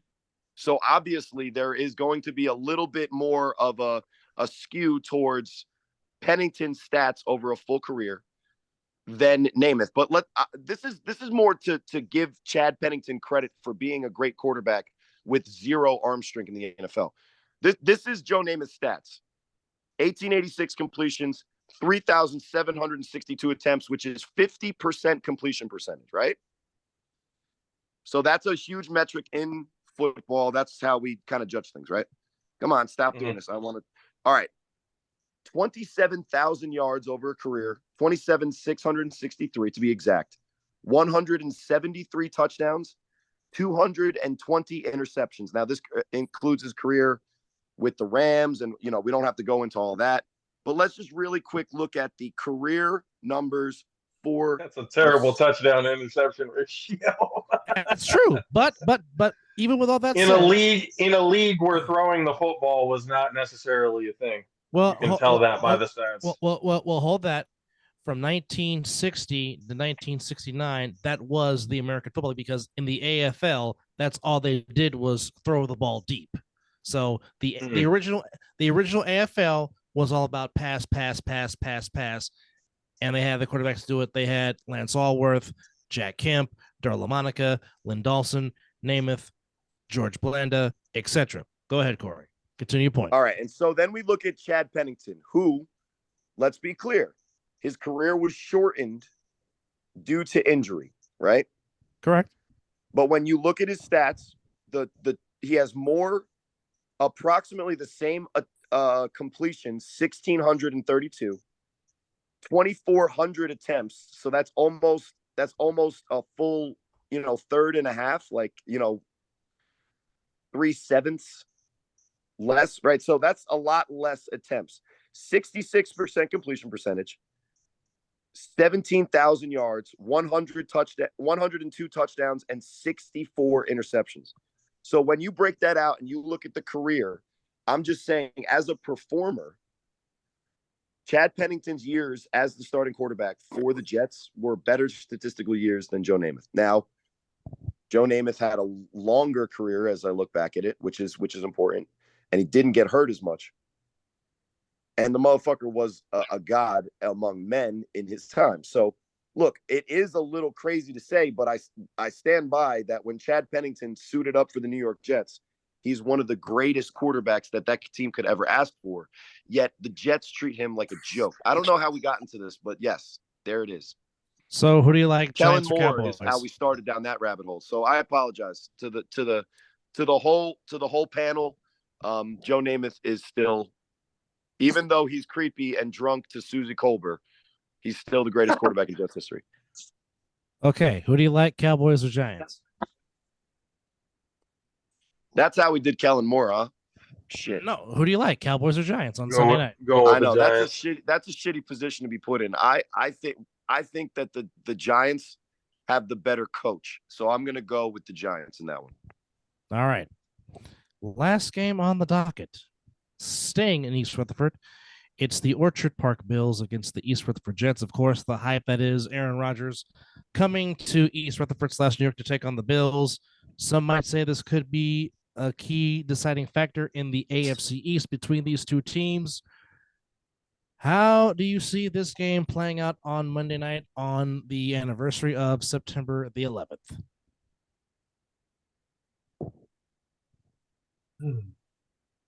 Well, let me just start, because to say after September 12th, 2023, the greatest quarterback to ever wear a Jets jersey will then be Aaron Rodgers. So then we don't have to worry about Chad Pennington or fucking Joe Namath. It'll be Aaron Rodgers. My thing about Aaron Rodgers this year is, Tom Brady spoiled us with this thing that, guys never get old. No, they do. And I think the changing, as an old quarterback myself, changing a team and that rejuvenation, I think it'll mean a lot for Aaron Rodgers. And if he buys in, he could really make a huge difference for the Jets. But in my opinion, based on the moves they've made this offseason, I don't know if they shored up the offensive line. And they went through a couple of quarterbacks last year. One, because, the best thing one of them could do was fuck his mom's friend, or his friend's mom, or something like that. And the other was because, they got their running back hurt, Breece Hall, and they got their quarterbacks hurt, Mike White, Zach Wilson included. I really like what the Buffalo Bills do, but the Buffalo Bills remind me of the Eagles under Andy Reid and let's be honest, the Buffalo Bills. They have everything that it takes to win a championship. And what the 49ers do not want to be is what the Buffalo Bills have proven to be recently. And fucking Josh Allen's on the cover of fucking Madden. Oh my God. Madden curse. Right? Like that could not be worse for the Bills. But to be clear, as great as the hype is for the Jets, I wonder if the Jets will jet. But I will say this is the first time in forever that I actually think that the game, including the Jets, is actually interesting. It's actually interesting, right? That's the most interesting game week 1 is Jets-Bills. And I just think the team that has less of a leash, more urgency, and a lot more chemistry and consistency in the Bills, even though, you know, they reach the Chiefs and lose every year, it seems like. I don't see the Jets being a bad team, but I think that the Bills are going to win on Monday Night Football. All right, so Corey likes the Bills. You know, I'm rocking with our cousins team. You know, I gotta go with Keith's team. Ebo's picking the Jets. JP, who do you like? I know DJ Mazsticks, our third co-host on the All Pro Droppers, would definitely be going for the Jets right now. Is he a Jets fan too? He's a low. Cowboys fan, converted to a Jets fan. He was frustrated with what the Cowboys were doing, so he wanted to change to a team that nobody can accuse him of bandwagoning. And at that time, the Jets were terrible, so now they're in a position, so it's good for him. He bought GameStop at the bottom. But now, I mean, yes, it's an intriguing matchup, but I still think, you know, Corey said it brings up the chemistry and everything else like that. I don't know if the Jets necessarily have that chemistry yet. It might take a few weeks for them to fully start to ramp things up.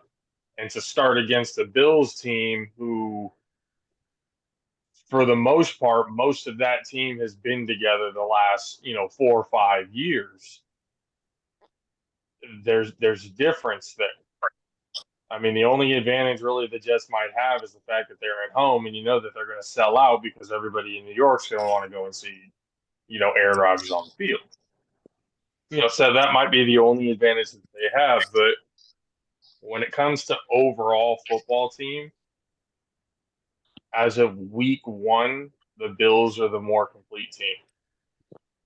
They'll take week 1, but that's not to say that the Jets aren't going to figure it out somewhere down the road and, by their standards, hopefully make a playoff run, because that's what they're talking about. They're talking AFC Championship, Super Bowl, or bust out there. So, what do you guys think of that Stephon Diggs thing that he wants to get traded? I don't know. I mean, that's like one of those red flag things that, like, are the Bills reaching that point where they start to fucking go downhill? I don't know. That could be that blueprint that, Jay was trying to explain and everything like that, where the trajectory of the Niners. You have all of this on paper. You're supposed to be this good team, but then certain things happen, frustrations happen, and people want to leave because they're tired of dealing with the same shit. And you know what else happened with the Bills? You know what else happened?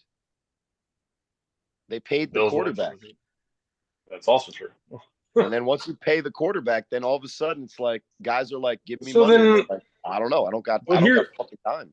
But then here's the question, and I'll leave this to all of you to kind of see. At that point, when we're talking about, especially how much money that quarterbacks are making in the NFL, it's almost impossible at this point in time, the way NFL quarterbacks are making. We just talked about Daniel freaking Jones making $40 million. So the QB market, it's almost impossible not to run into that situation at some point. At some point, you have to latch on to a franchise quarterback that you're going to have to pay a shit ton of money, and your roster, at some way, shape, or form, whether it's on the offense or defense, is going to suffer. That's happened throughout the history of time. Now, that doesn't mean you don't go and do it, because having a franchise quarterback is much better than not.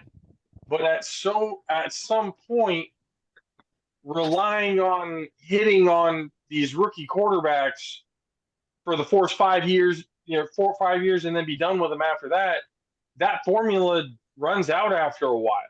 How long do you rely on that before you finally settle down with somebody who could be the face of your franchise? And at some point down the line, this is what Patrick Mahomes did with his deal, 10-year deal, $500 million fucking dollars. But the way it's structured makes it so that it helps in certain aspects where they can put the right pieces around him to be long-term success. Well, and it's interesting you say the whole thing. And it's interesting you say restructure the contract, right? Because who's the greatest quarterback? Quarterback's got to be willing to do that too. Who's the greatest quarterback of all time? Maybe. I mean, as it stands, like the universal consensus or personal opinion? I don't know. Who would most people say, except for Dub, who's clearly against it? It'd be Tom Brady, most people, yes. And you know what he was notorious for doing in the offseason every year? Taking a pay cut. Restructuring his contract to make sure. So maybe he's onto something. And then the reason I brought that up is because guess what happened this offseason? He's got paid. The other quarterback in this game, not Josh Allen, but Aaron Rodgers, he restructured his deal big so that the Jets could afford to get more guys. That's why they were able to afford Dalvin Cook. That's why they were able to afford all of his best friends and his buddies for a reunion. Dalvin Cook. So, does it come down to the quarterback ego and the quarterback greed then of wanting the money instead of I don't know. That's why I brought it up in this game, because I think it's interesting in this game based on who the Bills have been. Yeah, but eventually what happens is when you pay the quarterback, the roster around the quarterback dwindles. Now, Josh Allen has proven to me that he's kind of special. Let's be clear. But then you're going to start to look at other positions, and even a guy involved in our league, Deion Dawkins, is going to be like, yeah, it's time to pay me. Let's see how that goes. I mean, you gotta protect your guys. So then that might even, if you pay him then, which I'm not advocating he doesn't get paid, but you pay him, then now there's even, more. So it's interesting, not necessarily just for that game. I think the Bills win that game. But if you look what Aaron Rodgers did, is he restructured his contract. Maybe that's what teams need to start looking at quarterbacks for, is the guy that's ready to win with a little bit of a restructured deal so that you can actually afford shit. Mizzle, who do you like? Where is it? Is it in East Rutherford or is it? It's in East Rutherford. Aaron Rodgers gets the W. I'm not gonna say the Jets team. I'm gonna say Aaron Rodgers, but defense is damn good. Quentin Williams is gonna have a great game. I don't think anybody can stop him. He's gonna be a force. So I believe that Aaron Rodgers makes that one throw to Garrett Wilson to get them over the hump. It'll be a great game, but I believe Aaron Rodgers will find a way to beat Aaron Rodgers and win that game. Mr. Foster, who do you like? I'm gonna just take the Jets. Bills lost too many people on all season. And no Von Miller. That is true. Yeah, Von Miller is still on the PUP list for the first 4 weeks. I think for me, and we're getting to division winners real soon. I think the magnitude and the emotions that the fans will have because it is the anniversary of 9/11, I think that momentum will carry the Jets over, and I think the Jets will win in a close game. I'll say Jets by 4. Now, we've come to the 6. I say 6. Okay, I agree. So now here's the rapid fire segment. So we will go to each, and first up, before we continue, thank you and shout out to Debo. Debo had to go, do some family stuff, but we appreciate him coming on the show. Debo, we love you. Always a huge supporter of the show. We thank you. So, And personally, my bad to everyone for making this as long as it is. Look, I energy vampired everybody in this room. Look, I just defeated everybody with my nonsense. I apologize. you are forgiven, Corey Hammond. All right. So I just get excited. It's football season, guys. no, and we understand the passion. Trust me, we do. All right. So we're gonna go to each of you. Give me your division winners and your 3 wildcard teams. Corey, go first. I think the most interesting division is the AFC East. And I have a feeling the Dolphins are going to win it. Mm. Then Ooh. the NFC East, I really feel like the best team is clear. And sometimes just don't overcomplicate it. The Eagles are the best team. So you got the Then Dolphins. I'm going to go the AFC Central, which is the AFC North, but I don't know. I just liked it better when it was the Central, right? I agree. The all black and blue It just division. seemed right. That's just old school football. If you're I in football, really feel like it's perfect. When you hear Chris Berman talk about the Central, it just felt like football. Yeah, and it's like even back then when the Browns would play the Bengals, both teams sucked. But like if you had that game and somehow it was on your television screen, it would be like 28-24. And you had fun. And Eric Metcalf took a punt back for a touchdown. Eric fucking Metcalf, one of my favorite for players. one of the teams, because he was on all of them. No, I'm just joking. So that to me, the AFC North to me feels like that division where no one's really talking about how competitive it is. Agreed. But it's the exact opposite of the NFC South, right? So the AFC North is so hard because I think you kind of like look at it and you say it really should be the Bengals or the Ravens. If the Ravens don't win it, John Harbaugh gets fired. The really Bengals so? have You really believe that? I don't know if I 100% believe that, but when you if they're going to make a commitment to Lamar Jackson, they just can't keep rolling the tire if it doesn't work and just keep rolling the tire down the road and just it's not the Chargers. I don't want to get too far off on the tangent because the thing to me is that in the NFL, coaching really matters.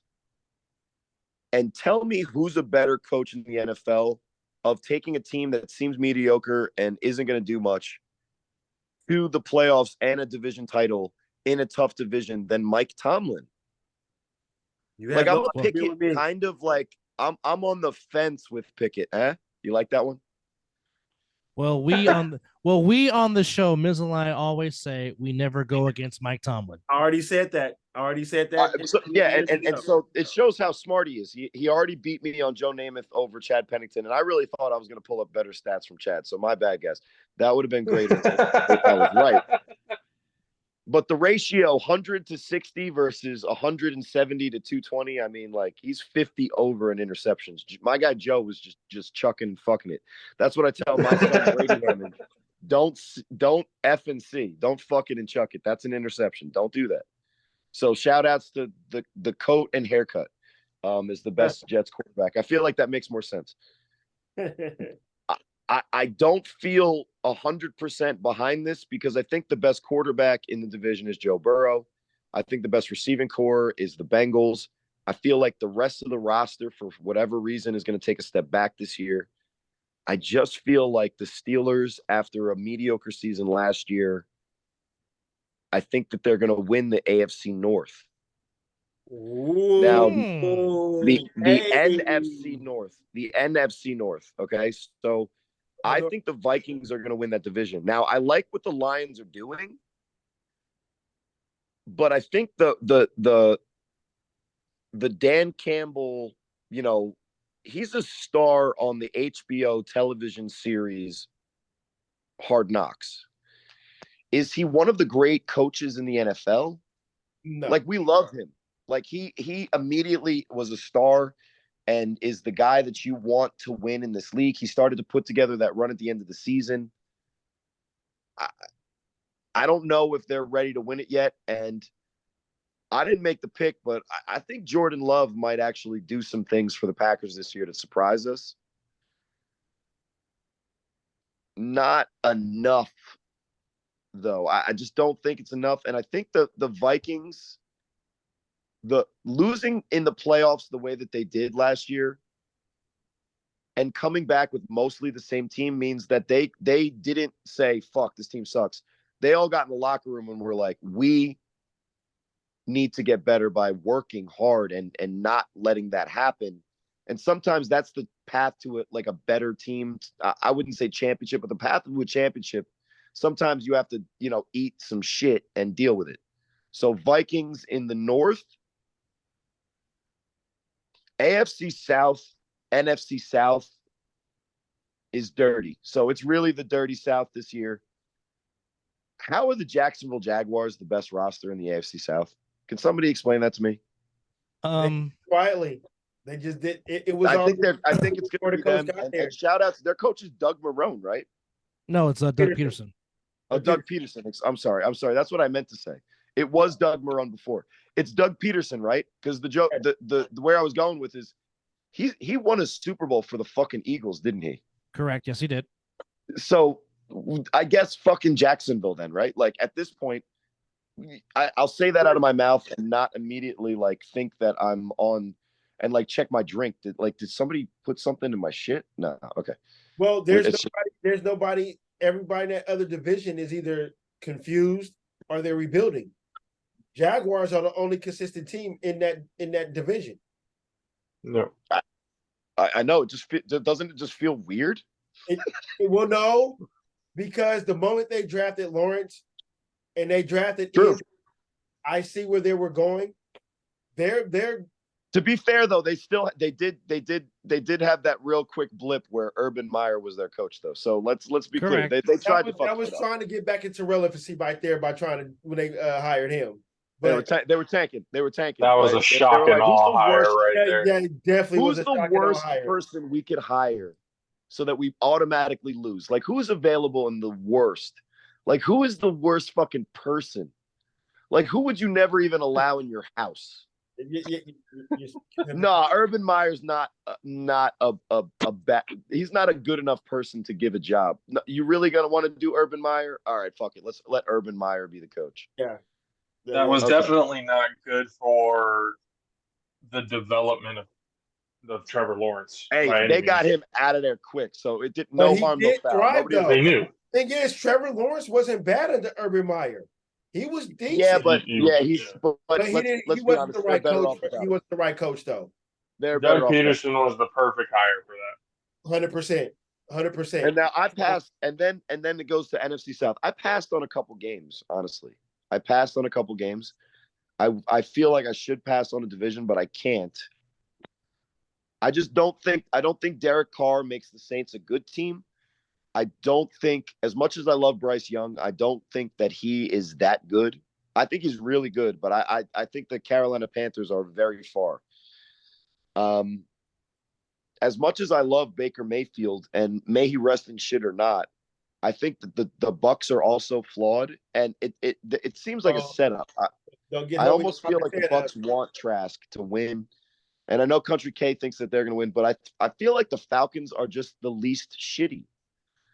The Bucs could win it, K, and I don't mean to denigrate your team, but what happens is when you win the Super Bowl, you go all in, you go Tom Brady. They're stuck in that little dip. Things go like this in the NFL. They were here and they're starting to do this, and they'll go back up, but they're here. Falcons, and then just to speed it up, Falcons. The West. Hey. The West, man. The West is really tough for both divisions because every year you want to love the Chargers, but you can't. The Broncos, if Russell Wilson isn't a fucking complete weirdo, could actually be a legitimately decent team. Mm. And if those teams are good, then they could push the Chiefs and maybe give them a tough situation. I don't know. But the Raiders, who to me are in like the worst position of those teams out there, I think they're looking at it like, yeah, get Jimmy G in here. We could literally say, all right, we're good, and it is what it is. And then we get a high draft pick because fuck, we're not beating these teams. Now that might not be where they're at, and I don't think the Raiders are in a bad spot. I just think, good luck against the fucking Chiefs, Chargers, and Broncos, who right now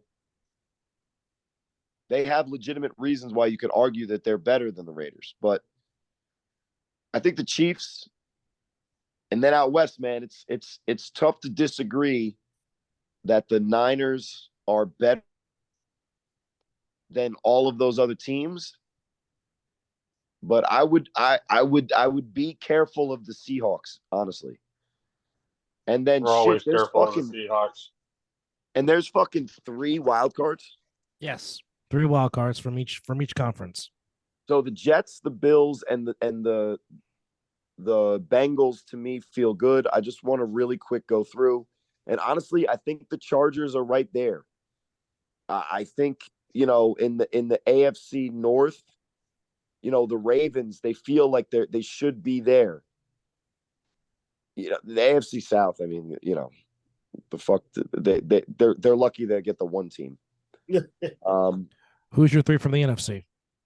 But let me just finalize, because I think it's going to be the Bills and the Jets, honestly. So that means that I have to pick between the Ravens, Bengals, and Chargers. And I just have more faith in Joe Burrow and Jamar Chase figuring it out over Lamar Jackson trying to run for it on 3rd and 13 in the fourth quarter. All right. And in the NFC, I think I do like the Seahawks.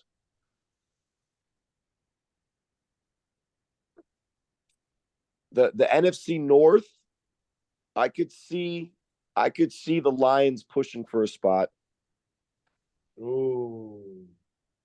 And then in the East, I really don't know if I'm 100% back in the Cowboys or the Giants, but I think that they should be mentioned. The South, I mean, they're going to get the one team. So if I'm wrong on who it was, it's not going to be the other.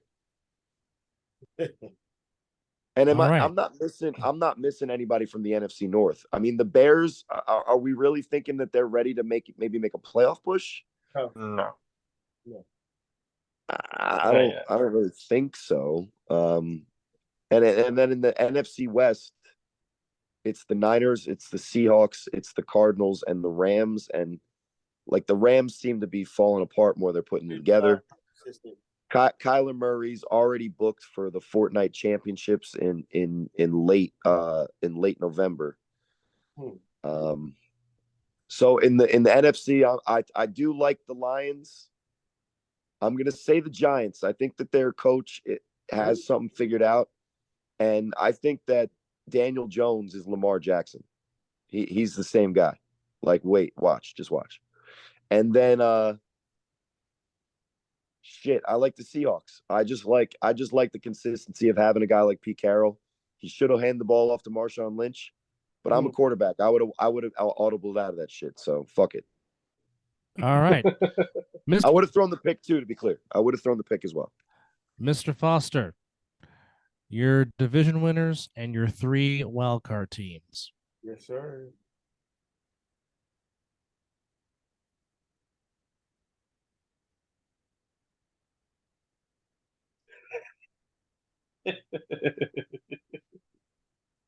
I felt like I gave a good analysis, but I just put everybody to sleep. So, okay. Maybe we're just waiting for Mr. So I'll start AFC North. I'm gonna take the Bengals. AFC East. I'm gonna agree with Corey. I'll take the Dolphins. Just for the simple fact of Aaron Rodgers and Josh Allen is the same person. So, yeah. It's virtually the same. Just an output.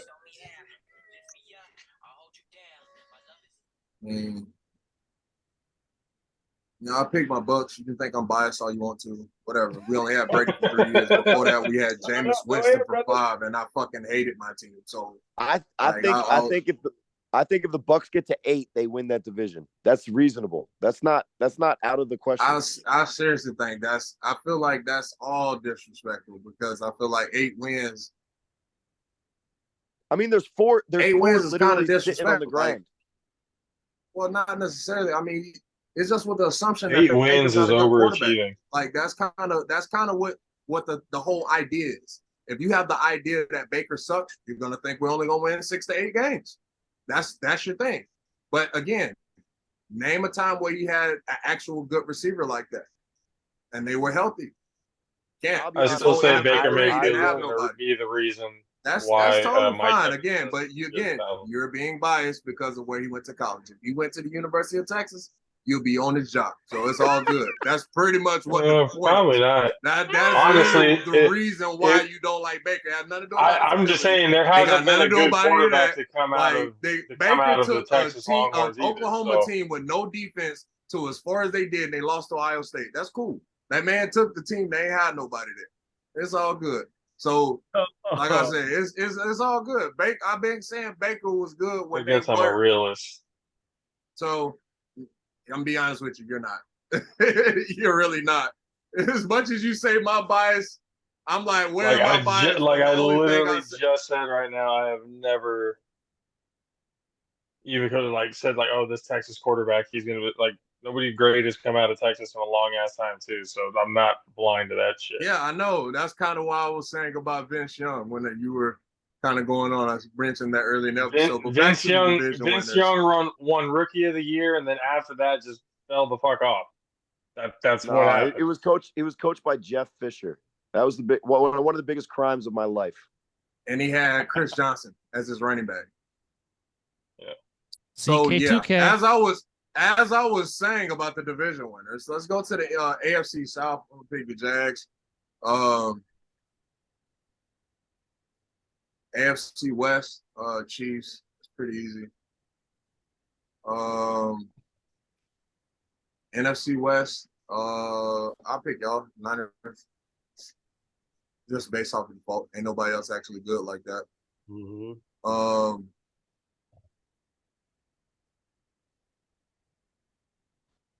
What was left? What am I left? Your wild card teams from each conference. Got it. Oh, I didn't say NFC East. NFC East, I'm gonna pick the Giants. Yeah. Okay, yeah. I like it. Yeah, NFC East, I'm gonna pick the Giants for the simple fact the Cowboys gonna choke that shit off. They don't even really have a good roster like that. Washington football team, they're gonna probably make a wild card. That'll be one of my wild card teams. I like that. Really? Definitely like that pick. Yeah. Just the simple fact that their offense is gonna be just semi-decent enough to win a couple close games. Who's their quarterback? Sam Howell, right? Sam Howell. Sam Howell. Sam Howell is better than you think. Don't sleep on that man. Sam Howell was very good. Really, honestly, I involved with the A7 and my kids football. I just haven't seen Sam Howell, so I won't talk shit on another guy. He's solid. He's pretty. Sam he's Howell a better version of Daniel Jones, essentially. Like he can run. He's mobile. He can throw the ball though. Go ahead. I remember him at North Carolina. Right? Yeah, he went to North Carolina.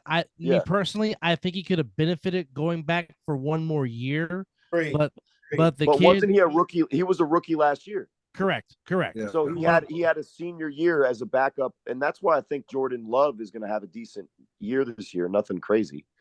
I will say when this: when you give a guy a time to learn, it benefits him. Go ahead. I will say this: the game he had against the Ravens this past preseason, he looked very comfortable and looked very sharp in Eric Bieniemy's offense, which is why we're going to get to find out now what kind of a play caller and play designer that Eric Bieniemy is now that he's underneath the huge Kool-Aid man that is Andy Reid. Go ahead, Kay, continue. Another wild card team. I'll take the Seahawks. Not mad at that Seahawks pick. All right. Yeah, that's it. What about your AFC wildcards? AFC. Thank you. I forgot. Browns and Oh, the dog pound, really? Ooh. yeah, Browns and Surprising me on these. God damn. Well, I talk to this man. I talk to this man on a daily basis for the last 3-4 years. This surprised the fuck out of me with those picks. Holy Well, you shit. know what? I mean, I think the Browns I'm can not really mad shock at some these people. picks, though. say it again. I didn't I hear think you. I think the Browns can really surprise. Like I'm saying, I'm think again, like I said earlier, pairing Zadarius Smith with Myles Garrett is going to cause some problems for some offenses this season. Like I don't know why the Vikings just got rid of him. Yeah. And I mean, if you're Myles Garrett, you're saying thank you very much because now I got somebody that can go get the quarterback with me. Yeah. Well, I mean, Jadeveon Clowney didn't do bad last season. No, not at all. He didn't do not bad at all. last season. So that's a better compliment. I agree with you. That's a way better compliment to Miles than Jadeveon. I agree. That'd be nice. But that's kind of the reason why I'm picking the Browns as a wild card team because of their defense, the strength in their defense and stuff like that. And then I would say the second would be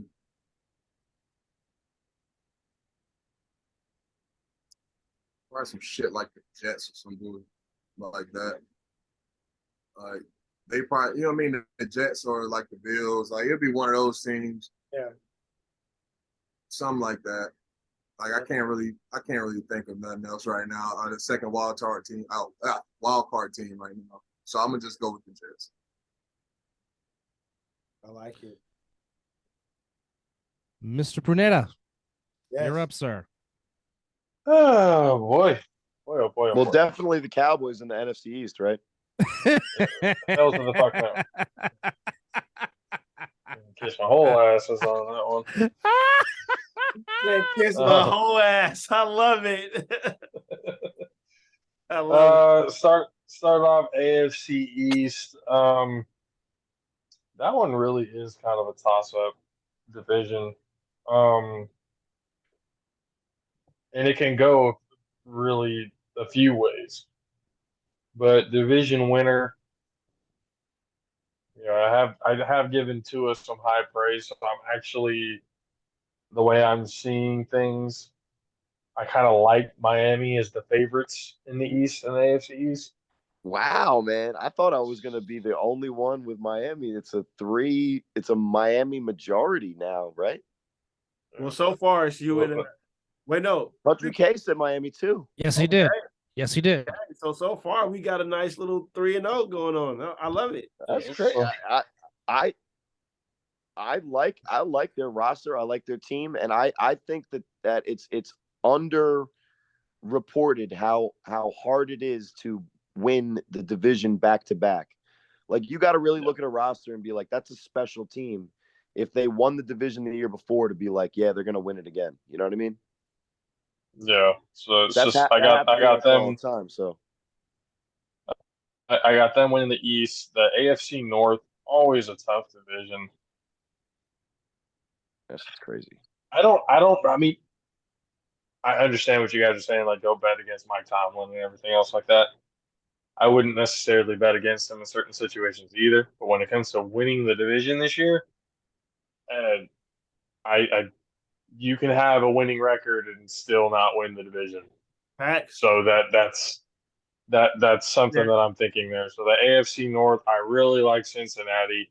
Ooh. The Ravens are like just one or two more pieces away from actually being in the legitimate conversation. But AFC North, I'm going to go with the Bengals winning the division this year. AFC South, the shit show that is the AFC South. I'm pretty sure it's universal. Jacksonville Jaguars. That don't even really need to go over that any more than it already has. The AFC West, I mean, the Chiefs are clear cut favorites. Everyone else is just kind of playing second. and possibly third when it comes to wild card spots at that point. It's the Chiefs to lose, so I'm going with them. The NFC East, never in my life will I ever pick the Cowboys. The Eagles, and this isn't even because, the wife being a fan, like actually looking at the Eagles making it to the Super Bowl last year, a couple plays away from actually winning the whole thing. Couple plays and some experimental turf away from getting the Super Bowl victory. But I think the Eagles will come out with the division. The NFC North, it's kind of hard to go against the Vikings. We talked about Addison a little bit before earlier, adding just another weapon to that offense for Justin Jefferson to have. I feel like that's a perfect complement piece. He's kind of like Adam Thielen in a lot of ways, just way more athletic than Adam Thielen is. The route running is just as good, if not better. I think speed-wise, he's not necessarily, like, in my opinion, he's not necessarily going to wow you over the top. He's not like Tyreek Hill type of fast. But his ability to get separation from the defenders is key. So, again, that's going to be another spot for him. He's going to be a nice NFC Rookie of the Year candidate for sure. But for that division, NFC North, Kirk Cousins led Mr. Consistency. Minnesota Vikings going to take that division. Like that. The NFC, talk about a shit show division. The NFC South.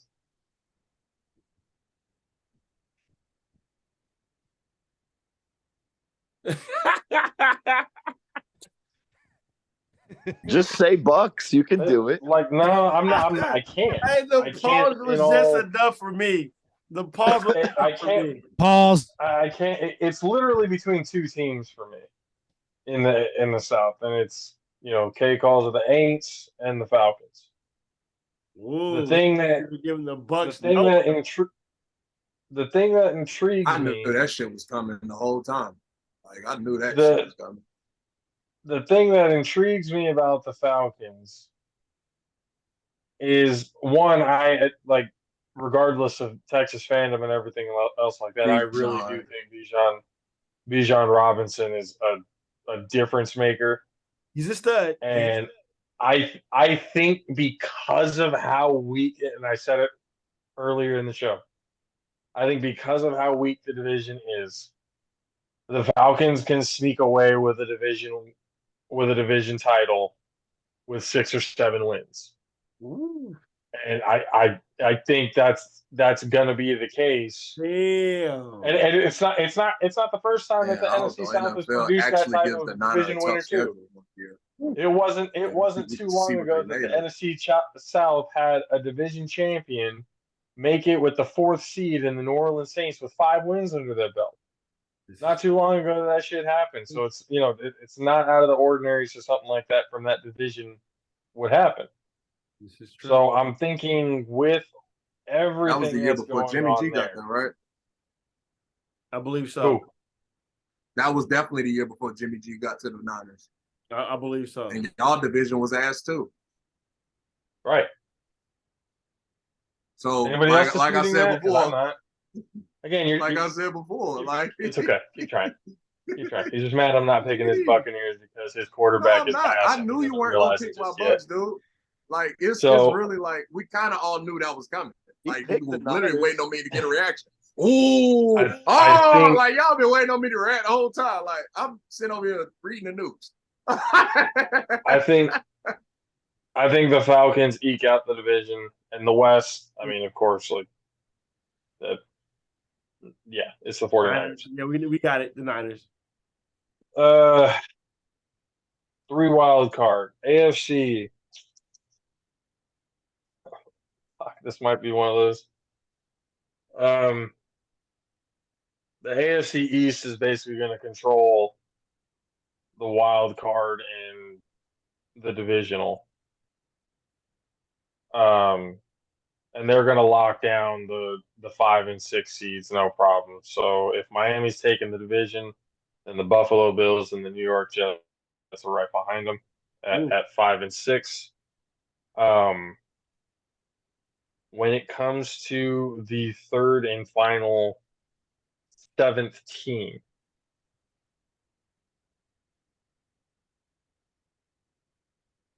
I don't think the Steelers have enough. I don't think the Browns necessarily have enough. And, like I said, I think the Ravens are missing a couple of pieces. I think they have kind of the better chance of being the number 7. But a part of me is saying that the Chargers are going to figure something out. Oh, boy. And it's going to come down to maybe the last 2 or 3 weeks, and it's going to be between the Ravens and the Chargers for that final spot. But I think somehow, some way, the Chargers are going to get it just over the Ravens. So the AFC East predominantly owning the playoffs for the AFC, with the Chargers making that wild card spot. In the NFC wild card,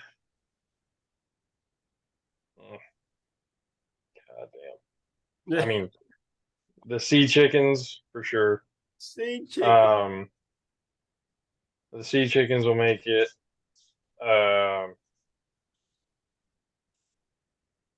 Probably the Giants will probably eke it. Ooh. They'll get in there. And so me and Kay have been talking about this team for a little while. Going back to the beginning of last year, because there's something about the Detroit Lions that we just like. I don't know if it's I mean, Dan Campbell, he's not what I would necessarily call like a mastermind when it comes to play calling or anything else like that. But he's definitely that stereotypical motivational head coach type of guy. The guy who gives the guys the speeches they need to hear and then relies on his coordinators to do their thing and be successful in it. That's what I get when I think of Dan Campbell, which for this team specifically works. And I feel like they're going to build off of last season. I do think they should have kept Williams. I think he was one of the leaders on that team. Losing him to the Saints is going to hurt. Yeah, I think that was definitely but they replaced him with Gibbs, who himself is an insane running back coming out of Alabama. Yes. So it's, I mean, they lost DeAndre Swift and everything too, but it's still not a big drop off. Exactly. It's not a huge, like you said, like a huge drop off. So the Lions really do intrigue me. Jared Goff is another one of those like Kirk Cousins-esque. Doesn't get a whole lot of attention, but he is pretty consistent. Mm-hmm. Amon St. Brown, that guy is just stud. Nice. Stud. He's special. Nice. He is special. I think they made another mistake kind of getting rid of Hawkinson. I thought he was a really good tight end who the Vikings are now going to reap the benefits for that one. And the Vikings just paid him. They sure did. Big money too. Big money. So, I mean, the Lions, again, there's a couple of pieces that they could use to really take it to the next level. Yeah. But what they have right now, it would not surprise me whatsoever if they made it out with a wild card playoff berth. So that's one of my like dark horse, like if you sleep on them, you're gonna find out, that fuck around and find out meme. Yeah. Like this is gonna be that team. For sure. Don't think it's the typical Detroit Lions of old. This is a very different team with a very different more uplifting style of play, especially for that fucking city who has been dying for some sort of contender. Talk to And it. that's one of those franchises where that fan base has been starving for some sort of success. So it's one of those stories you would love to see after a long period of time, but then Yes. they have that they have that you want to see them do good, but then they have the Barry Sanders and Calvin Johnson curses just holding them back. Just from all the shit that they pulled with them, shorten their careers, not giving it, they still owe Calvin Johnson money, I think. Yep. So it's it's one of those things. It's the lovable losers. You're going to root for them, but somehow it's just going to fuck up somewhere down the road. Well, but I think would it be a terrible thing to say that, based on what we're seeing out of Detroit, there's, I don't know the phrase to use, but it just seems like there's something in the water over there. That's a proper terminology to use, and I can agree to that. That there's something that they're putting together. Yeah, for sure. I've made my pitch yet. I appreciate you guys. Thank you so much for having me on the show. Wife is giving me the look. Man, you gotta appreciate it, Doug. I was getting the look Mizzle. an hour and a half ago. Yeah, that is my. But bad. Again, All Pro Jaffos Tuesdays and Fridays now, so catch us tomorrow 7 p.m. Both those days, and then me and Dub restarting the Ring Psychology Podcast 2.0 starting this Thursday at 7. So check everything out. Appreciate you guys for having me on. Thank you, JP. Love you, brother. Thank you for coming on, buddy. Yes, sir. All right, Mizzle, do you want to go first or you want me to go first? Oh, I'll handle it. You can close this out. Okay. I'll start off with the AFC North. I believe the Bengals win that division. I believe Jamar Chase and Burrow are just going to continue to thrive and be good. And I believe Joe Mixon will have a great year as well. My NFC North pick, I am not going to go away from what I've been saying for the past few years. I believe the Lions will win the division this year because it's just the Minnesota Vikings will give them hell, but I believe the Lions will do it. The Packers will be okay. Jordan Love won't be too bad. They'll fight, but I believe the Lions can take it this year. The AFC East, I'm going with the Bills. I just like what Josh Allen can do, and I believe they will feature Stephon Diggs a lot more. I believe he made his point. They heard him, and they will get him the ball. He will beat Keyshawn Johnson this year for the Bills. The East, the NFC East, I'm going to ride with the Eagles. I believe they still have that good chemistry, and they're going to continue to thrive. They may have lost a few on defense, but I believe they added a nice defensive tackle in Jalen Carter. I believe he's going to show the world that they shouldn't let him fall to where he did. The South, the AFC South, I am going to go with the Jacksonville Jaguars. I believe Trevor Lawrence, Sunshine, Ian Team, and giving Calvin Ridley his second chance. Calvin Ridley was not a bad wide receiver. No. He was fine. I believe he'll make a good addition to helping out Sunshine in that offense. And I think Calvin Ridley was great when he was playing. Yes, absolutely. He was great. Yes. He made the Falcons believe that they could get rid of Julio Jones and everything. Yes. Speak on it. You are correct. That's a steal. Yeah. Yeah. My NFC South pick. The best quarterback in the division right now, even though Baker's in that division, is Derek Carr. So I think that's true. I think that's a true statement. I'm going to pick the Saints to win this division for the simple fact of the matter that the Saints already have a good defense. They retained a lot on their defensive side. I believe Derek Carr might be the quarterback that they need to help out that defense. My AFC West pick, until you beat them, they are what they are. The only non-homer here, the only non-homer didn't pick his team to win the division. Well, yeah, well, until they get beat, until somebody dethrones them, until they slow down Patrick Mahomes, because as I said previous in the show, your quarterback and your head coach has to be on page.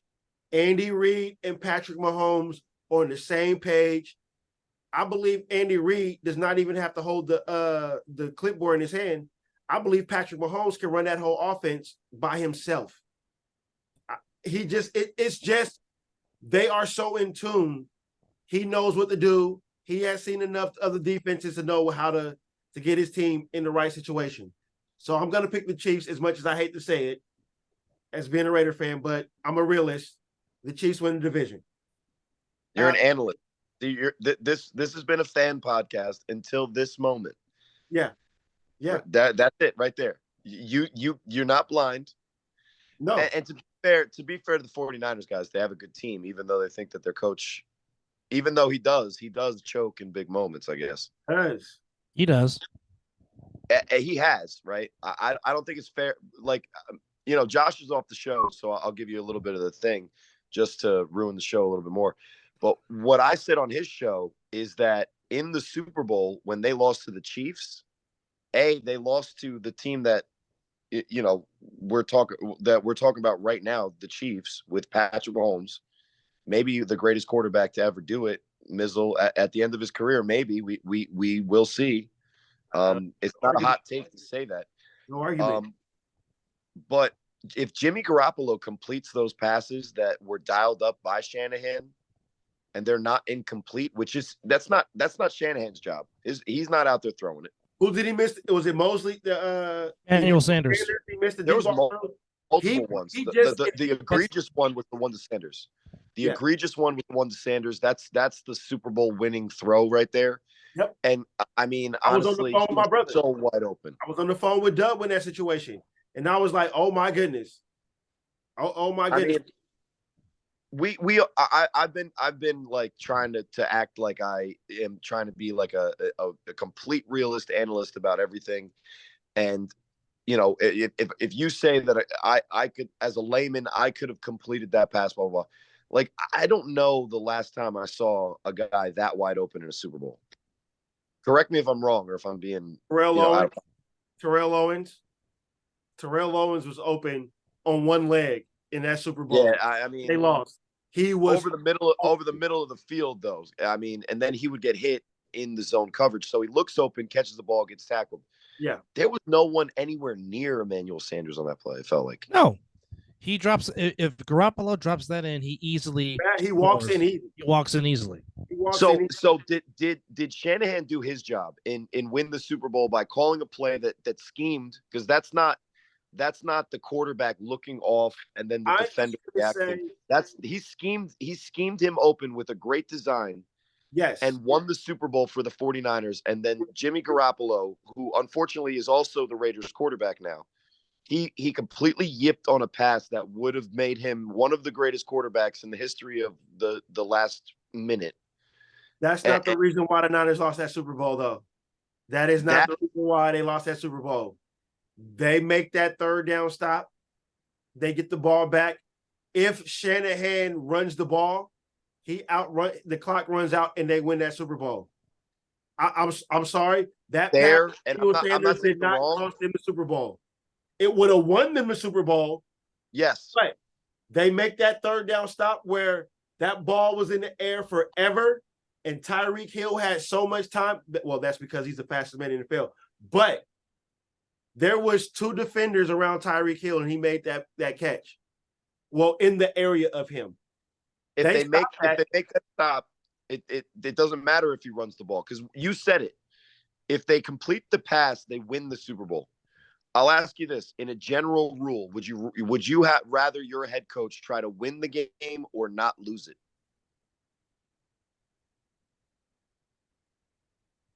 That's tough. That's a very Shanahan that night was trying to win the Super Bowl and not lose it.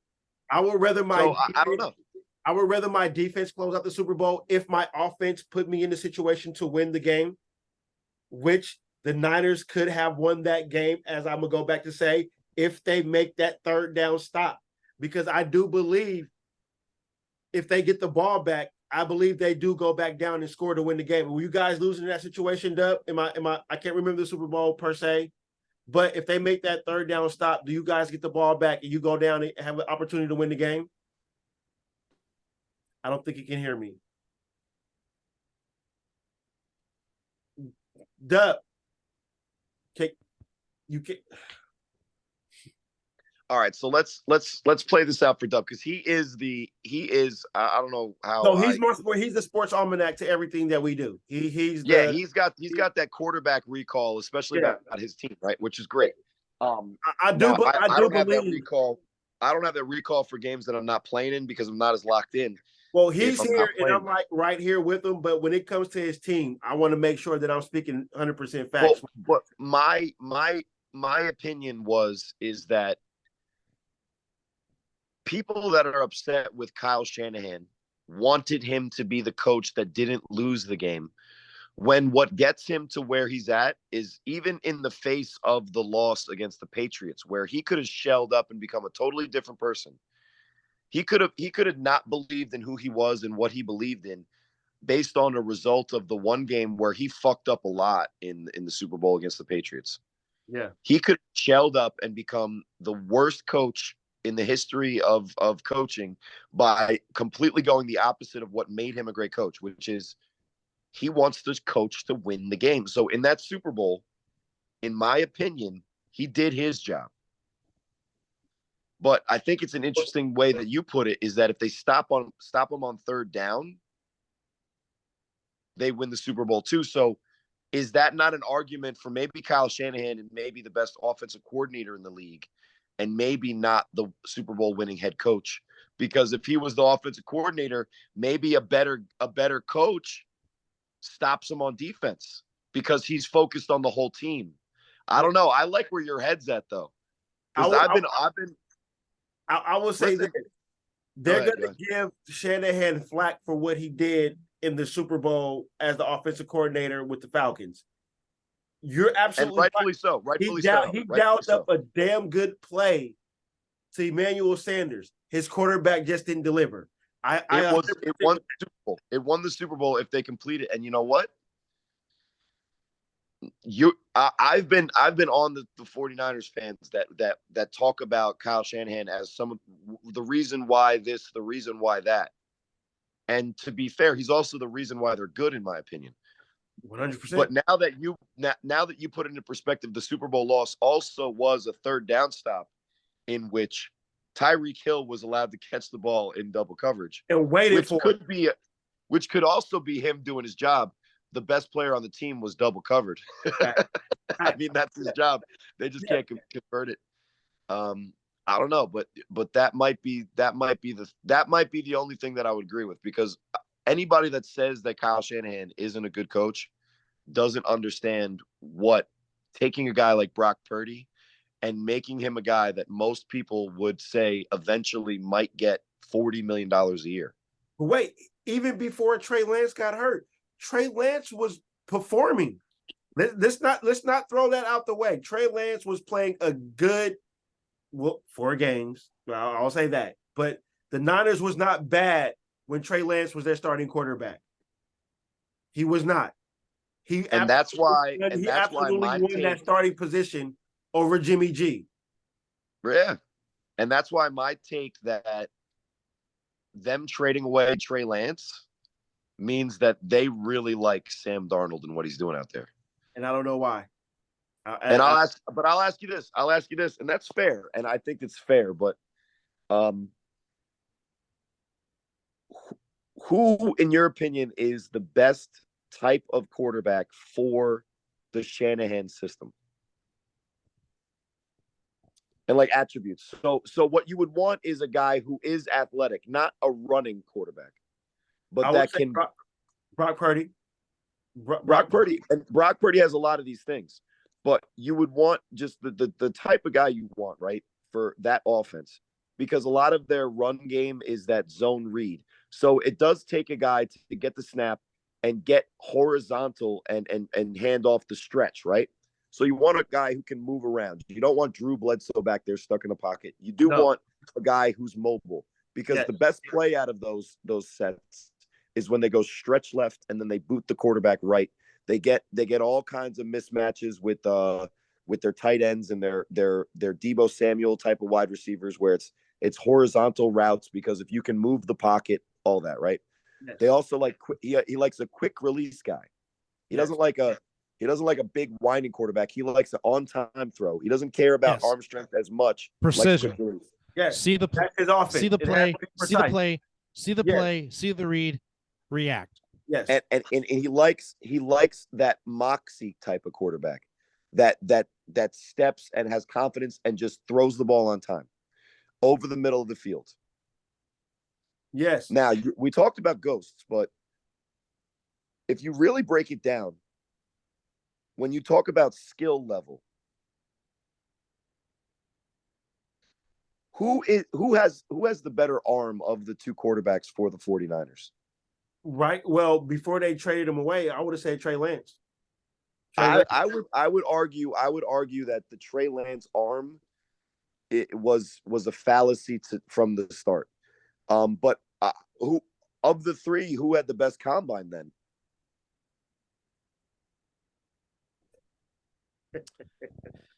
Possibly Darnold, more than likely. If So we're talking about combine. So what I'm saying is that Darnold, physically, gifted wise, talent wise, he might be the most talented quarterback in that quarterback room, including Trey Lance. Don't trust USC quarterbacks until Caleb Williams. Listen, you probably shouldn't, but you also shouldn't trust Jets quarterbacks either. Trust me. But what I'm saying, we can go down the history of Ken O'Brien and Brownie Nagel. Before you do that, I still got to pick my NFC West and my. Oh, my bad. No. I want to finish this up real quick so we can get back to what you were saying. I love the conversation we're having, but I just wanted to finish out so Dub can do it. You're right. You got to stop me sometimes. No, it's fine. You should watch me and Dub show. We off track like multiple times. I'm going to now. I didn't know existed until just now, just today. My NFC West pick is I poured my shot for this because my brother knows when I pour a shot. He's about to give my team credit. He's about to throw up in his mouth. The fucking Niners are going to win the NFC West. I mean, it's hard not to. Whoever plays quarterback, whoever their quarterback, exactly. Whoever, because it's going to be coached by Shanahan, the Seahawks, and he's going to have wide open guys. The Seahawks will be close. The Rams, they're over budget. The Cardinals don't know what they want to do with Kyler Murray. They're talking about benching him the rest of the year, so they don't have to pay him an injury settlement the same way we did with Derek Carr. Yeah. So there's that. So I got the Niners winning that. Now my three NFC West teams. I'll start with the NFC. The Buccaneers will be a wild card team. Okay. Didn't want to pick them as a division because the simple fact of the matter that yes, they have Baker, but I believe Derek Carr is the kind of quarterback that they need to go with that defense. But so you think the Saints win like 11 games? I don't think it's going to take 11 games to win out that division. But for the Bucs to make the playoffs, they're not going to win the division, but they're going to have enough wins to be a wild card. I do believe they will win enough games because 9 or 10 wins should win that division. They have to play the Falcons twice. They have to play the Panthers twice. There are easy wins in the division. There's 4 right there. Yeah, there's 4 right there. I believe they get me those games right there because both of those. Yeah, get me 5 more. Get me 5 more. They split with the Saints. I believe the Buccaneers will split with the Saints. Just because 4 more. Yeah, that's doable. That's doable. So right? that makes them that puts them in there. They gotta get 4 out of the next 11. Yeah, that's reasonable. You got something to say, brother, as a Buccaneer fan? Yeah, I think we probably split with them. I don't think we're gonna split with them. We normally split with those guys, even when they were like in their heyday. Like, we snuck out a couple wins with Jameis Winston. So I mean, we'll split with those guys because it's always a pretty tough battle against the Saints. I agree. I believe you split with the Saints, but I believe you guys can take on you should be able. I know it's any given Sunday, but on paper, as I'm looking at it, you should take the Falcons and the Panthers lickety split. So I got the Buccaneers on that one. I believe I picked the Eagles to win the division, but I think the Commies can kind of sneak in. I honestly think the Commies can sneak in. Just quietly. They'll do just enough. I'm still gonna boycott them. I have no argument with that. And I believe Kirk Cousins can get the Vikings in. That'll be my third wild card team right there. So the Bucks, Commies, and Vikings will be my wild card out of the NFC. The AFC, I'm gonna be a fucking homer, man. I think my Raiders can take a wild card spot. I believe it's gonna be a tough road, but I believe that they were close in a bunch of games last year with the roster they had, and I believe they improved their roster just a little bit. So that'd be my only homer thing right there. The Chargers will be close because it's the Chargers. I picked the Jets, but I picked the Bills to win. I think the Jets will get in. It's Aaron Rodgers, man. If you've been watching Hard Knocks, if you can see what they've been doing with the Jets, I don't think the NFL will not allow Aaron Rodgers not to make the playoffs.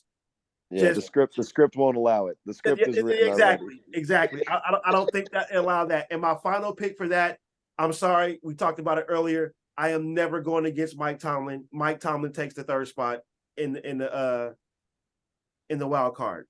And now I think the AFC is interesting this year. I think the AFC's got. It's the most loaded conference for sure with teams that really can make a run. It's the most loaded conference I can remember in a while. None of us picked the Ravens to make the playoffs, right? No, I picked the no. You're right. I picked the Bengals to win the division, but I believe I won't. Yeah, that's what I'm saying. None of us. Dub might gel more. I believe they need to gel more because they have now given Lamar Jackson, and he got paid, and you know how that got paid. So now they got to restructure the roster, so it's gonna be tough. But that's the thing, like. Dub hasn't gone yet, so my bad, Dub. But none of us have picked the Ravens yet. The Browns could be the worst team in that division, maybe the best. I don't disagree. The Chargers could kind of surprise us. That's why I said I know I picked the Raiders, but I wouldn't be shocked if the Chargers do because they're going to charge. And Sean Payton's a pretty good coach. He's never really had a bad season. He's always at least mediocre. I don't think he can fix Russell Wilson. I think Russell. Yeah, I mean that's probably true. I don't know. I think Russell Wilson has settled on with his wife, and he's making commercials, and he's into making babies and believing in God, and ain't nothing wrong with that. And he can get the hell out. Doing this on TikTok. What happened? And doing this on TikTok. Exactly. So I believe he checked out of football. And I don't think it's fun to him anymore. It better be fun. He imagines walking in and high-fiving with invisible fans. It better be something more than that's just his process. He's going through something. We're gonna be in trouble next year when Russell Wilson, something wrong with him, and we're just like, oh, we were making fun of him. No, I'm just joking. All right, Dub. All right, Dub, let's get yours in, man. We already know who's winning the NFC West, so you don't have to make that pick. So go ahead. I'm starting with the American Football Conference. Okay. Until somebody can beat them, the Orchard Park Bills are still the kings of the AFC East. I love that you change every team's name except for where they play. New York. Did you say East Rutherford Giants? You damn right I did. That's where they play. Damn right I did. Arlington Cowboys, Santa Clara Niners. Bill Parcells came up with a great quote. You are what your record is. Dub Alvarez says, you are what city you play in. We've been saying that since high school. With that said, I think the AFC North will probably be the best division in football. And I really think every single team can finish at 500 or above. Yes. But until they can be beaten, I still like Joe Burrow and the Cincinnati Bengals to win the AFC North, even though you can have all four of those teams possibly qualify for the playoffs. It's possible. The South, Duval, it's the Jaguars division. It's theirs to lose. Yep. Titans don't know. the Titans don't know who they want at quarterback. So that's a merry-go-round carousel. Even though Mike Vrabel will always get his team to play hard, they'll play to the very end. That's how they've been since Mike Vrabel's been the head coach. But it's the Jaguars' division to lose because they've been on the come up, drafting Sunshine, drafting Travis Etienne, getting Zay Jones. All of a sudden, Evan Ingram has decided he knows how to catch the ball again. That's the name I couldn't think of. Thank you. And not to mention, people are forgetting how good Christian Kirk is. He might have got lost playing in the desert in Arizona, but when he came to the Jaguars, he balled out and in a sense became Sunshine's number one guy. And Zay Jones is very underrated. Mizzle loved him when he was on the Raiders. He made key catches for them in the year they went to the playoffs in 2021. Especially the Charger game. Yes. The West, like Mizzle, like you guys, until you can beat them, but more importantly than that, until you can prove you can beat them in Arrowhead, it is still the Chiefs' division to lose in the AFC. Now, trying to pick wild card spots, it's so tough because this whole entire AFC is loaded. Yeah. But like, I think the Chargers and the Raiders can easily come out the West as one of the wild card slots. I think the Ravens and Steelers can easily come out of the North. And I think the Dolphins and Jets can come out of the East. See? Yeah. It's so tough. But of course, Pittsburgh rallied to still have a winning season under Mike Tomlin. And never finished under 500 in his career. Their defense is still tremendous. And I do think Kenny Pickett will take the next step. And of course, I can't go against Tomlin. So I got the Steelers taking one slot. Yeah. I got the Jets taking the other slot because, again, you went all in to get Aaron Rodgers. You went all in to get Lazard. You went all in to get Randall Cobb. You went all in to get Dalvin Cook. And I think Dalvin Cook and Breece Hall is going to be a tough duo to stop on the run game. Don't sleep on their defense too, brother. You got to mention their defense. I like C.J. Mosley. You know how I feel about Leonard Williams. Man. And we know who Sauce Gardner is. And you definitely know who Quinn Williams is. I got the Jets, Steelers for the first two slots. I think the third slot will come down to the Ravens, Raiders, Chargers. Well, who do you pick? Yeah, I went straight Homer. I didn't want to do what you're going through. That's why I went straight Homer. I just went with my Raiders. It's Dolphins too. Exactly. Them too. Exactly. Yes. And you know who we're forgetting in the AFC East? We are still on the show. Hop on if you want to come in right now. My bad. I didn't know. Okay. All right. Hurry up. Yeah. We'll tell him he's just gonna have to come in and do his picks. When he gets to, we'll do that. Okay. Now, those four teams. Go ahead now.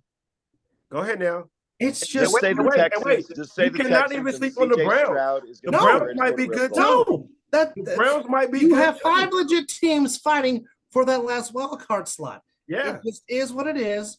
And coming in last minute, top of the world, we have Mr. Sullivan checking in real quick. Another fucking Niner fan, but what's up, brother? We're in here. But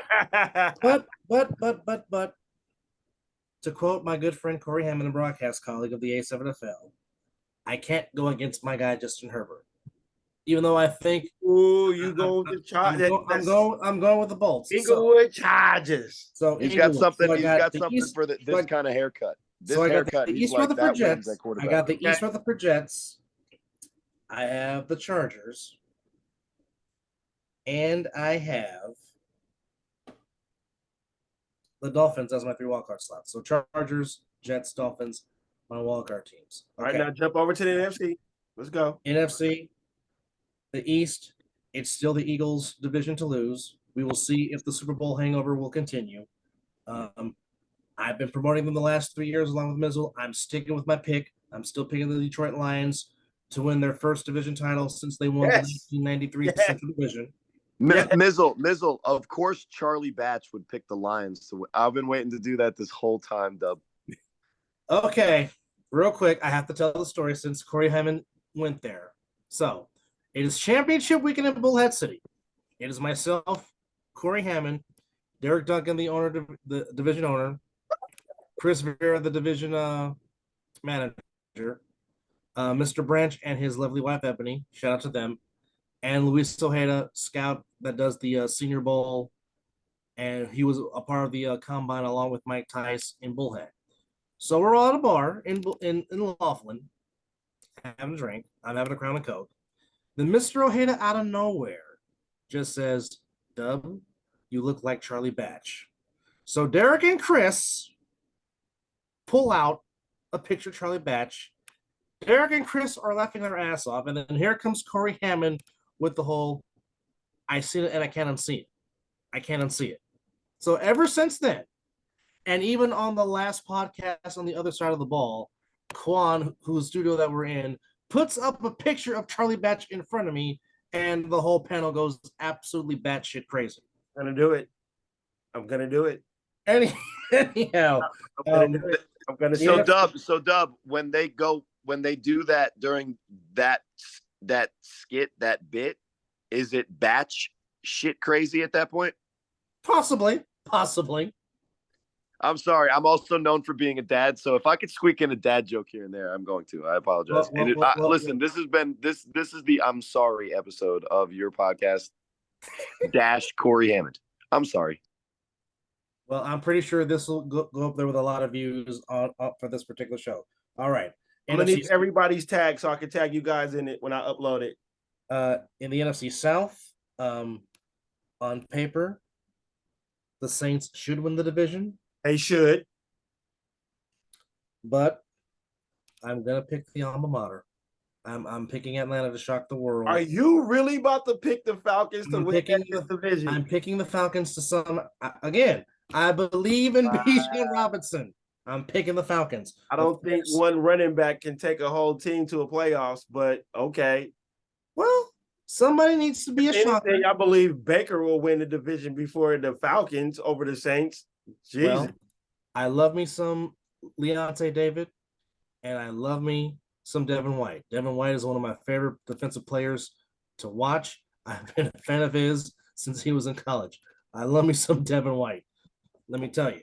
And of course, I already talked about I love White from ASU, but I'm going with my heart. I'm picking my alma mater, the Falcons. Anyhow, you already know who I'm picking in the NFC West. I already said it. My wild card teams will be the Seahawks because they're just loaded, and plus, I love Kenneth Walker III. I think Kenneth Walker III sets the tone for Geno Smith to throw it to DK Metcalf, Smith Enigma, and Tyler Lockett. And I think the defense is just a little bit better. I do like the Vikings at the second wild card slot, just because the third wild card slot, it'll come down to the Saints, Giants, and Cowboys. But I just think that the Giants are going to prove that last year was not a fluke. I like the Giants slightly over the Cowboys and the Saints.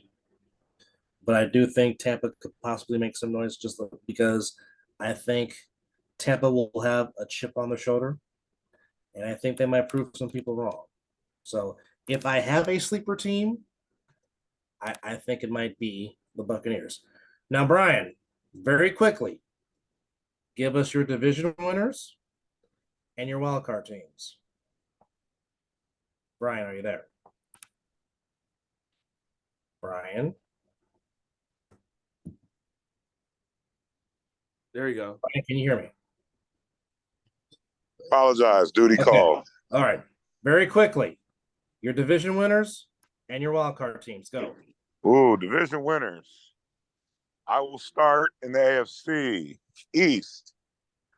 I'm going to say Buffalo, but I think it's going to be close. I think the Jets will make a nice showing. I think the Dolphins will be there at the end. But I think Buffalo takes the AFC East. AFC South. It's a division nobody cares about. I'll say Jacksonville. I think Jacksonville's going to have a strong season. AFC North. I really think that's Baltimore's to lose. Ooh. I think it's Baltimore's to lose. Ooh. But I don't. I think it's. I say that because it's not going to be hard for them to fuck that up. I think it's going to be close. I think everybody's going to be on each other's heels. I don't think overall any of them are going to be good, but they'll be good within themselves. By the way, Country Kate, B is a big Miami Hurricane fan, so you have a Hurricane person in here with you. Here we fucking go with this Miami It's all Hurricane about shit. the you. We ain't got to talk about that fucking team. Come on. Back to the prediction. Hey, that's fine. You had your little comeback. I know you're happy. Good job. Congratulations. All right. AFC West, you got? AFC West. Here you go. Now, I do think Herbert and the Bolts will be. It's theirs to lose, but I do think I don't think Kansas City is going to be the Kansas City that they are used to being in the mid or regular season. They'll be in the mix. I don't think they'll win the division. I think they're just going to run roughshod through the playoffs like usual because of that 15 dude. But I think those Raiders will be somewhere stalking people. I think they're in the upset spoiler mood, and they're going to do it to everybody. And I think they're actually pretty dangerous, as long as Jimmy doesn't try to go deep. All right. With that said, who are your 3 wildcard teams from the AFC? That would be the AFC. So NFC. No, who's your 3 wildcard teams from the AFC? Well, I do think the Raiders will be one. I think Tennessee will be there. Oh, well, we got a Music City Miracle up in here. Well, something about this Levi, whatever the frick his name is.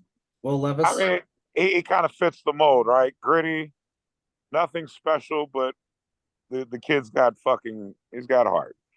You get a quarterback like that, you just let King Henry do his thing. And Vrabel puts a good defense on the field every time. All right, who's your third? Third is a toss-up. I think it's going to be whoever the least of the good East teams. So whoever doesn't win the division, I think it'll be one of them. All right, NFC. Dolphins, Jets. We already know who you're picking for the NFC West. Go with the rest of the division. It'll be the Niners. We know this. Oh, the Seahawks. No, I'm just fine. Bullshit. Just wanted to see if I got a reaction. Not for me. All right. Well, yeah, barring any type of bullshit, yes, the Niners will win the West. I don't see how you can really argue that, though. So we'll go NFC North. That's going to be fun. Yeah, I kind of think that's Minnesota's though. So Minnesota, I'll say NFC East. Shit, well, it's forever fuck them Cowboys. So the Eagles will win the NFC East. And NFC South would.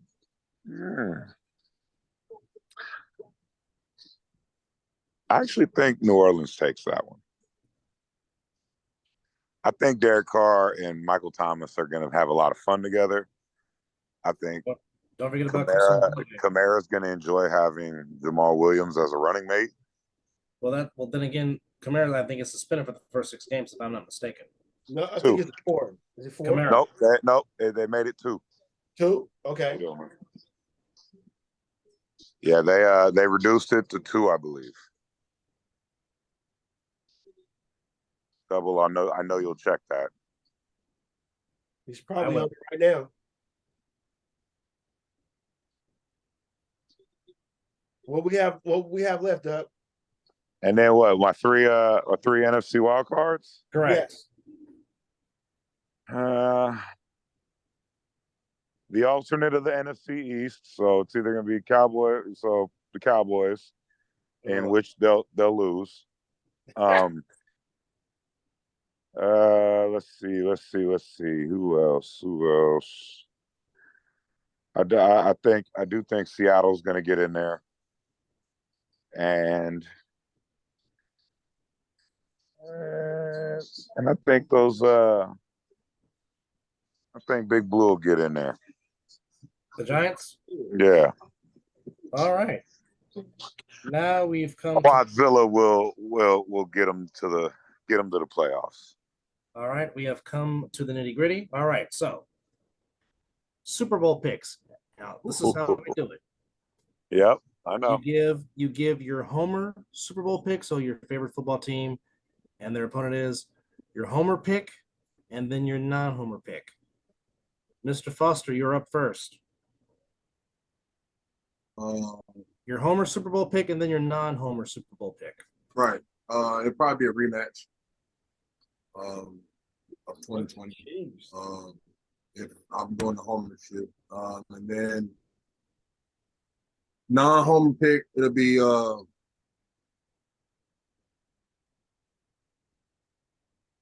I still go with the Chiefs versus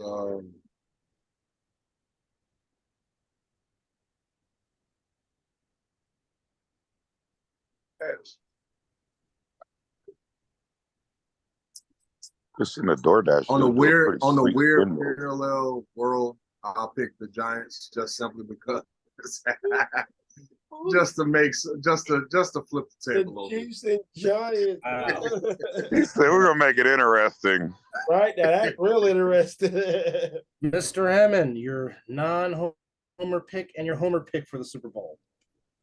All right. Well, I could have done a bit where so I'm sparing you, but I could have done a bit where I was saying I don't have a homer pick. And then I talk about these teams and I wind this long ass story, and then I end up with both East Rutherford teams, right? And then it would not be a homer pick, but I would be trolling. Wow. But I'm not going to do that to you guys. That would have been funny and it would have been worth it, but it also would have been untruthful. I don't think the Jets and Giants are going to make the Super Bowl this year. That would be fun, though. Honestly, now that I'm thinking about it, like, wow, that could have been cool. I don't really have teams in the NFL. I grew up a Dolphin fan, and I loved Dan Marino. And then when he retired, the quarterback was Jay Fiedler. Correct. And I'm shortening this, and he sat down and he picked his nose in a playoff game on national television. Yeah. And I at that moment knew that just like cereal, if I like something and all of a sudden I don't like it anymore, I don't have to continue to consume it and pay money for it. And you know, but I digress. And so, you know, that's like me, you know, I really think that if I'm being a homer pick, then what I'm saying is that I'm rooting for myself. So I don't even know what team I'd be on in the A7 yet. So who knows? But in reality, NFL, it's usually not the same two teams, right? We could all agree that. Normally, yes. I think going into the season, I would say that we do feel clear. It is pretty clear, though, that we feel that the Chiefs are the best AFC and the Eagles are the best NFC. So it's like that wouldn't necessarily surprise me. But I'm going to be honest. I really think that the Bills have a great defense because Sean McDermott is their head coach. Correct. That's a Jim Johnson disciple from the Correct. Andy Reid Eagles. Correct. And listen, when you have your offense figured out and your quarterback is now kind of your offense, the only thing that I struggle with the Bills, because I love the narrative of the team is constantly knocking at the door, and eventually they crack it, because that's how the NFL works, right? Yes. Unless your quarterback is Tom Brady, the way that you win a Super Bowl is not in this dynastic thing. You know, Aaron Rodgers is great. he won 1 Super Bowl for the Packers. Ben Roethlisberger had one of the greatest careers ever because he won 2 for the Steelers. So it's like, if you get 1, then it's validation. So do I feel comfortable with the pick? No, but I'm kind of, there's something about the Buffalo Bills to me that it feels like, after a couple years in a row, us saying the narrative right now on Josh Allen is that he's going to lose in the playoffs. Guess what happens to quarterbacks when you say that about them usually? They asked Eli Manning one time, "Are you elite?" And he said, "Yes," and then won the goddamn Super Bowl that year. So, are you even elite, Eli? It's like, yes, I'm elite. What am I supposed to say, buddy? But then the NFC is hard because if you're telling me a team is going to take down the Eagles, I don't know. And I wouldn't say this is a homer pick, but let's be clear. When we were having that conversation before, we were talking about, like, the theme of this pod for me specifically has been talking about Kyle Shanahan, right? Yes. And I think we can all agree that Matt Ryan, the Boston College product, was not in his prime the year he won the MVP. Was he in his prime? I would argue. I would say he was on the decline. Jimmy G is not an elite NFL quarterback. And Brock Purdy, we love him. We will continue to cheer for him, is not an elite NFL quarterback. None of these quarterbacks would have what I would say is elite talent. So eventually, I think what's going to happen is we're going to realize that Brock Purdy is a really good player, just like Mike White last year for the Jets. And it's really fun to root for him in a short period of time. But if he starts the season off like 3-4, the worst thing that can happen is Kyle Shanahan's going to get the perfect quarterback for his system that has never shown anything but professionalism, even in the game where they mic'd him up and he said, "I see ghosts." He's gone from place to place, and it's a funny thing. Who's the running back for the 49ers? Christian McCaffrey. And what team last year did he start off the NFL season with? The Panthers, and Sam Darnold's on that team, yes. So if you're an influential player in that locker room and probably a guy that can go to the coach and general manager and be like, "Hey, this is my opinion on a guy," and you didn't think that Sam Darnold was him, would you let your team sign him in the offseason? Of course not. Apparently, Shanahan sees something in Darnold.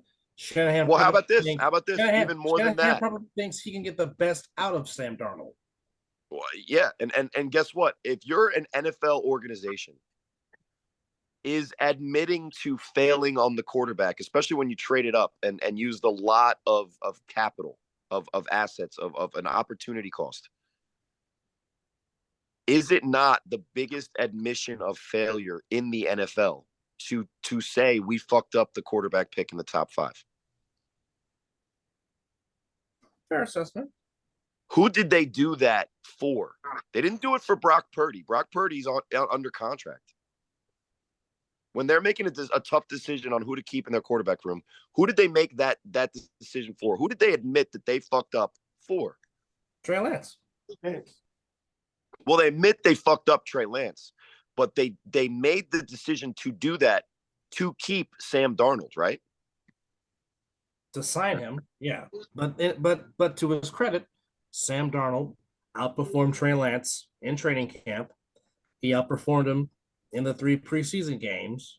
So Sam Darnold earned the right to be the backup quarterback, to which why Trey Lance was eventually traded to the Arlington Cowboys. Now, with that said, and for the Santa Clara 49ers, I think that if you give Kyle Shanahan the most talented quarterback that he has maybe worked with ever, and that's including RG3 and Kirk Cousins, I think that he wins the Super Bowl, and the 49ers fans could be happy that their coach is one of the best offensive minds in the entire league. And it's not with the 7th round draft pick. It's with the number 3 overall pick, just not from their team. And it's Sam Darnold. So which is that wins the Super Bowl this year? No, So you're picking the Niners to win the Super Bowl with Sam Darnold. close in as well. Is that where you're going? I'm getting Big Rob. First of all, I'm getting Big Rob vibes. My guy Brian jumps on the pod in the security uniform, and he's taking care of business while on the pod. I'm getting Big Rob vibes. Obviously, we're in an alternate universe where you look a little different, so we're gonna go Big Bob here. Big Bob Brian. He is a former offensive lineman. I mean, look, I told you I'm getting Big Rob vibes. But yes, so my pick for the Super Bowl is Bills, Niners in the Super Bowl. Niners win it. Sam Darnold is the MVP. Chris Berman Super Bowl. Sam Darnold MVP. I like that. All right, Sam Darnold hit the quarterback jackpot. In that Brock Purdy is what he has to beat out. Yeah. I laid it out. Sam Darnold's more talented, clearly, right? I mean, you could say he's not. You could say he's not, and the decision making is a big thing. But clearly, if Brock Purdy can do it, Sam Darnold could do it in the same offense. If Christian McCaffrey thought that Sam Darnold was not a good quarterback, he would have told his coaches, "Nah, don't pick him up." Absolutely. And the 49ers admitted that they did the worst thing a GM and a franchise can do. And the way that they admitted to doing that is trading away the quarterback so they can keep Sam Darnold. There's something going on, and that's my pick for the Super Bowl. All right, B, your non-homer and your homer pick. Okay. Well, even though I could sit here and say even my non-homer pick is going to be a homer pick, I will assume that some crazy bullshit like this past season happened. And for the NFC, if that were to happen, the NFC, it's tough because anybody could win the NFC. There's a few teams I think could sneak in there. I think Philly would be the alpha. Dallas, I have no faith in. So I would say I've thought just we could get a rematch. Rematch would probably be the most likely, in my opinion. Philly and Kansas City. Good God, no. Yeah, but honestly, as much as we feel like that happens, it almost never happens. Well, it probably should. But in the NFL, that almost never happens. The Bills got it many times, and then the Cowboys and the Bills. The last back-to-back consecutive matchup that happened in the Super Bowl. I'll be honest. I gave the Bills a pretty hefty slice of my paycheck to go to the Super Bowl last year, and they failed. So I refuse, even though I do believe they're right there. They got to cross that hump. I agree. They got to break the door down. They've got to break the mold. I know it's probably the best motivator there is. But I'm just not going to say them because they need to send me my money back. Yeah. So I also think Cincy could find their way around it. But I'll stick Kansas City, Philly. Philly wins, and Jason Kelsey's the MVP. All right, now I got to check you for drugs. No, I'm an O lineman. I don't care. If there's anybody that would do it, it'd be that guy. Nah, there's no more Big Rob vibes. Even Big Rob knows that the offensive lineman is not going to win anything.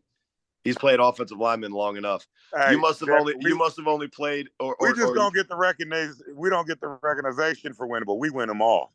Well, that's the thing. There's no such thing as recognition, so you don't get the recognition. You're right. You're right.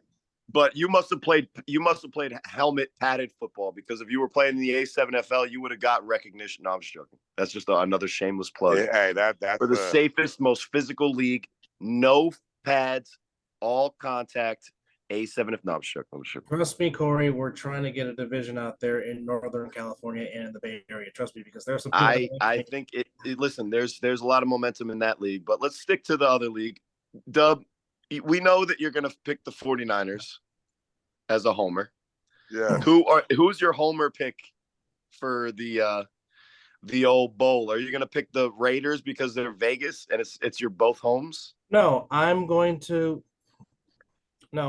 say they will be the second team to play 3 times in the Super Bowl. Bengals 49ers for the 3rd time in Vegas, because I think what people forgetting is that the Bengals went into Orchard Park in the snow and soundly beat the Bills. Fucking hate you. And the Bengals had the Chiefs on the ropes again until Joe Burrow made one pass in the AFC. Sign out, guys. Duty calls. Thank you for coming on, B. Appreciate you, brother. Give me your picks, brother. Love you, man. Hey, love you guys. Have fun. Sir. So, Bengals 49ers is my homer pick. My non-homer pick is still going to be the Bengals from the AFC, because I think they're the only team in the AFC that can go up there and say that we are not intimidated and or scared of the Kansas City Chiefs. And Joe Burrow just has that moxie about him. Like, I don't care that it's Patrick Mahomes on the other side. And not only that, Burrow has beaten Mahomes in Arrowhead in the playoffs, so he knows he can do that. So the Bengals Joe Burrow is the man. That's going to be one of the greatest quarterbacks of all time, right there. So I'm going to say Cincinnati will take on Philadelphia in Vegas, but I'm going to ride with Burrow, and I'm going to say Cincinnati hoists their first Lombardi trophy. All right, Mizzle, take us home. Homer pick is going to be Raiders and Eagles. Rematch, both 15. Yes. Now, you took the Super Bowl that I was going to pick. My non-Super Bowl pick was going to be the Niners and Bengals. I believe that I do have somebody asked me at work, who did I have coming out the NFC? And the first team. Here he goes again. The first team that came out. Here he goes again. Was that punk ass team out of Santa Clara. But no, on some real shit, I do have the Niners getting to the Super Bowl. I believe that they are one of the strongest teams out the NFC that are somewhat have some continuity. I do believe if Brock Purdy was healthy, you beat the Eagles. If he does not get hurt and you went through that quarterback controversy, I believe Eagles. Excuse me. Do I need to check your temperature too? You ain't got to check shit. Okay, I just did that. No. But no, on some football analogy, I believe the Niners have a good. But my pick depends on if you do get your best defensive player back on the field. Yeah, because as it looks right now, you don't get him back on the field. Who's leading that defense? I mean, I know you got Kinlaw. I know you got what's your other linebacker name?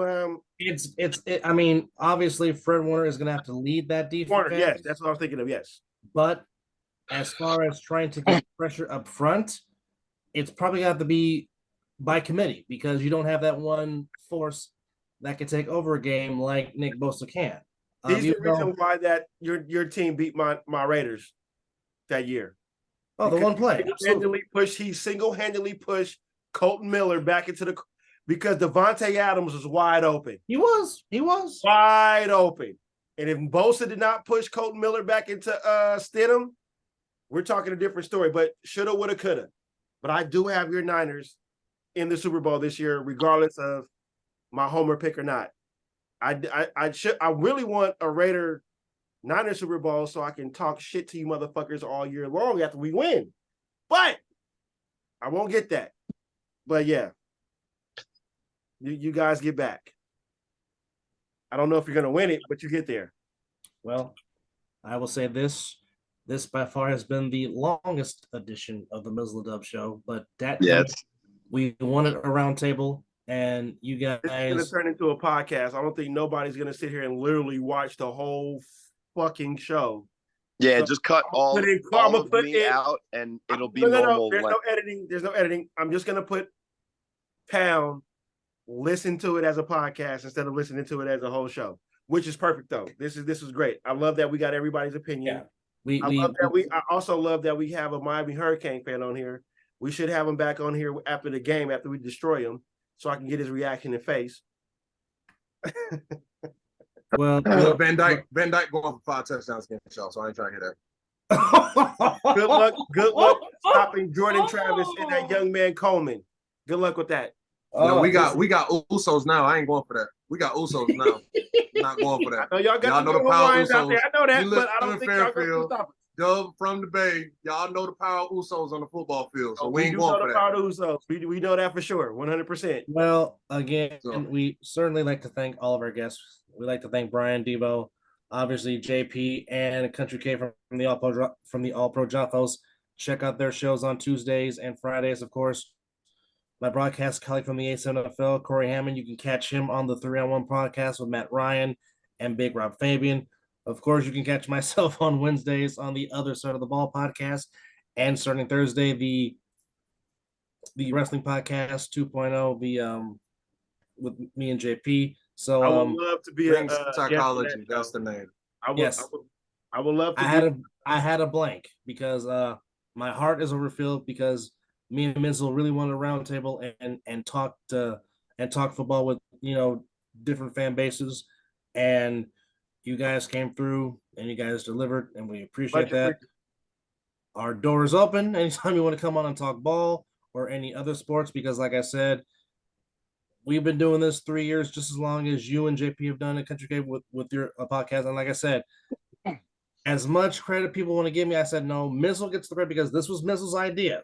And this idea came off the fact that me and Mizzle love, pardon the interruption, we love Kornheiser Wilbon. That's the reason why we decided to do this show. And we appreciate you guys for coming on and talking and giving your predictions for the NFL season. And of course, Corey Hammond being Corey Hammond. So with that said, give me tags so I can tag you guys into this. So, we can give the shout out if anybody watches the show, so you can get some subscribers. We have plenty of other guests that would love another avenue to hear anything sports wise, and definitely wrestling. We do have a bunch of wrestling fans on our show. And so, yeah, please send Dub the tags, or Dub send me the tags. And when I send it out, when I upload it, I'll put the tags, your names, or anything that you want mentioned on here. We'll definitely mention you guys on this episode. So for Josh Perneda, for Debo, for Brian, for Corey Hammond, for Kawante Foster, and of course for Mizzle, I'm Dub. We sincerely thank you for watching this very long NFL prediction show edition of the Mizzle and Dub Show. And of course, rest in peace to Jimmy Buffett. And to quote Jimmy Buffett and Alan Jackson, as we always say on the Mizzle and Dub Show, damn it, it's 5 o'clock. Some damn where. Guys, thank you. Thank you again. Thank you again. Last thing, I'm glad somebody came on that I can argue with instead of arguing with Dub. It's almost like when you practice for football, when you're hitting your own players, and then you get that joint practice and you get to go out and hit them. So I'm glad Corey came on because I needed that, brother. So don't apologize for what you did on this show.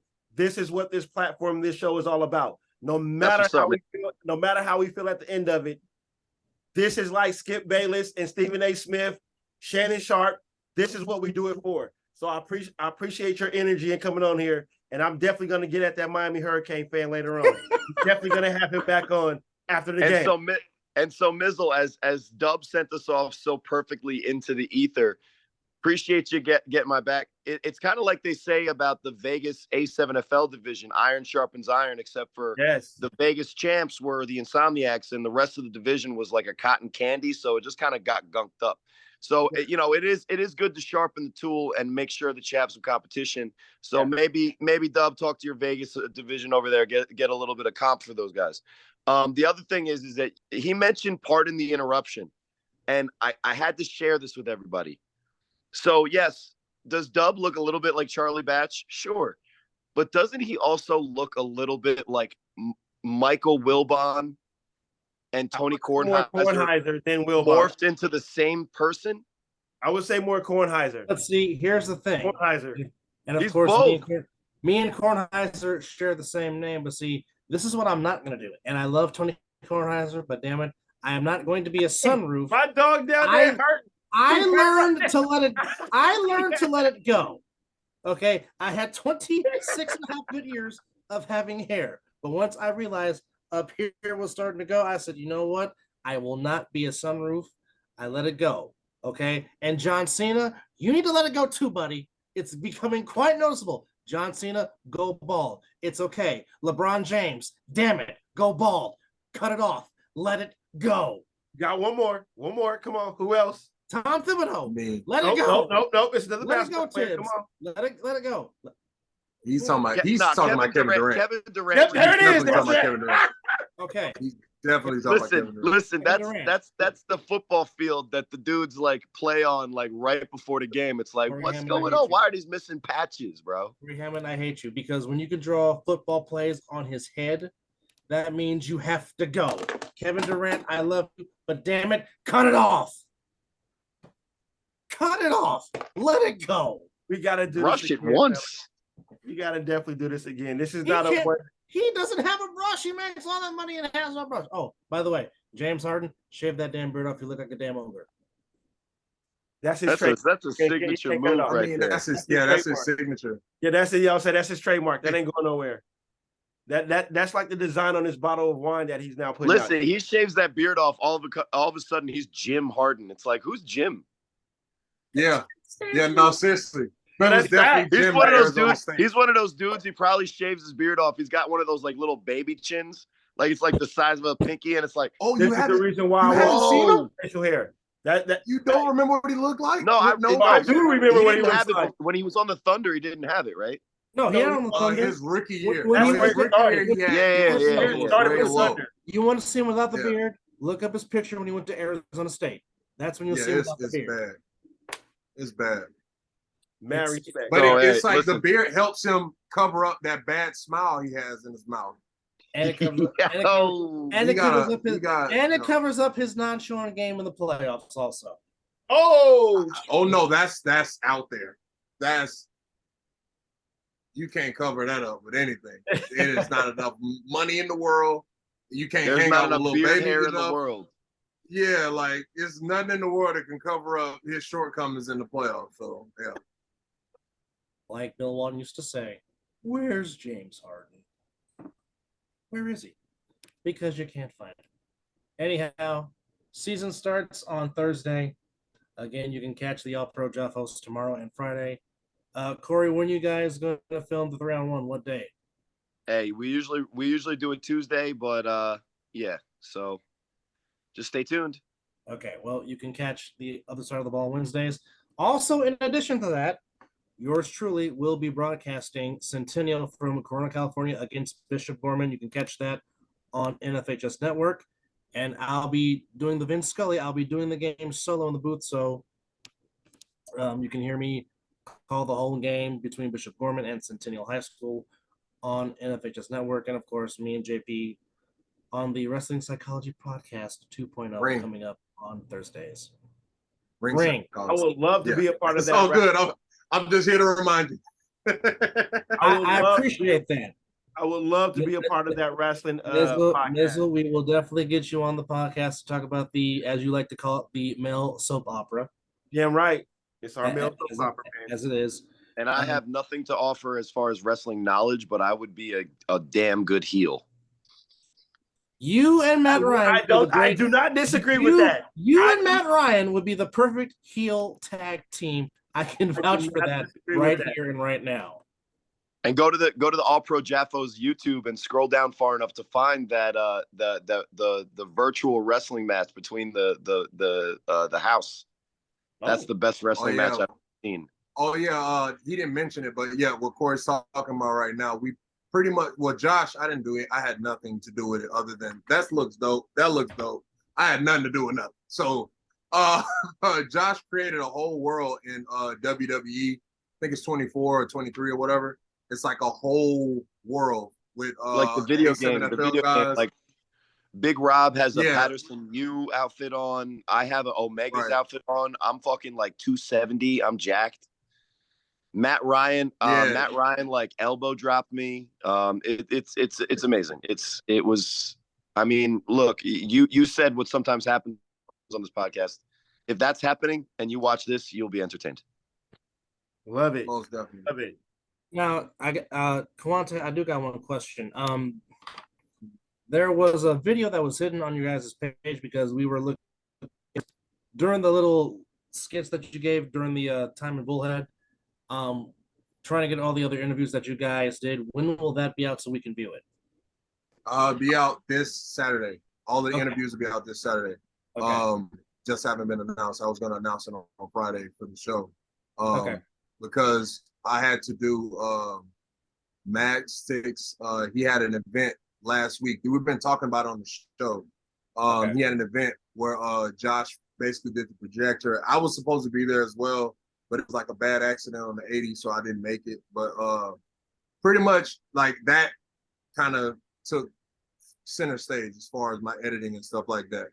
But yeah, I didn't finish the interviews, but I pretty much got most of the stuff out. Okay. The interviews will come out this Saturday for sure, though.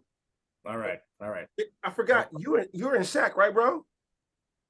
Say it again. Are you in SAC? No, I'm in the Bay. Oh, the Bay. Okay, I thought somebody was on here from Sacramento. No, JP Josh lives Josh in is in Sac. Sacramento. Yeah. Oh, okay. I need to link up with him. That'd be nice. Okay. Yeah. If you're in the Bay Area, that's not that far from me either. Yeah, I'm right in the East Bay. I'm right here in Newark. So hey, you're 45 minutes away. Matter of fact, my first year playing semi-pro was at Vacaville Christian High with the Solano Chiefs. Oh shit! I'm very familiar with the area, bro. Okay. Chiefs, you might have played with Brian and you didn't even know it. Exactly. Because Brian, who was a just Solano Chief, he played on the Chiefs. He did too. Really? Yeah. I played with the Chiefs 2016, right before I tore my ACL, and I also played with them in 2013. I think that's right around 2013. I was there as well. Me and look, Yeah. Brian, I probably met Brian, probably saw Brian, but like I was a to myself guy. I probably hung out with OG Fred, maybe. He was number 74 because he played the offensive line. So I will have to ask Brian what years he played for the Chiefs because he was on the Chiefs. And like I said, because I know there's a couple of people that have asked me about how to get into A7FL. And like I said, I know Josh, along with Country K and myself, we've been trying to get a Northern California Bay Area A7FL division out there. I'll support that shit being out this way. So I mean, like I said, the best thing that could have happened. I know on the other side of the ball podcast, we've been stressing about how great the championship game was, which Corey also did on this show tonight.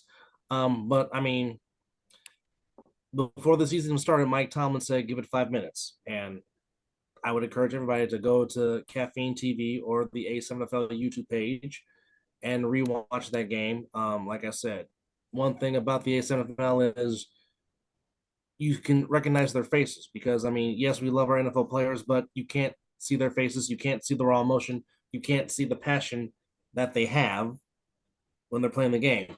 In the A7, you can see that. But again, we appreciate you guys coming on as Corey Hammond is about to do laundry and put stuff in the washing machine and the dryer. But again, gentlemen, we appreciate you guys coming on. Me and Mizzle are forever grateful. And like I said, the door is always open. The invite is there whenever you guys get to come on. And definitely when it's you versus Florida State week, we got to get Kawante back on. So I'm putting in right now. That needs to be just a show. That just needs to be a show between us three. Because I normally don't talk to, like I said, my brother is a big U fan. And we don't talk. I don't send him no text messages. I mean, the only thing we normally do if we're together is we'll pass this or we'll get a drink. But other than that, we don't talk to each other until the game is over. But I would love to have a show that with me and you can discuss Florida State and Miami because that's a big rivalry. And I would love to have somebody to talk that rivalry with. Well, here's the thing. I was hoping 2 other people would come on because they were both Florida State fans. And my goal is once that game comes to Mitts, there'll be a Florida State Miami roundtable, and I'll just be the moderator because I don't have a dog in the race because I'm a Georgia Bulldog fan, hunker down, go Dogs. So team Kudo. So there we go. But again, and in the ACC, it looks like Clemson's out the way, so division's wide open. Duke just took out ACC. Clemson. That's a huge upset. But nonetheless, gentlemen, thank you again for joining us. I know it's damn near 1 a.m. for Corey Hammond. He needs to get some sleep. All right. Oh, it's 2. It's 2 in the morning over there. It's 2 in the morning over here. Yeah, gentlemen, again, thank you. We appreciate it. Again, like I said, the door's open. Thank you, guys. No problem. Thank you. With that said, folks, we will see you. Well, like I said, for me and Mizzle, it's our Christmas season, so you'll be seeing a lot more NFL previews, a lot more NFL shows, a lot more NFL predictions. And like I said, anybody that wants to come on, the door is always open. So, hey, Dub, we didn't do it, but sometime before week 1, we got to do our show to where we do our picks. Who's winning our week 1 picks? Or do you want to run? Do you want to run it down right now? It's up to you. Let me get my clipboard. Let's do it. Or let me get my. You guys don't mind sticking around a little bit, but if you guys want to, we did week 1 picks. Well, yeah, we did do week 1. Yes, but for me and Mizzle, it's our this is our yearly battle of who has the better record, and this is the first time we're actually doing it from week 1 because we normally did it halfway through the season, so we're actually gonna start from start to finish. So this is like our little manly bet. Whoever wins at the end, like I'll get him if he wins, I'll get him something like a goof gag gift or something like that, or whatever he wants to get me or whatever. So this no, we'll make this very simple. Whoever has the better record, whoever has the worst record has to wear the opposing team, the opposing representative's favorite team's jersey during an entire episode. Well, I will literally fucking melt. He would. So you better win. He would see. It would see. Okay, unlike you're from Vegas. You're okay with the Raiders. No. He doesn't have nothing against my team. That's the thing. I don't. Yeah, they're not my rivals. Dub is neutral when it comes to my. They're not my rival because again, when I was born, they were in Los Angeles. They weren't the Rams, Saints, Falcons in that division at that particular time. And plus, I have a lot of love and respect for Al Davis. What he did for the league, what he did for minorities, what he did for women, et cetera, et cetera, et cetera. I have a real infinity and love and respect for Al Davis. I hate his team because of his fans. Yeah, their fans really piss me off. Yeah, they do. Every time I have a conversation with a Niner fan, they will say something, and I will look at them, and I'd be like, "You're a piece of shit." No, it always happens. It's not the team because, like Dub said, I have until we play each other. It's every 4 years. 2026 is the next time we play. I don't see them in every 4 years, but their fans make me be like, "Fuck your team," and they can say the same thing about my fan base. And I get it. He agrees with you. Yeah. To which I agree because sometimes Niner fans be saying some stuff. I'm like, what are you saying? You're giving the faithful a bad name. Yeah, the Eagles fans are pretty bad. Let me tell you, around here. I'm part of that. I'm part of that because I am a Sixer fan. Sixers fans are fine. Sixers fans of the Philly faithful. The Eagles fans are the worst. The Flyers fans are pretty bad, but there's just not that many of them. And Phillies fans are just delusional. The Sixers fans, I mean, most people loved AI, and that's why you're a Sixer fan. So I was a fan before AI got there. I mean, listen, Georgetown. I'm not. That's not what I'm saying with you specifically. I'm saying that most of the Philly fans that I know around here, they were AI fans, and I can get. It's almost like these new Warrior fans.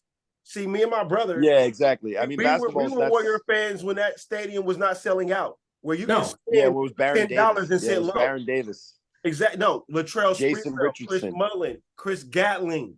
Yeah. Cedric Ceballos. That's back then. Cedric Ceballos was not a Warrior. He was a Laker.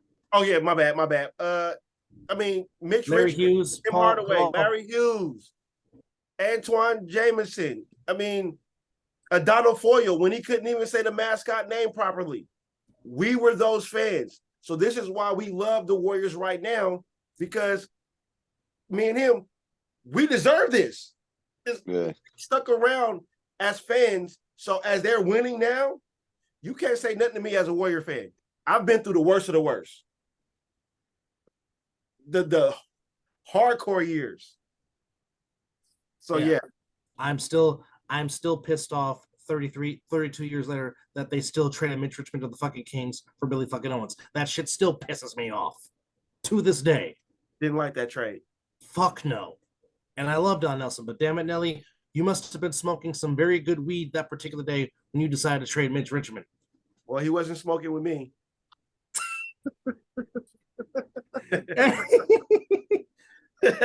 Now, if you watch our previous 103 episodes, me and Mizzle can get pretty passionate about some things, let me tell you. All right, so yeah, week 1. So instead of this, we'll do it like this. If Mizzle has the better record, I buy him a bottle of tequila. If I win, he buys me some Crown Apple. You damn right.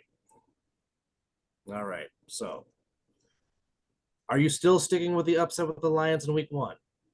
I am picking the Lions over the Chiefs. He is picking the Lions over the Chiefs. I love the Lions, but I'm still picking Kansas City. That might be your 1W for the week. Oh, here you go already. I already know who you're picking for the next game because you already said it earlier. You don't go against Mike Tomlin. Oh, well, they're playing your organization, so of course. I know that. Shit. So you guys are head to head, first 2 games, head to head. Oh yeah, which might decide the winner for the week. Yeah. Because this again, is where the shit talking really goes when we do our picks. This is all right. Ravens and Texans. Who you got? Easy. Lamar Jackson.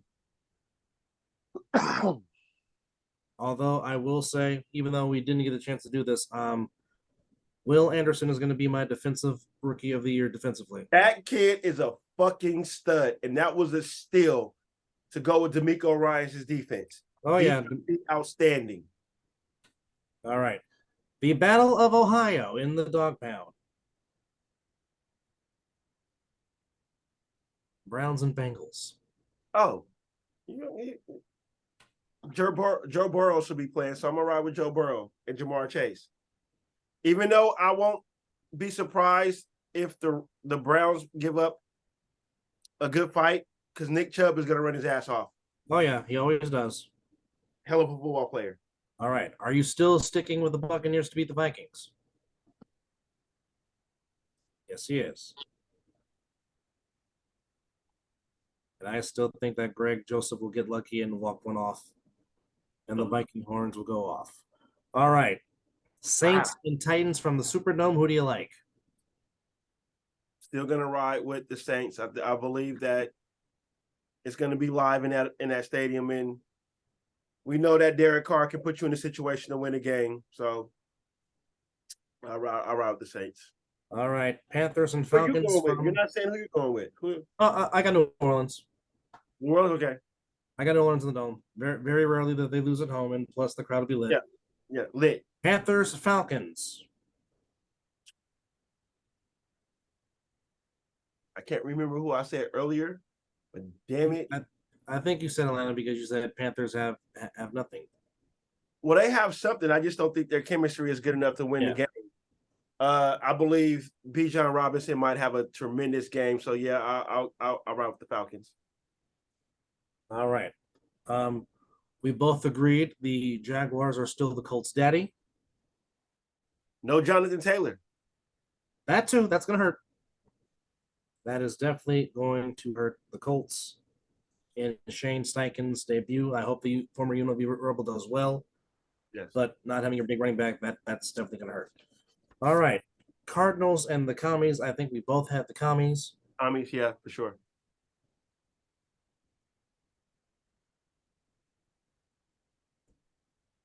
All right.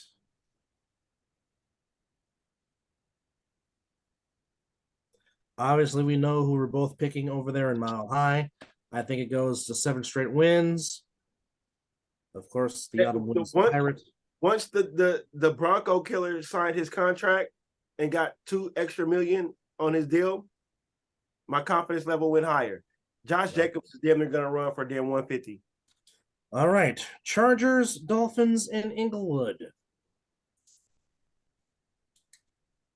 I think Tua will win this game. He's picking the Dolphins. I might have said something different earlier, but I think I'm going to ride with Tua. He likes the fish. I like electricity. Oh. I think we're both on the Cheeseheads to beat the Bears at Soldier Field. Yeah.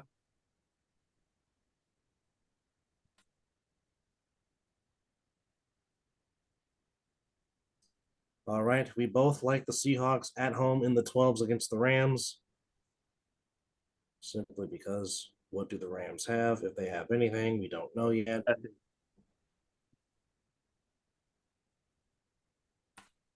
All right. Even though I know what he needs to say to go to bed early, but are you still picking East Rutherford over Arlington?